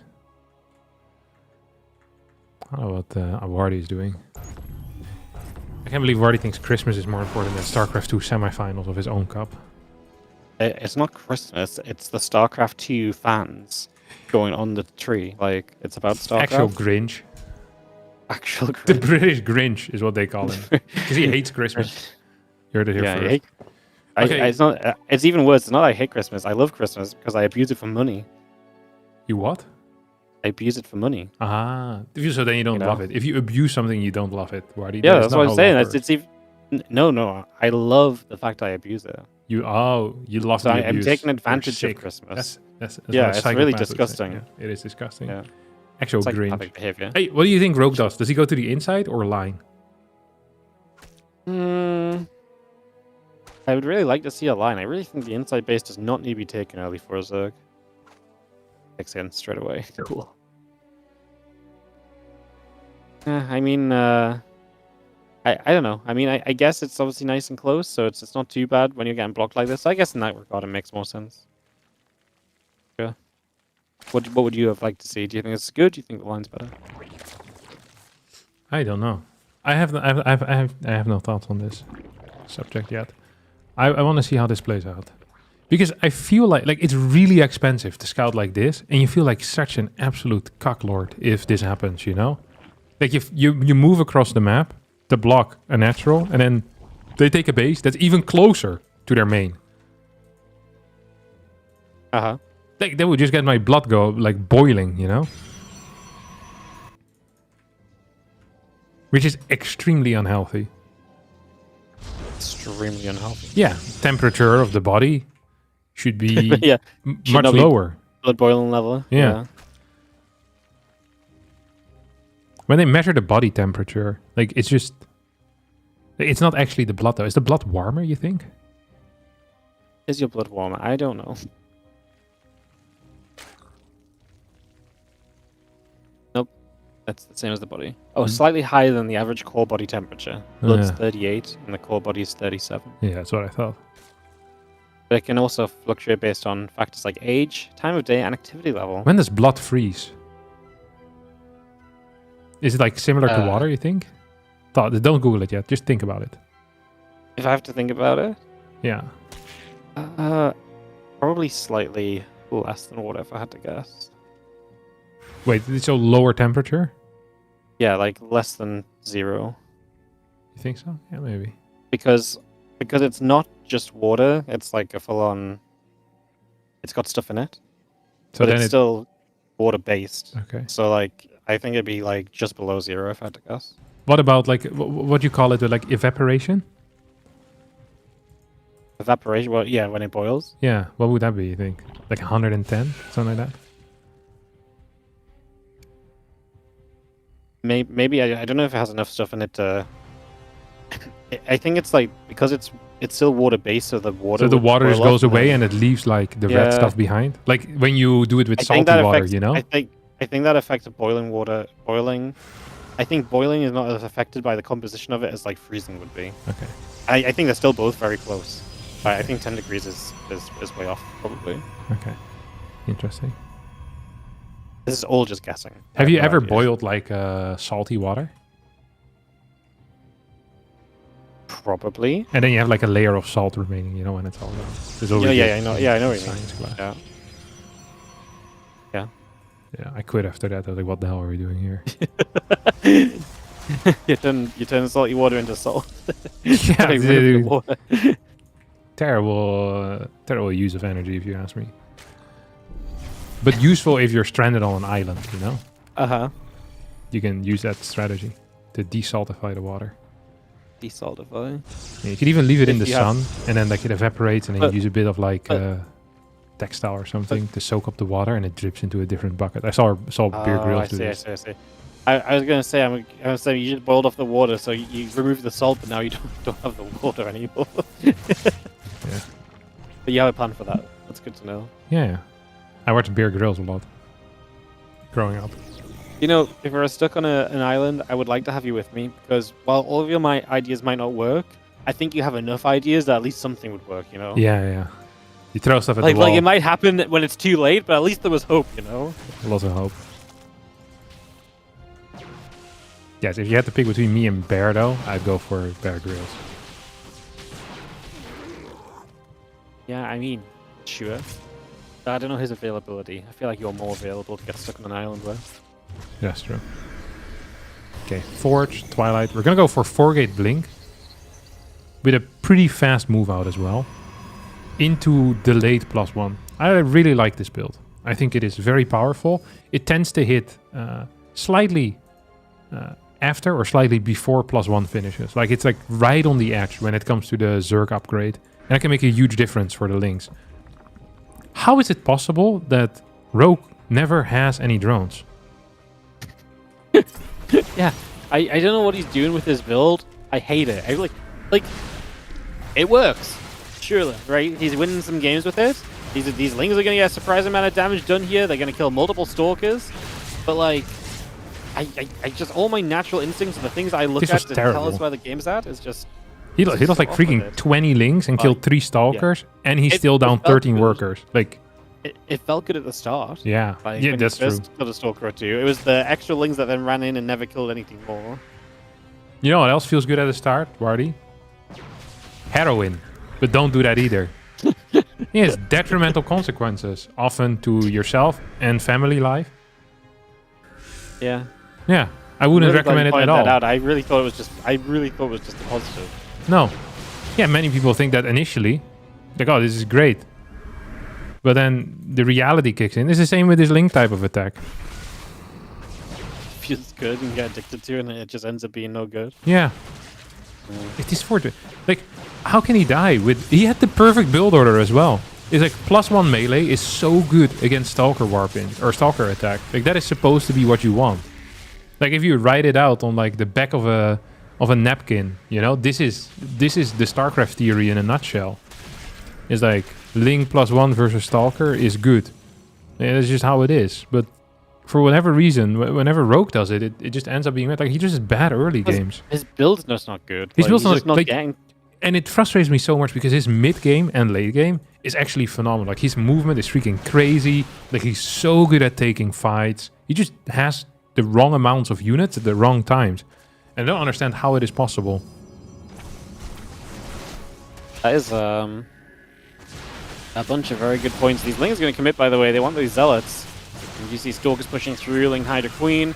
Going to be there to try and push the Stalkers back away for the moment. +2 attack, Storm and Charge all coming up. That +1 missiles are part of this. Hydras, Banes, and Lings are producing through as well. We will get rid of a couple more Queens here. The Hydras and the Queens still trying to trade with said Stalkers. And Max Specs will end up having to pull back away through the top side. Yeah. Forward base in some trouble here too. Hate it when my forward base is in trouble. Stalkers moving forward. You're gonna snipe some Lings, maybe a Hydra. They blink back.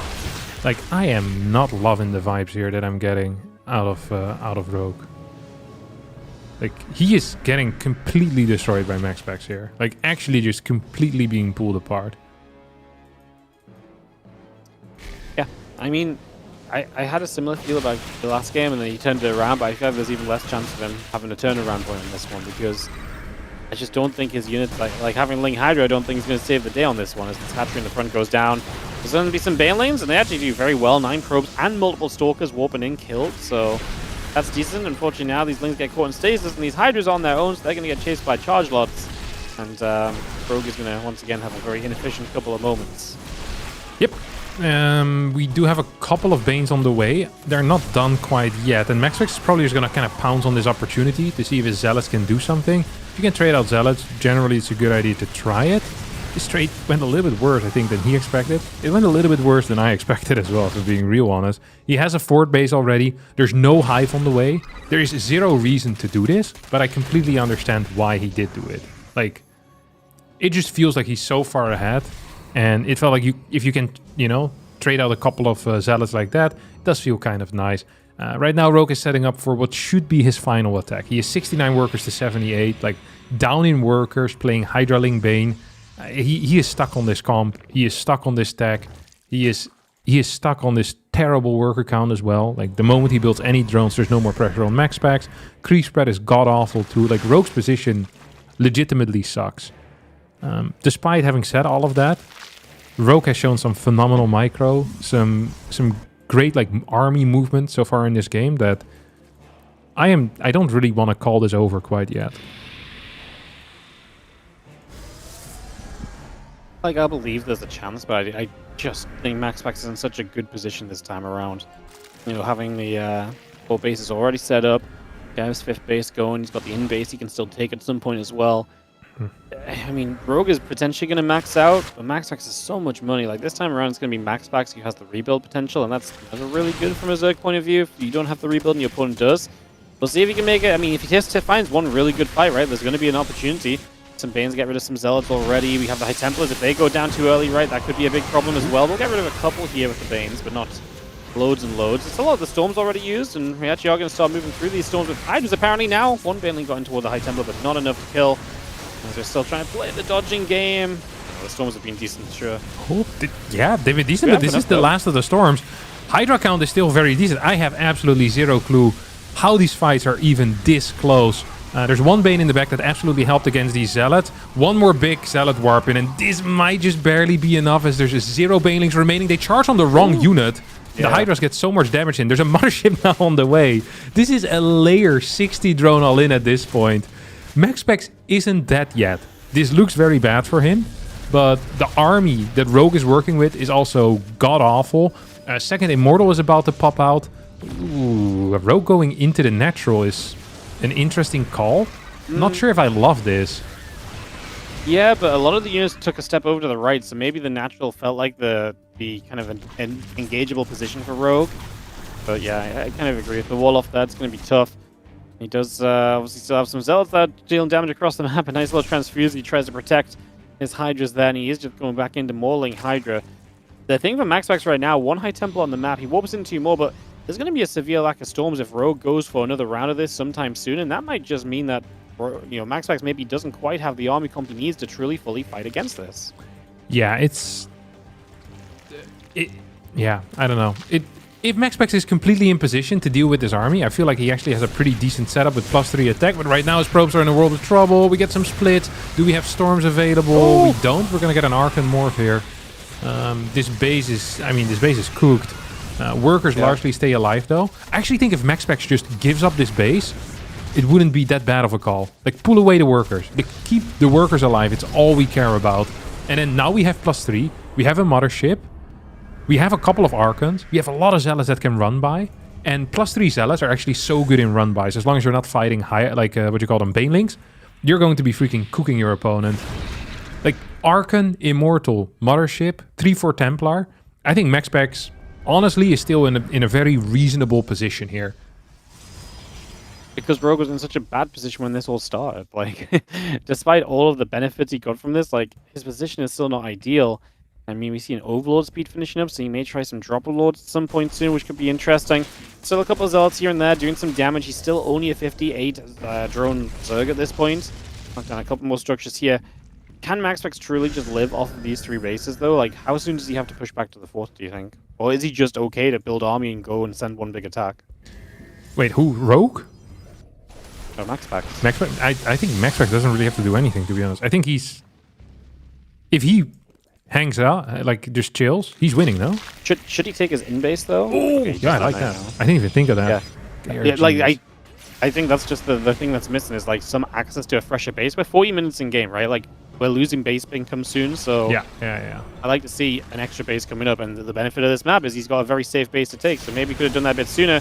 Here you go, that first one was very preemptive. We are going to get a lot of the banes connecting through. The Time Warp plus Storm on the top left was massive, and that's going to really deny a lot of this, but is it good enough for MaxPax? As we have a few Hydras left over still going in after those Archons. There's Immortals beneath that Mothership as well.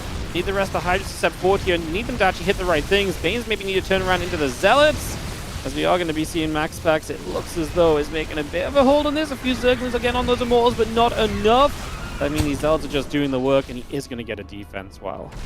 Oh my god. These Oracles were very powerful as well, keeping them alive.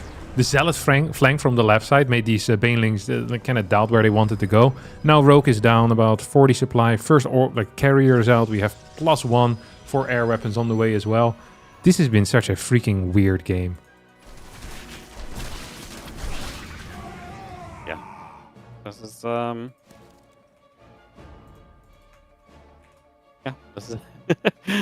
This is going to be... it's wild that this was so dominated by MaxPax early to the point that Rogue was even able to get back in. This was surprising. Obviously now I just feel like it's slipped far enough away, but... Yeah, Rogue really made a good go of what felt like an impossible situation in a lot of ways. I think Rogue might secretly be a genius. Like, he is so freaking good at this game. It's crazy. This should have been 100% unwinnable.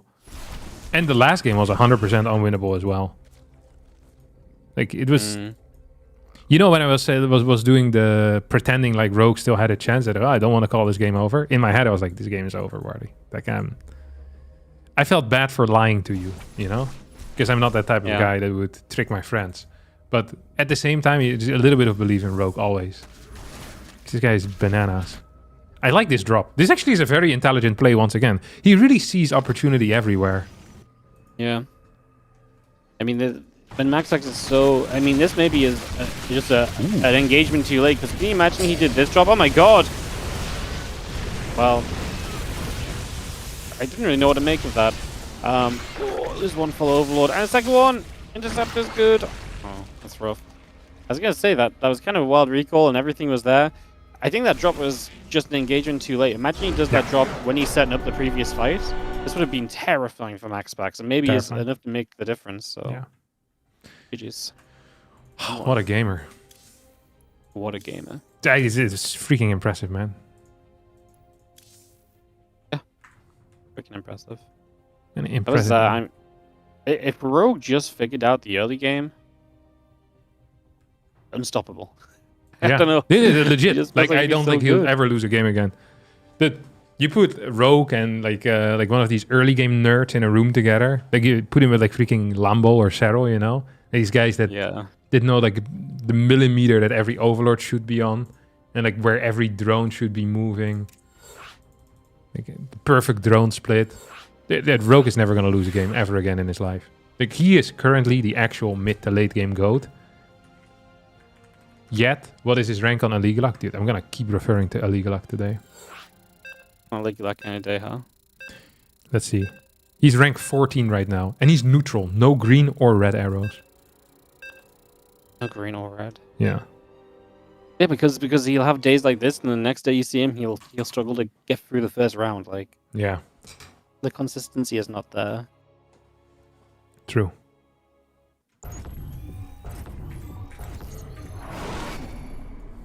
Crazy business.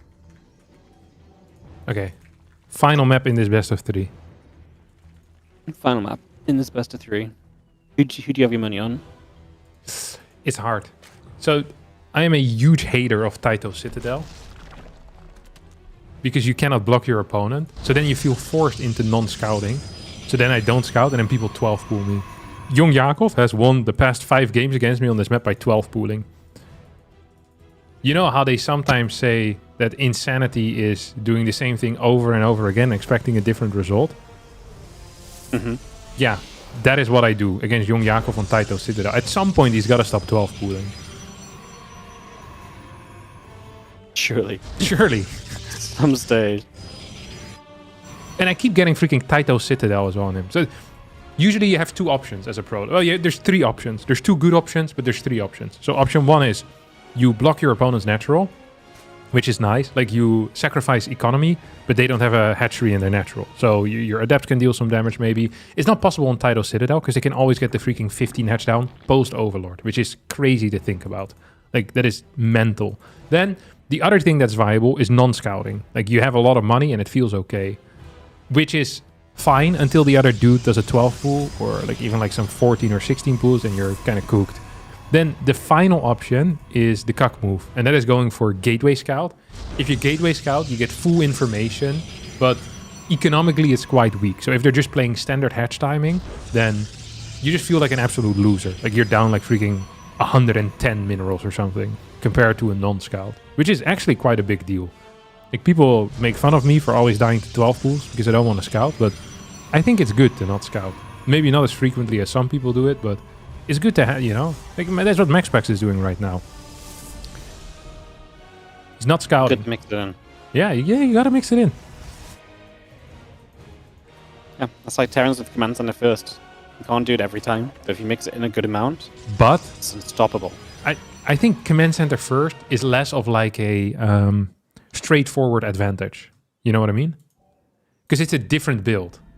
Like the SC, like probe scouting is just like you have a mineral advantage compared to gate scouting. Like nothing is different except no information. Like, but if you compare like barracks into gas to a CC first, they're builds that play out just different. So I don't find it like a complete even comparison. You know what I mean? Okay. Listen to this. I have another theory, by the way. What do you think of playing proxy 2-Rex Reaper, but also SCV blocking your opponent's natural base? Do you have the money for that?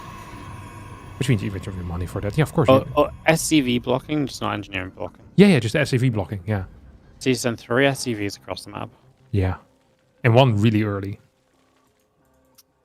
2 really early. 1, you know, like 7 seconds later. Sounds very expensive. Yeah, it's very expensive, but there's not going to be creep in the natural for quite a while. You get Reapers. Like, you could build a bunker, you know?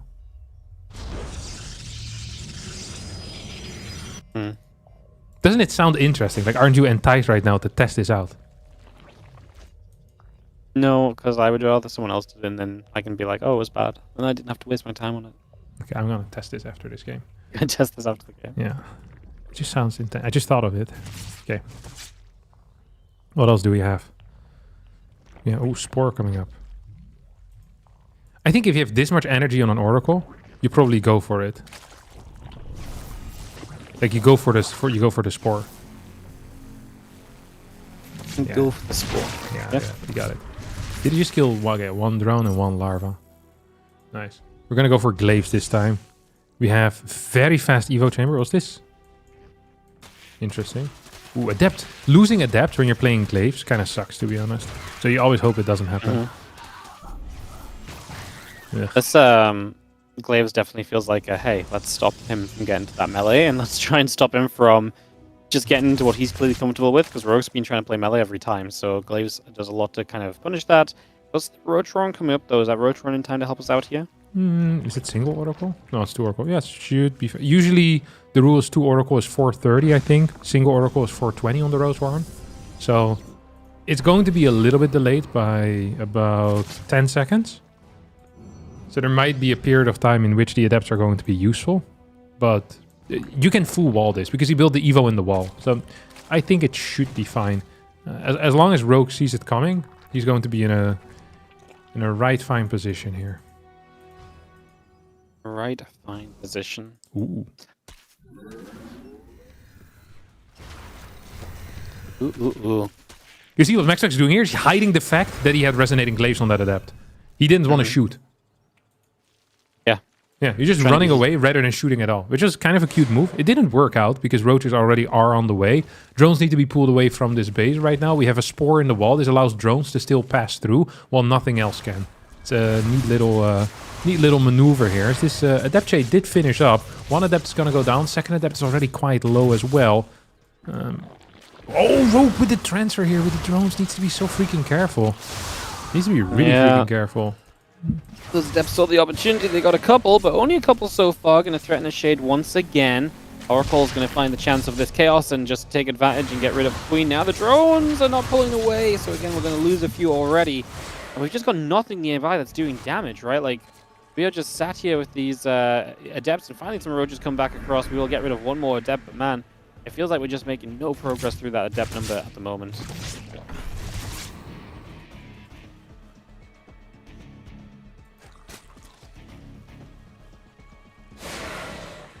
Shit again, roaches will step over, we'll meet those adepts. The adepts can try and get along over toward the natural here. 1-1 upgrades, blink coming through. We have the drop lord has just finished as well, so maybe some opportunity to make something happen with that. Yeah, I mean, he's gonna go for a roach queen ling. Maxx is playing the greediest follow-up as possible. Like he's taking a fort base, double forge. I don't think you can play anything that's more greedy, but he also has 6 gateways already. He's getting cannons, he's getting batteries. I think he can probably defend his fort base. Do I think he should defend his fort base? Probably not. But I think what units does our boy Rogue really have? Like, he has 29 lings, there's 10 adepts out. He has 12 roaches and 5 ravagers, and there's 9 stalkers out. Is Blink done? Yeah, Blink is done, so he can just blink away. Droplord dies already, as the stalkers made sure to get rid of that at first, and that's going to take away a little bit of the anti-air, which means that, well, these oracles are going to be able to just sit here, and that's just going to be all we need. GG's. Maxx will take out Rogue, and it will be a Maxx Bjorn final. Wow. It's an unlikely final, honestly, especially if you look at the bracket. Impressive stuff. Impressive stuff, man. Rogue gotten close to a final, but not quite there. Okay, I'll mute for a second so I can fight with my chat, and then we come back. Sure. I'll be here. Okay. All right. Just tested it. If you send a probe right away, then it arrives at 0.42, which should suffice for blocking the net. No, not if it's 15 Hz. I specifically said 15 Hz. Post Overlord will still be in time. So on this map, it is impossible to block it. Or close to impossible. Maybe it's possible if the Zerg miss-micros his drones. But if they don't miss-micro drones...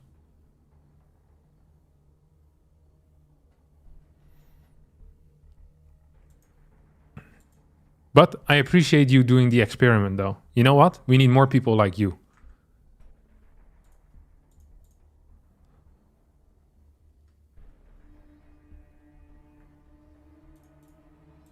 Also, someone earlier said, when I was talking about the double barracks and SCV blocking the natural, someone said that Maru did that recently. Maximum D said that. I want to have the VOD of this, or like the replay, or just give me the name of the tournament and I'll find it myself. I'm very curious. I've never seen this before.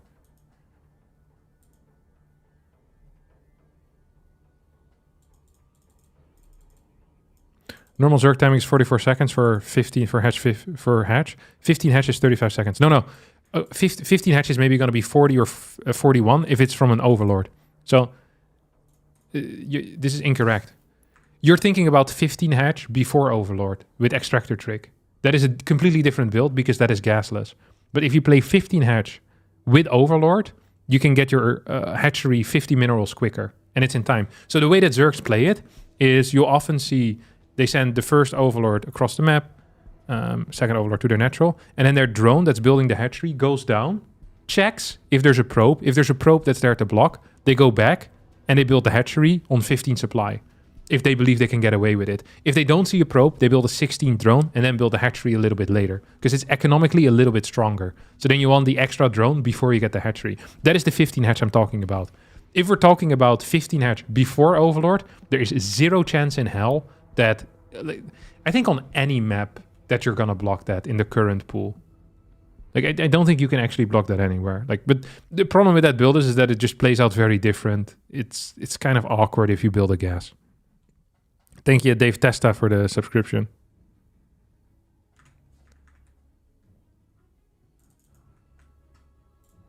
I still would like the double Reaper build that Maru played. I didn't see it. I want to know about it.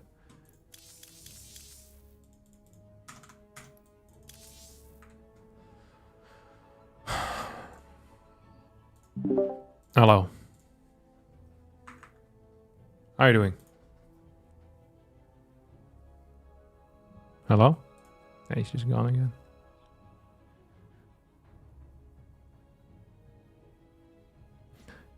Like going eBay block, but instead of the eBay, you make a second barracks. Ooh, you could make the second barracks at home even. I didn't even think about that. Or the second barracks proxied. So it's like an eBay block, except you do it with an SCV. First barracks at home, second barracks proxied. And then you arrive with 2 Reapers really freaking quick. Like when your first Reaper usually arrives. But then with 2 Reapers. And economically, it's not that bad. Like, it's not great, but it's not that bad. And then you get 4 Reapers at the same time as well. I think it's an interesting... Like, maybe you can bunker. I don't know how it would work. Because there's no... there's no nothing on the natural then. Like, no... Like, Queen is gonna... But when does the hatch finish with pool first? It would be like 220. So I guess Queen could move already. It's maybe not great. But there's only a single Queen. What the hell is Wardi doing? Is he in the game? Yeah. Oh, Wardi muted himself. Thank God.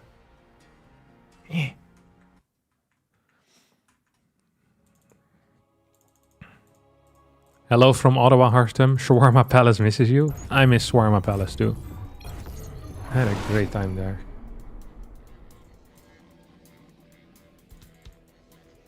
Austin, hello. Hey, what's up, buddy? Hello. I forgot I had a sponsorship read to do. Oh, who do you have? So, Surfshark, the VPN. Oh, Surfshark. How do people? What's the point? I already did it all. Yeah, no, but we all, also my people. My viewers. Your people. They would love Surfshark. They're not paying me to sell it to your people though. Yeah, but they can still use your code. Sure. You can use code Wardi at surfshark.com for a safer, easier private experience on the internet. Bam. Nice. What percentage discount? You get 4 months free. 4 months free? Yeah. It's a lot of months. Yep. If you don't like it, there's also the 30-day money-back guarantee. If you don't like it, 30-day money-back guarantee. Yeah. So basically, you can try it, and if you really hate me for making you go there, doesn't matter. Okay, nice. So there you go. Cool. Finals time. Done max packs. It is the time of the finals. And some people think Christmas is the most wonderful time of the year. I personally believe that the Monday finals is the most wonderful time of the year. And I bet you It agree happens because you're 52 times. the British Grinch. The British Grinch. The British Grinch, he hates Christmas. Yeah, this is better than Christmas because it happens literally every week. But even Chris- if the Christmas frequency was as much as Christmas, I still would prefer it. It is not just pumping the numbers. It is also just the fact that it's such a great thing. Like I would miss a Christmas, but I would never miss a Wardi TV Monday Grand Finals. Personally. I feel like it reflects badly on you, but we can go with it. Yeah, many things reflect badly on me. Mirrors, the story I just told you. But that is okay. I'll carry the burden. Okay, what are we seeing here? This was gas first into eBay. Block. Yeah. Oh, Hellions. Oh, Hellions. Oh, Hellions, oh, Hellions. And a CC. So there's like two ways you can do it. Well, there's like 17 different ways you can do it. But one of the cool ways you can do this is just going like Hellion, and Starport Proxy. And then you delay your CC a bit. But the way that Beyond plays it is actually just Hellion. And very frequently what ends up happening is this Adept shows up and starts smacking this Marine around. Like, come here, little prick. He's running away. No, leave me alone. And then last possible second, these two Hellions come out and they save the day. See? It would have been great had he targeted the Marine rather than the SCV. Even now, it's still pretty okay because you kill one unit. There's going to be 4 Hellions out. Maxpex is going to have 2 Stalkers. Like, he's chronoing his Warp Gate. Dude, he is afraid. He's afraid of life right now. He's afraid and he's terrified and he's playing like it. Yeah. Unbelievable stuff. Blink on the way. Warp Gate coming up. We will see the Hellions will make their way down towards the bottom side as we will have a chance to run into that mineral line and to try and maybe get some probe kills. Give me a number, Wardy. Give me a number. How many probes are dying? 4. 4? I'm saying No, 6. 6? 6. 2. 3. 3. 4. Come on, one more shot. Baby, No. you got it. What Get are the 6, you get the doing, 6, get Max the... No! Max He had that. He should have only had 4. Max Fax decided not to play against it, I think. If he would have gone for 4, paid he him would have off. kept the car alive. True. If he would have gone for 6, he would have lost one more car. But, do you see that sneak by? Now he's going to get in again. Well, there's going to be more Stalkers warping in, but he might be able to get in the main. Yeah. That's huge. Yeah. That's game Okay. over. No, it's not. But it's good. Oh, come on, get the 6. It doesn't count anymore. That was the first warp in. I know, Ooh. it's completely Stalkers on the other different, side yeah. are also dying. One goes down. Not great. Ooh, one doesn't go down. Hellions in the main base. There's 2 extra workers go down. Dude, Beyond is unleashed today. What is happening? He saw his illegal log rating and wasn't happy with the numbers. You sponsored by Illegal Log? No, they have no business model. They have no cash flow. They can't sponsor me. I know it just feels like Yeah. it, man. Yeah, that's what happens when people actually like products. They use it. They're like, this is what the genuine love sounds like. I only have that for 2 things: illegal log and displayed, Wardy. Yeah. That's it. Alright. Thanks, CJ Marines on the way. Stim half done. Prism coming up. The Observer was looking to start there as well. A couple of probes and everything else coming through as our Stalkers will relocate around the left side. Tank already shooting there, and the couple Stalkers take some damage. The Marine Cyclone gathering up as well. Trying to see what else we can do over these next few moments. This is a very weird position, no? Like, Beyond has 1 tank in the main, but it's not really in the right spot to deal with the Prism. He's not even aware of this at all.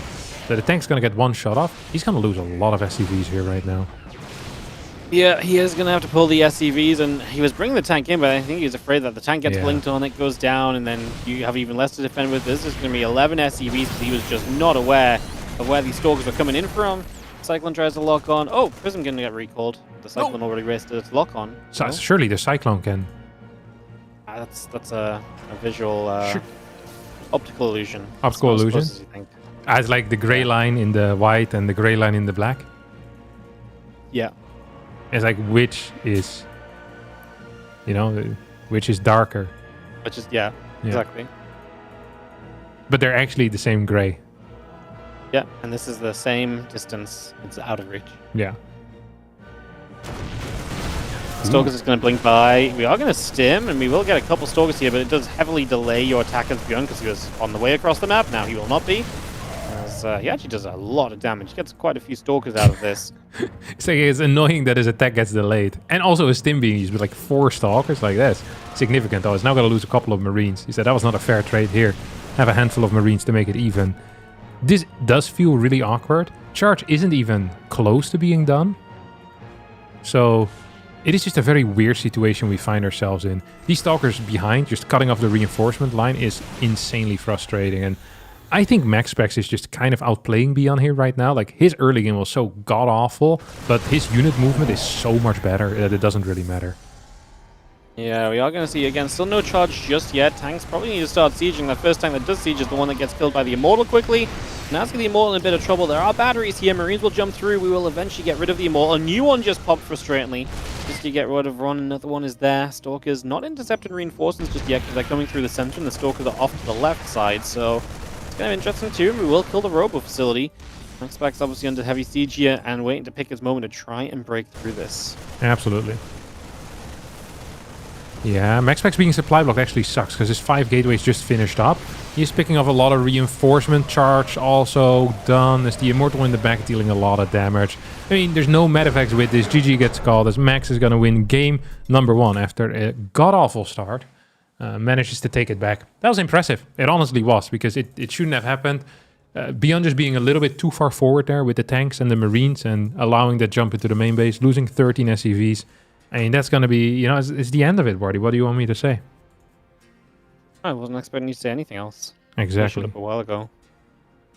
Yep, you could have shut up a while ago. Just kept on talking.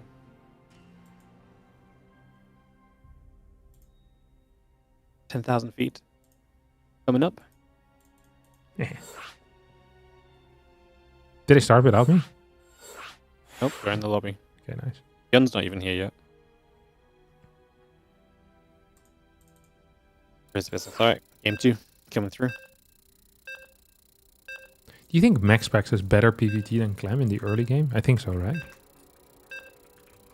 Better PvT than Clem? In the early game. Yeah, I think so. I think MaxSpecs is... Yeah. I just think MaxSpecs' PvT is really good. Early game. I think Clem's PvT is also really good. But it seems like he's a bit more, you know... He plays it a little bit less... I don't know. I don't know what it is about MaxSpecs. He's just very good. Sometimes that's the difficulty with, you know, about getting as good as these guys. It's hard to figure out what it is that really kind of... Yeah, because when I think of Clem, like one of the craziest things, like if it, like his blink control is so freaking ridiculous as well. Like when he's kiting Marine pushes, I think he's actually one of the best. Actually, I think he is the best. But then when it comes to just setting up these engagements and the way that MaxSpecs moves with like the Prism and Blink, he just gets insane comebacks. Like this game should have been over. You lose freaking 9 workers. That's cooked. Beyond's gonna do the exact same thing, by the way. You see that? It's going for gas first, into barracks, into eBay. Is MaxSpecs gonna scout? He's going to send a worker down to his own natural. I don't think he wants to be eBay blocked anymore. Which really is, you know, it's a fair thing to not want. Mm-hmm. Yeah, no. It's reasonable. I'm going to throw the engineering bay down in front of the probe, but this obviously gets nowhere near as much HP on it, so this will be denied much more quickly, although for the moment the SCV got away for a second. No forceful probes down nice and quickly, so you still get value out of this engineering bay being placed. And we'll continue from there as the gateway finishes from MaxSpecs. You can go Cybercore. No way. The SCV comes around the left side. Is this proxy factory? Ooh. That would be terrible. Oh. I was excited though. Yeah, me too. What if it's proxy starport though? That could be cool, but MaxSpecs does have good vision of his base, so we'll see what he could really get done with it. And obviously the next is on location as well, so I just... Like, it's positioned to be a proxy, but I just don't know if I believe in the proxy, to be honest. You think the core spots it? No. And in this position, if he builds it right, then probably not. I think it's going to be proxy There's no starport. way. I mean, there's no reason the SCV would still be there, right? Like a late scout, maybe? Yeah. It's not like he's coming in from a weird angle even. He's still just running at the front. Oh, and he sent the... He was going to build a CC and then he sent the worker back. It's going to be proxy starport. Stalker first. Okay, let's see what this Cybercore sees. Okay. Port gets built a little bit in the back. Adept comes out, first unit. Then a Stalker, also chrono boosted. It's going to be Hellion into the late high ground CC. We need to be successful here as Beyond. You've delayed your commands under a lot to do this, so Yeah. if you're not successful with this, it's going to get real bad for you real quick. Yeah. This build, though, is always successful. Like, I actually can't remember the last time this build didn't just deal a lot of damage. Like, I'm not even trying to be funny here. I actually think this build is really freaking good. Oh my god. He finds it. How does he do it? That's insane. Yeah. I think this might be the next time you see the build not do much damage. Well, you think that, but there's still two things that you can do here as the Terran, right? So you can pick up the Hellions or you can drive into the natural. Both are valid. Oh! And we're gonna try to drive into the natural. We're gonna get through. 3 Hellions are in. They'll line up 2 probes initially, and if they outspeed these other units... Oh my god, that one Hellion in the back got so stuck. So we are gonna get at least a couple more workers. 3. It's gonna be hard to get fresh probes killed from this point. I think that might be about it for these Hellions at this stage. Yeah, but look at this. 2 more coming in. Oh, but a warp in. So Oh, Max is like 2 steps ahead of his opponent at all times. Max takes all the excitement Wow. out of this game, man. Like, you're like so excited. It's like 2 more Hellions. Oh, never mind. Yeah, the fun's gone. Yeah, I mean, that was a game. He was building Hellion 7 and 8 as well. So you're like kind of banking on a very unstable game, but the game was stable and fair play. Dude, good hold by Max. Really, really well done. Scouting helps. Yeah, no, it does. Like it changes the dynamic and also just it's good. 2-0. Yeah. This has been A hell of a final. a hell of a final. Thank God I cancelled Christmas for this. You know what it is though? It's like at least the Mondays you show up, and if it's not a good one, you get next week. But if it's not a good Christmas, you gotta wait a whole year. Yeah, Leaves a sour taste in your mouth. yeah. This is a fantastic point. Another reason why the Wardi Mondays are goated. All right. Yep. Are you in? Do you know Yeah. they actually set Christmas up this year to avoid the Wardi TV Mondays? Really? Yeah, there's a Wardi TV Monday like 3 days before, and then like 3 days after. Like they could not have put Christmas further away from it. They were scared of the competition. When They're is your like, what can we Christmas? Is it 24 at night? 25. 25. 25. Yeah. I do honestly all days nowadays. So I do 24 at night is important now. Mhm. And because I'm Dutch, we also have 2 days, like 25 and 26. Yeah, you do 25, 26. yeah. So it's like, Yeah, full we force do, like, Christmas, baby. Yeah, we do like 24, 25, 26. Like we celebrate Christmas on the 25th, but like 24 and 26 is definitely like Christmassy and holiday. Oh, I dig that. Ooh. Proxy Marauder. I think Beyond's done with the series. I think he's done too.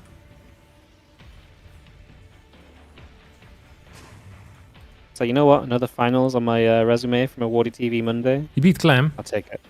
He beat Beat Clam. Clam. It's actually just going to be single proxy barracks, though. What is this? There's One no way order. this second SUV is in time, Wardy. There's no way. He's just not in time. He's too late.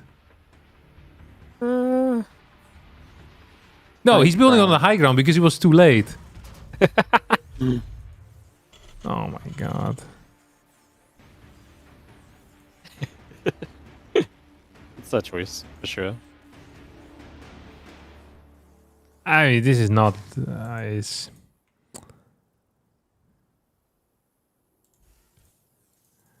Maybe Reaper now as a result? Let's see what he does with the tech lab. I mean... I am legit 0 hopeful for this game right now. Yeah, it's gonna... Okay, this is actually Proxy Marauder. This is... the worst execution of a Proxy Marauder I've seen in my entire life. He does have more workers, so it's a bit harder to figure out what it is. We're actually seeing a Nexus, but I feel like you can probably just still hold it. So you want to hear the alternative man's approach to... he's going to fly the barracks over. This is insanity. And he's hitting so freaking late. Like this is just not good. You know what the alternative man's approach is? He's canceling the Nexus. That is never an approach. What the hell? Cancel and access. And now Bjorn's not going to build a second Marauder. No, he builds second Marauder, but he cancels the Tech Lab. Oh, Yeah. yeah. I think... So here I'm of two minds, whether you should cancel Concussive or not. Because Concussive still has some utility at this point while you're trying to get the bunker up. But really you want a fast factory, you know, because that's going to be banging for you. He kills Pylon. What I was going to say, so the alternative approach to holding this, what you can do is you cancel your second gas, you get adepts, and you cut all workers from the moment you scout it, and then you build like 3-4 batteries on the low ground, you skip Warp Gate, you keep getting Adept plus Robotics Facility, and then at some point, you will get an Immortal out.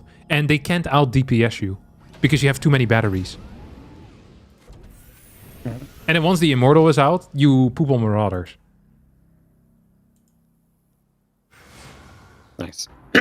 Yeah. No, the defense progress is definitely decent there. We are going to see CC back at home from Bjorn, Factory at home as well. Max Specs with that Stargate finishing will be choosing to build a...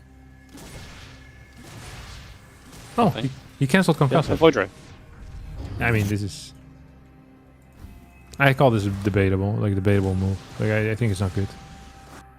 Because, I mean, he's going to be capable of moving into the bunker. Like, killing the bunker is going to be absolutely possible with the Void.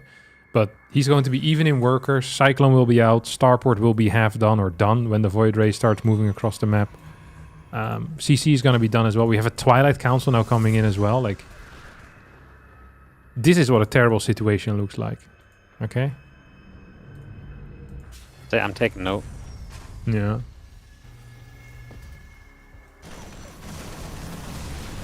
Void Ray is going to activate. I'm going to clean out this bunker. And then, obviously, you do see the unit's going to step forward and try and go after a Stalker here. We're going to kill one. So we get something out of this. We will not get a probe. Max Specs can begin to expand as he goes Phoenix behind this. And Bjorn just going Marine Tank Viking currently. Yeah. Yeah, Marine Tank Viking. Look at the SCV hiding in the natural as well. Beautiful move. So he's going to get the full scout right now. He's going to see, oh, there's a second gateway. Oh, there's a Twilight Council. Oh, nothing building from the Stargate. Like, this is... Oh. Is eBay blocking? What the hell is he doing? What? No, come on. You know, would you rather know what's going on in the game, or would you rather make these probes run a bit further around the Nexus to mine? Yeah, they're already long distance mining. It's like, what's another, like... Nice. Yeah, you're beyond. This was not it. Okay, Adept's gonna finish up. It's Shade. Doesn't get a kill here on the SCV, so that's nice control. Up. There you go. 2 SCVs in the red. But 1 Adept, that's that. I'd rather be in the red than not here anymore. 2 next side coming up at the same time. We're following it up with Blink. I could see a Dark Shrine here coming into play as well. Like, this is something that Max Specs very rarely does, but in bad situations, he sometimes, you know, pulls it out of his back pocket. Let's see if that's going to be the case here.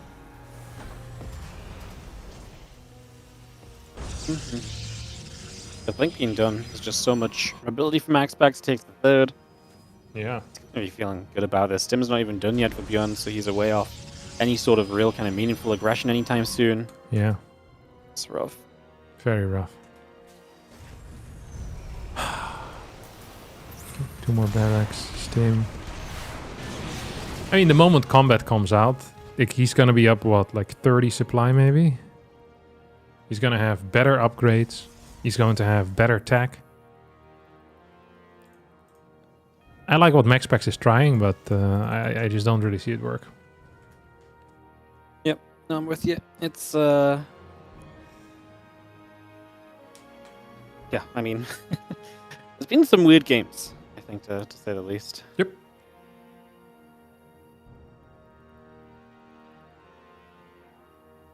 Oh. Hey, these Marines trying their best. Idiots. Silly guys. Shouldn't be there. I mean, the supply is legit going to be like 35, 40, nah, 35, 40, yeah, actually, 35, 40 supply in favor of Beyond. It's actually going to be that much. Mm-hmm. No? Like for a little bit, and then the gateways finish up, and maybe you can produce a bit more, but it's like...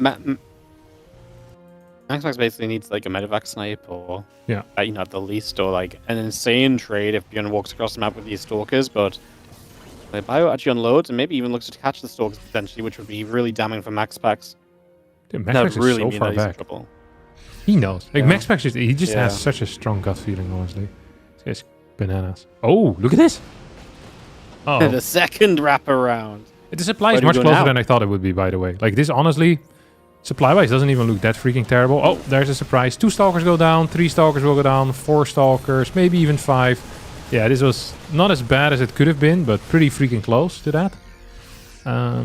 There's really nothing here at all for Max Pax. Yeah, no, this is looking pretty doomed, as we are going to be seeing Bjorn trying to get across the other side of the map with all these tanks. Couple of Zealots are going to try and run by. Which, hey, you know, any sort of chaos you can create right now, anything to maybe give yourself a fighting chance, sure, but there's a bunker there, a couple units get inside, so if nothing else, that's going to slow you down from Max Pax's Zealots, and this army looks terrible, man. Like, this is just Zealots in a dream, but they already woke up. Yeah, it's not looking great here. Supplies still look kind of close, and the map is fairly long, so you're almost, you know, kind of hoping like, what if, but... Well, actually, what if, Wardi? Guardian Shield, +1 finishes up, Robobay comes in. Reinforcements get blasted by the Zealots. Hey, if we All flank right three? now with the Zealots... If you can take down this tank and break in, the bio units are kind of low HP, right? Gives you a little bit more hope as well. Yeah. Now, there's no fort base, which is an issue. Honestly, like, the game is very good for Beyond. But you're almost starting to believe, you know? If we get a Colossus, Thermal Lance, you know, like a little Zealot run by killing 15 SCVs, like, we're back, you know? Yeah, no, I'm with you. Oh, and here goes the Zealot. 1 Zealot and a dream. Like, that guy still has a belief, man. He thinks there's some opportunity still in the play here. Mhm. He's gonna try and make something happen. I mean, just try and check where things are at. Third base just dropped down from Bjorn. Max Pax's army supply really catches up now, no? Because he's been able to hold the 3 bases. Yeah, it's starting to catch up. The Zealot run by is key. It's gonna get 1 SCV kill. We have 4 more Zealots being sent around as well. Here comes the Guardian Shield. Just a single sentry, though. Double mines are connecting as well. Here comes the Colossus. No batteries, which is gonna make this a lot tougher than it already was. Honestly, the Zealots are just kind of getting ripped apart here. Like, ripped to shreds. As the Immortals in the back dealing a lot of damage. Zealot run by now going to try and bounce some of these SCVs back to Terran Hell. And Max Pax for now holds. Kills a couple of workers on the other side of the map. 7, 8, 9. Wardi? Yeah, I mean, he killed a significant amount of workers. He doesn't lose the 3rd base. Like, yeah, no 4th is an issue, but it's not like Bjorn's really mined from his 3rd at all just yet, so I'll be a bit of a believer at least. Like, I'm not going to write Max Pax off yet. I mean, his upgrade's going to be +2 in Thermal Lance soon enough. The issue I have is I feel like Max Pax struggles to deal damage to this Terran army. Like, it's very Marauder heavy, and maybe the Zealots are, you know, nice there, because then the Marauders don't shoot through Zealots super quickly.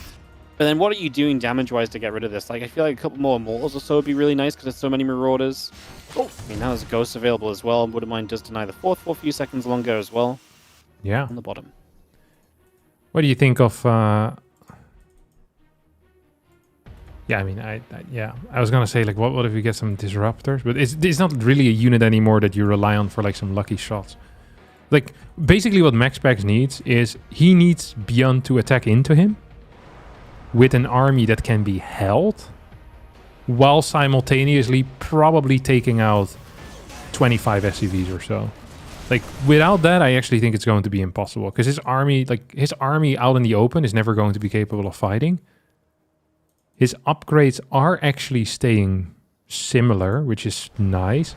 But Beyond is just going to max out. Like, once Beyond hits 200 supply, runs towards the fort base, how is Max going to hold that? I don't see it. Yeah, I mean, I also don't really see it, but then I didn't really see him defending the 3rd base earlier, so I shall sit and believe. Still, as long as he stays in the game, there's no doubt. Well, there is doubt, but... Yeah, there's loads of doubts. There's loads of doubt, but not so much that I'm not a believer. Somewhere, somehow. Like, if there was a prism on the map and like a 7 zealot on the north or something, like I'd be like, ooh, you know, I see where the vision is. You know, I don't think it's gonna work still, but I can see that we're trying something. But right now, like there's, like I get that you don't want to build a prism because all your robot time is being sucked into Colossus and other stuff. Stalker's now moving forward, just blinking back. Like, I don't know, like this just seems so freaking hard for max specs. He's getting closer and closer to maxing out, and Max with a maxed army is pretty freaking strong. Like he has a very good control of these Protoss forces, like Zealot Stalker, Colossus, Sentry armies. Like if he's maxed out on it, he usually can make something happen. But 8 Vikings, 3 Ghost, 2 upgrades. He's just going to be maxed against a good Terran army, though, is the problem, right? Like, yeah, his army kind of sucks in comparison to the Terran army, and that's, I think, the issue. Like, there's no kind of like, oh my god, that could be it kind of unity here either. Like, Storms still kind of have that impact sometimes where you can really displace the fight a little bit. Like, I just don't feel like there's anything like that that really stops Bjorn from utilizing his army well. Yeah, I don't think so either. There's going to be a 2 Zealot run by right now. It's forcing about 20 supply back. Max Spec's completely out of position, so his fort base is toast. Dead on arrival. He's going to have to pull away. His 5th also died already. Yeah. That's definitely going to leave this in a pretty miserable kind of state as Vikings come across. Colossal will take some damage. EMP coming down. You see the Zealots coming up from that right-hand side. The Vikings will get their way through those Colossus. Currently, the Zealots are still trying to charge on in. Going to be seeing the Vikings trying to get that Colossus. Not quite going to be able to, but Biogre on the ground should be able to do more than enough right here and play cleanup. This was such a reasonable thought out of Max Specs as well. Like, honestly, very well done with the Zealot flank. Clears all the Vikings, but he just didn't have enough stuff. And sometimes more stuff just beats less stuff. And that was the case here, Wardo. You know what? It's one of those things you live and die by in StarCraft here. The more stuff versus less stuff situation. The Max Specs falls victim to one of the biggest factors of this in general. Absolutely. Ooh, I just got some good news. The next Aligalak rating list is going to come out on 24 December. It's like a Christmas present. Christmas present? Yeah. I love that for you. Yeah. No, I do love that for me as well. Can't wait to see the updates. Dude, this is actually going to be such a good update as well on the new list. Even now, like I'm excited to see what Beyond's rating is going to do. Like he's back in the top 10, which he was out of for a little bit. Like, I think he's going to overtake Cure. So he's going to be a rank 9 player again. Nice. What a beast. We just need the top 10 list not to change, though. Yeah. Why is that? Because my Christmas Day games are the top 10, minus Cyril and Maru. And I really use that in the hype above it. Oh, really? Yeah, Shin might make it in. He's going to ruin your life. No, Shin can play the Christmas Eve games. He what? He can play the Christmas Eve games if he wants to. Okay. But that can be the next thing. Alright, Bjorn Max Specs. Game number 4. Bjorn gets one back. But it was a pretty miserable start of the series for Bjorn, so let's see if Max Specs can rechannel that energy and close this out. Yeah, he needs to rechannel and close it out, indeed. If he's not closing stuff out, he's gonna be in trouble. Like, you don't want to let this go into like reverse sweep territory, you know? It'd be the worst. What is the chance we see another double barracks? No, because last time it was proxied on the map. It's like a fake proxy marauder.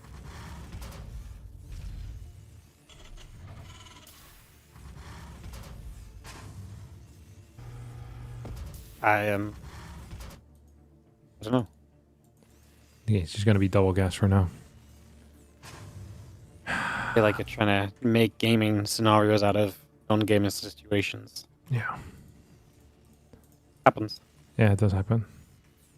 You know what I'm actually strongly attaching value to right now? Is like a 3 Reaper or something. 3 Reaper, 2 Hellion. I would really like seeing that.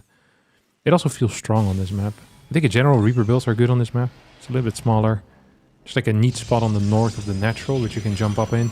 It's like a good spot that goes into the main base. Max Specs is not a huge fan of Reaper walls anymore.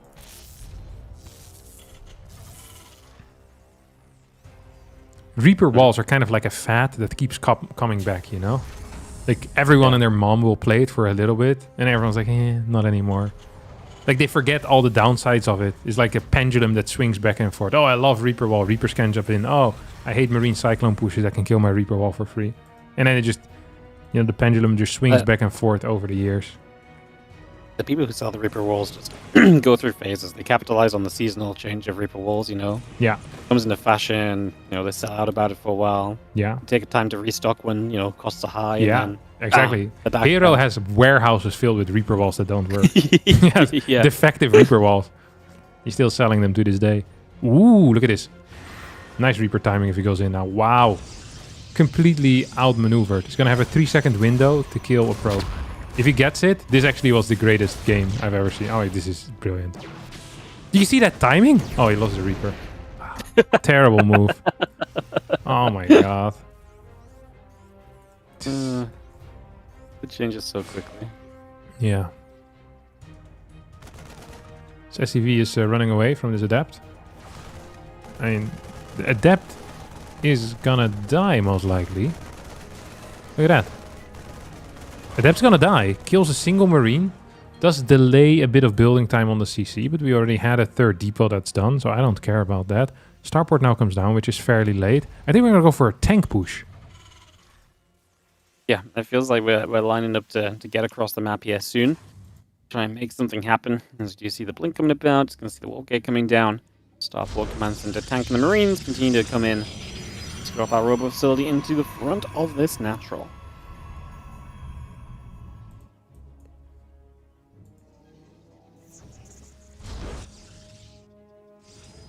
I mean, this is a pointless adventure, no?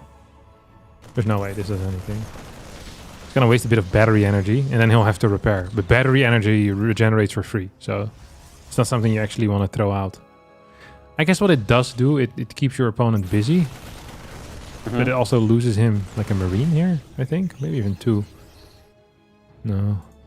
MaxPack's not ballsy enough to continue chasing. But I mean, he saw the Cyclone, so he knows it's no Marine drop most likely. It's also no medevac behind this. It's a fake push. Yep, just going to go into the tech lab. A second barracks is on the way, and Banshee? MaxPack's building a prism, getting the blink up, trying to get that into place. Raven? Nothing. How weird. How weird. Very weird. Look how much gas he has in the bank. You'd think he'd want to build like a Raven, but he doesn't. MaxPax is moving across the map with 3 gates done, 4th gate on the way, Nexus coming out as well, 42 workers to 36. This is on 3 gases. 2 Stalkers at home. Here we go. 4 Stalkers ready to jump into a base where the tank is just now repositioning. SCV-1 goes down, SCV-2 goes down, and MaxPax once more is out of here. See you later, it says. He is not sticking about for any of that, so... Stalkers come back in, actually going to try and get a Marine, just gets back up in time, gets another SCV actually. So it gets another SCV there, and again, some good damage being dealt as an extra barracks comes online from beyond. He's got the engineering bay coming up as well, so bringing that straight through. Barracks still, obviously, coming up in numbers. Tank and Marines coming out. Ooh. I've seen the Stalkers just walking straight into those Marines. That's not pretty. Not pretty at all. It's the opposite of pretty. Ugly as hell, Wardi. Ugly as hell. Stim is not done. This is the biggest off timing that I've ever seen in my life.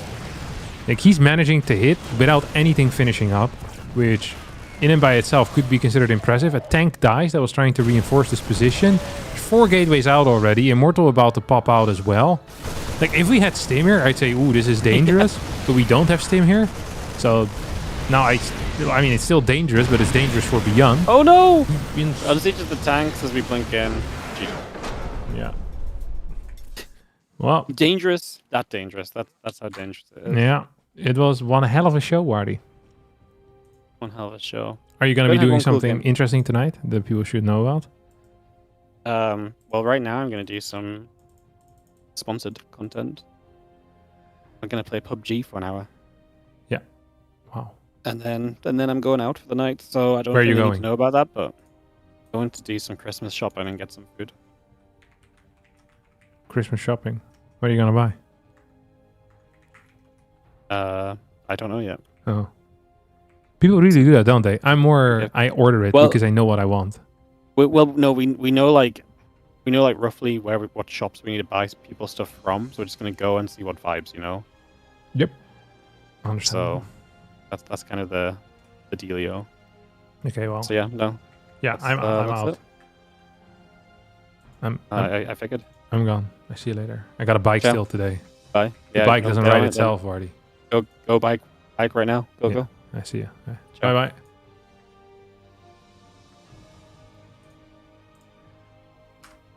Okay. I love you all. Thanks for watching. I will see you all another time. Tonight. Tomorrow. No, I won't be here tonight. If I see you tonight, it'll be freaking creepy. I'm just gonna be by myself at home. I'll be back on Friday. We're gonna be something special on Friday, so be sure to tune in. Standard time, 12 p.m. Central European time, I think. It's gonna be a fantastic day. We might even ladder a little bit, but I'm not certain about that yet. Also for the people on YouTube, I appreciate some of you. Some of you are freaking weird. All right, bye-bye.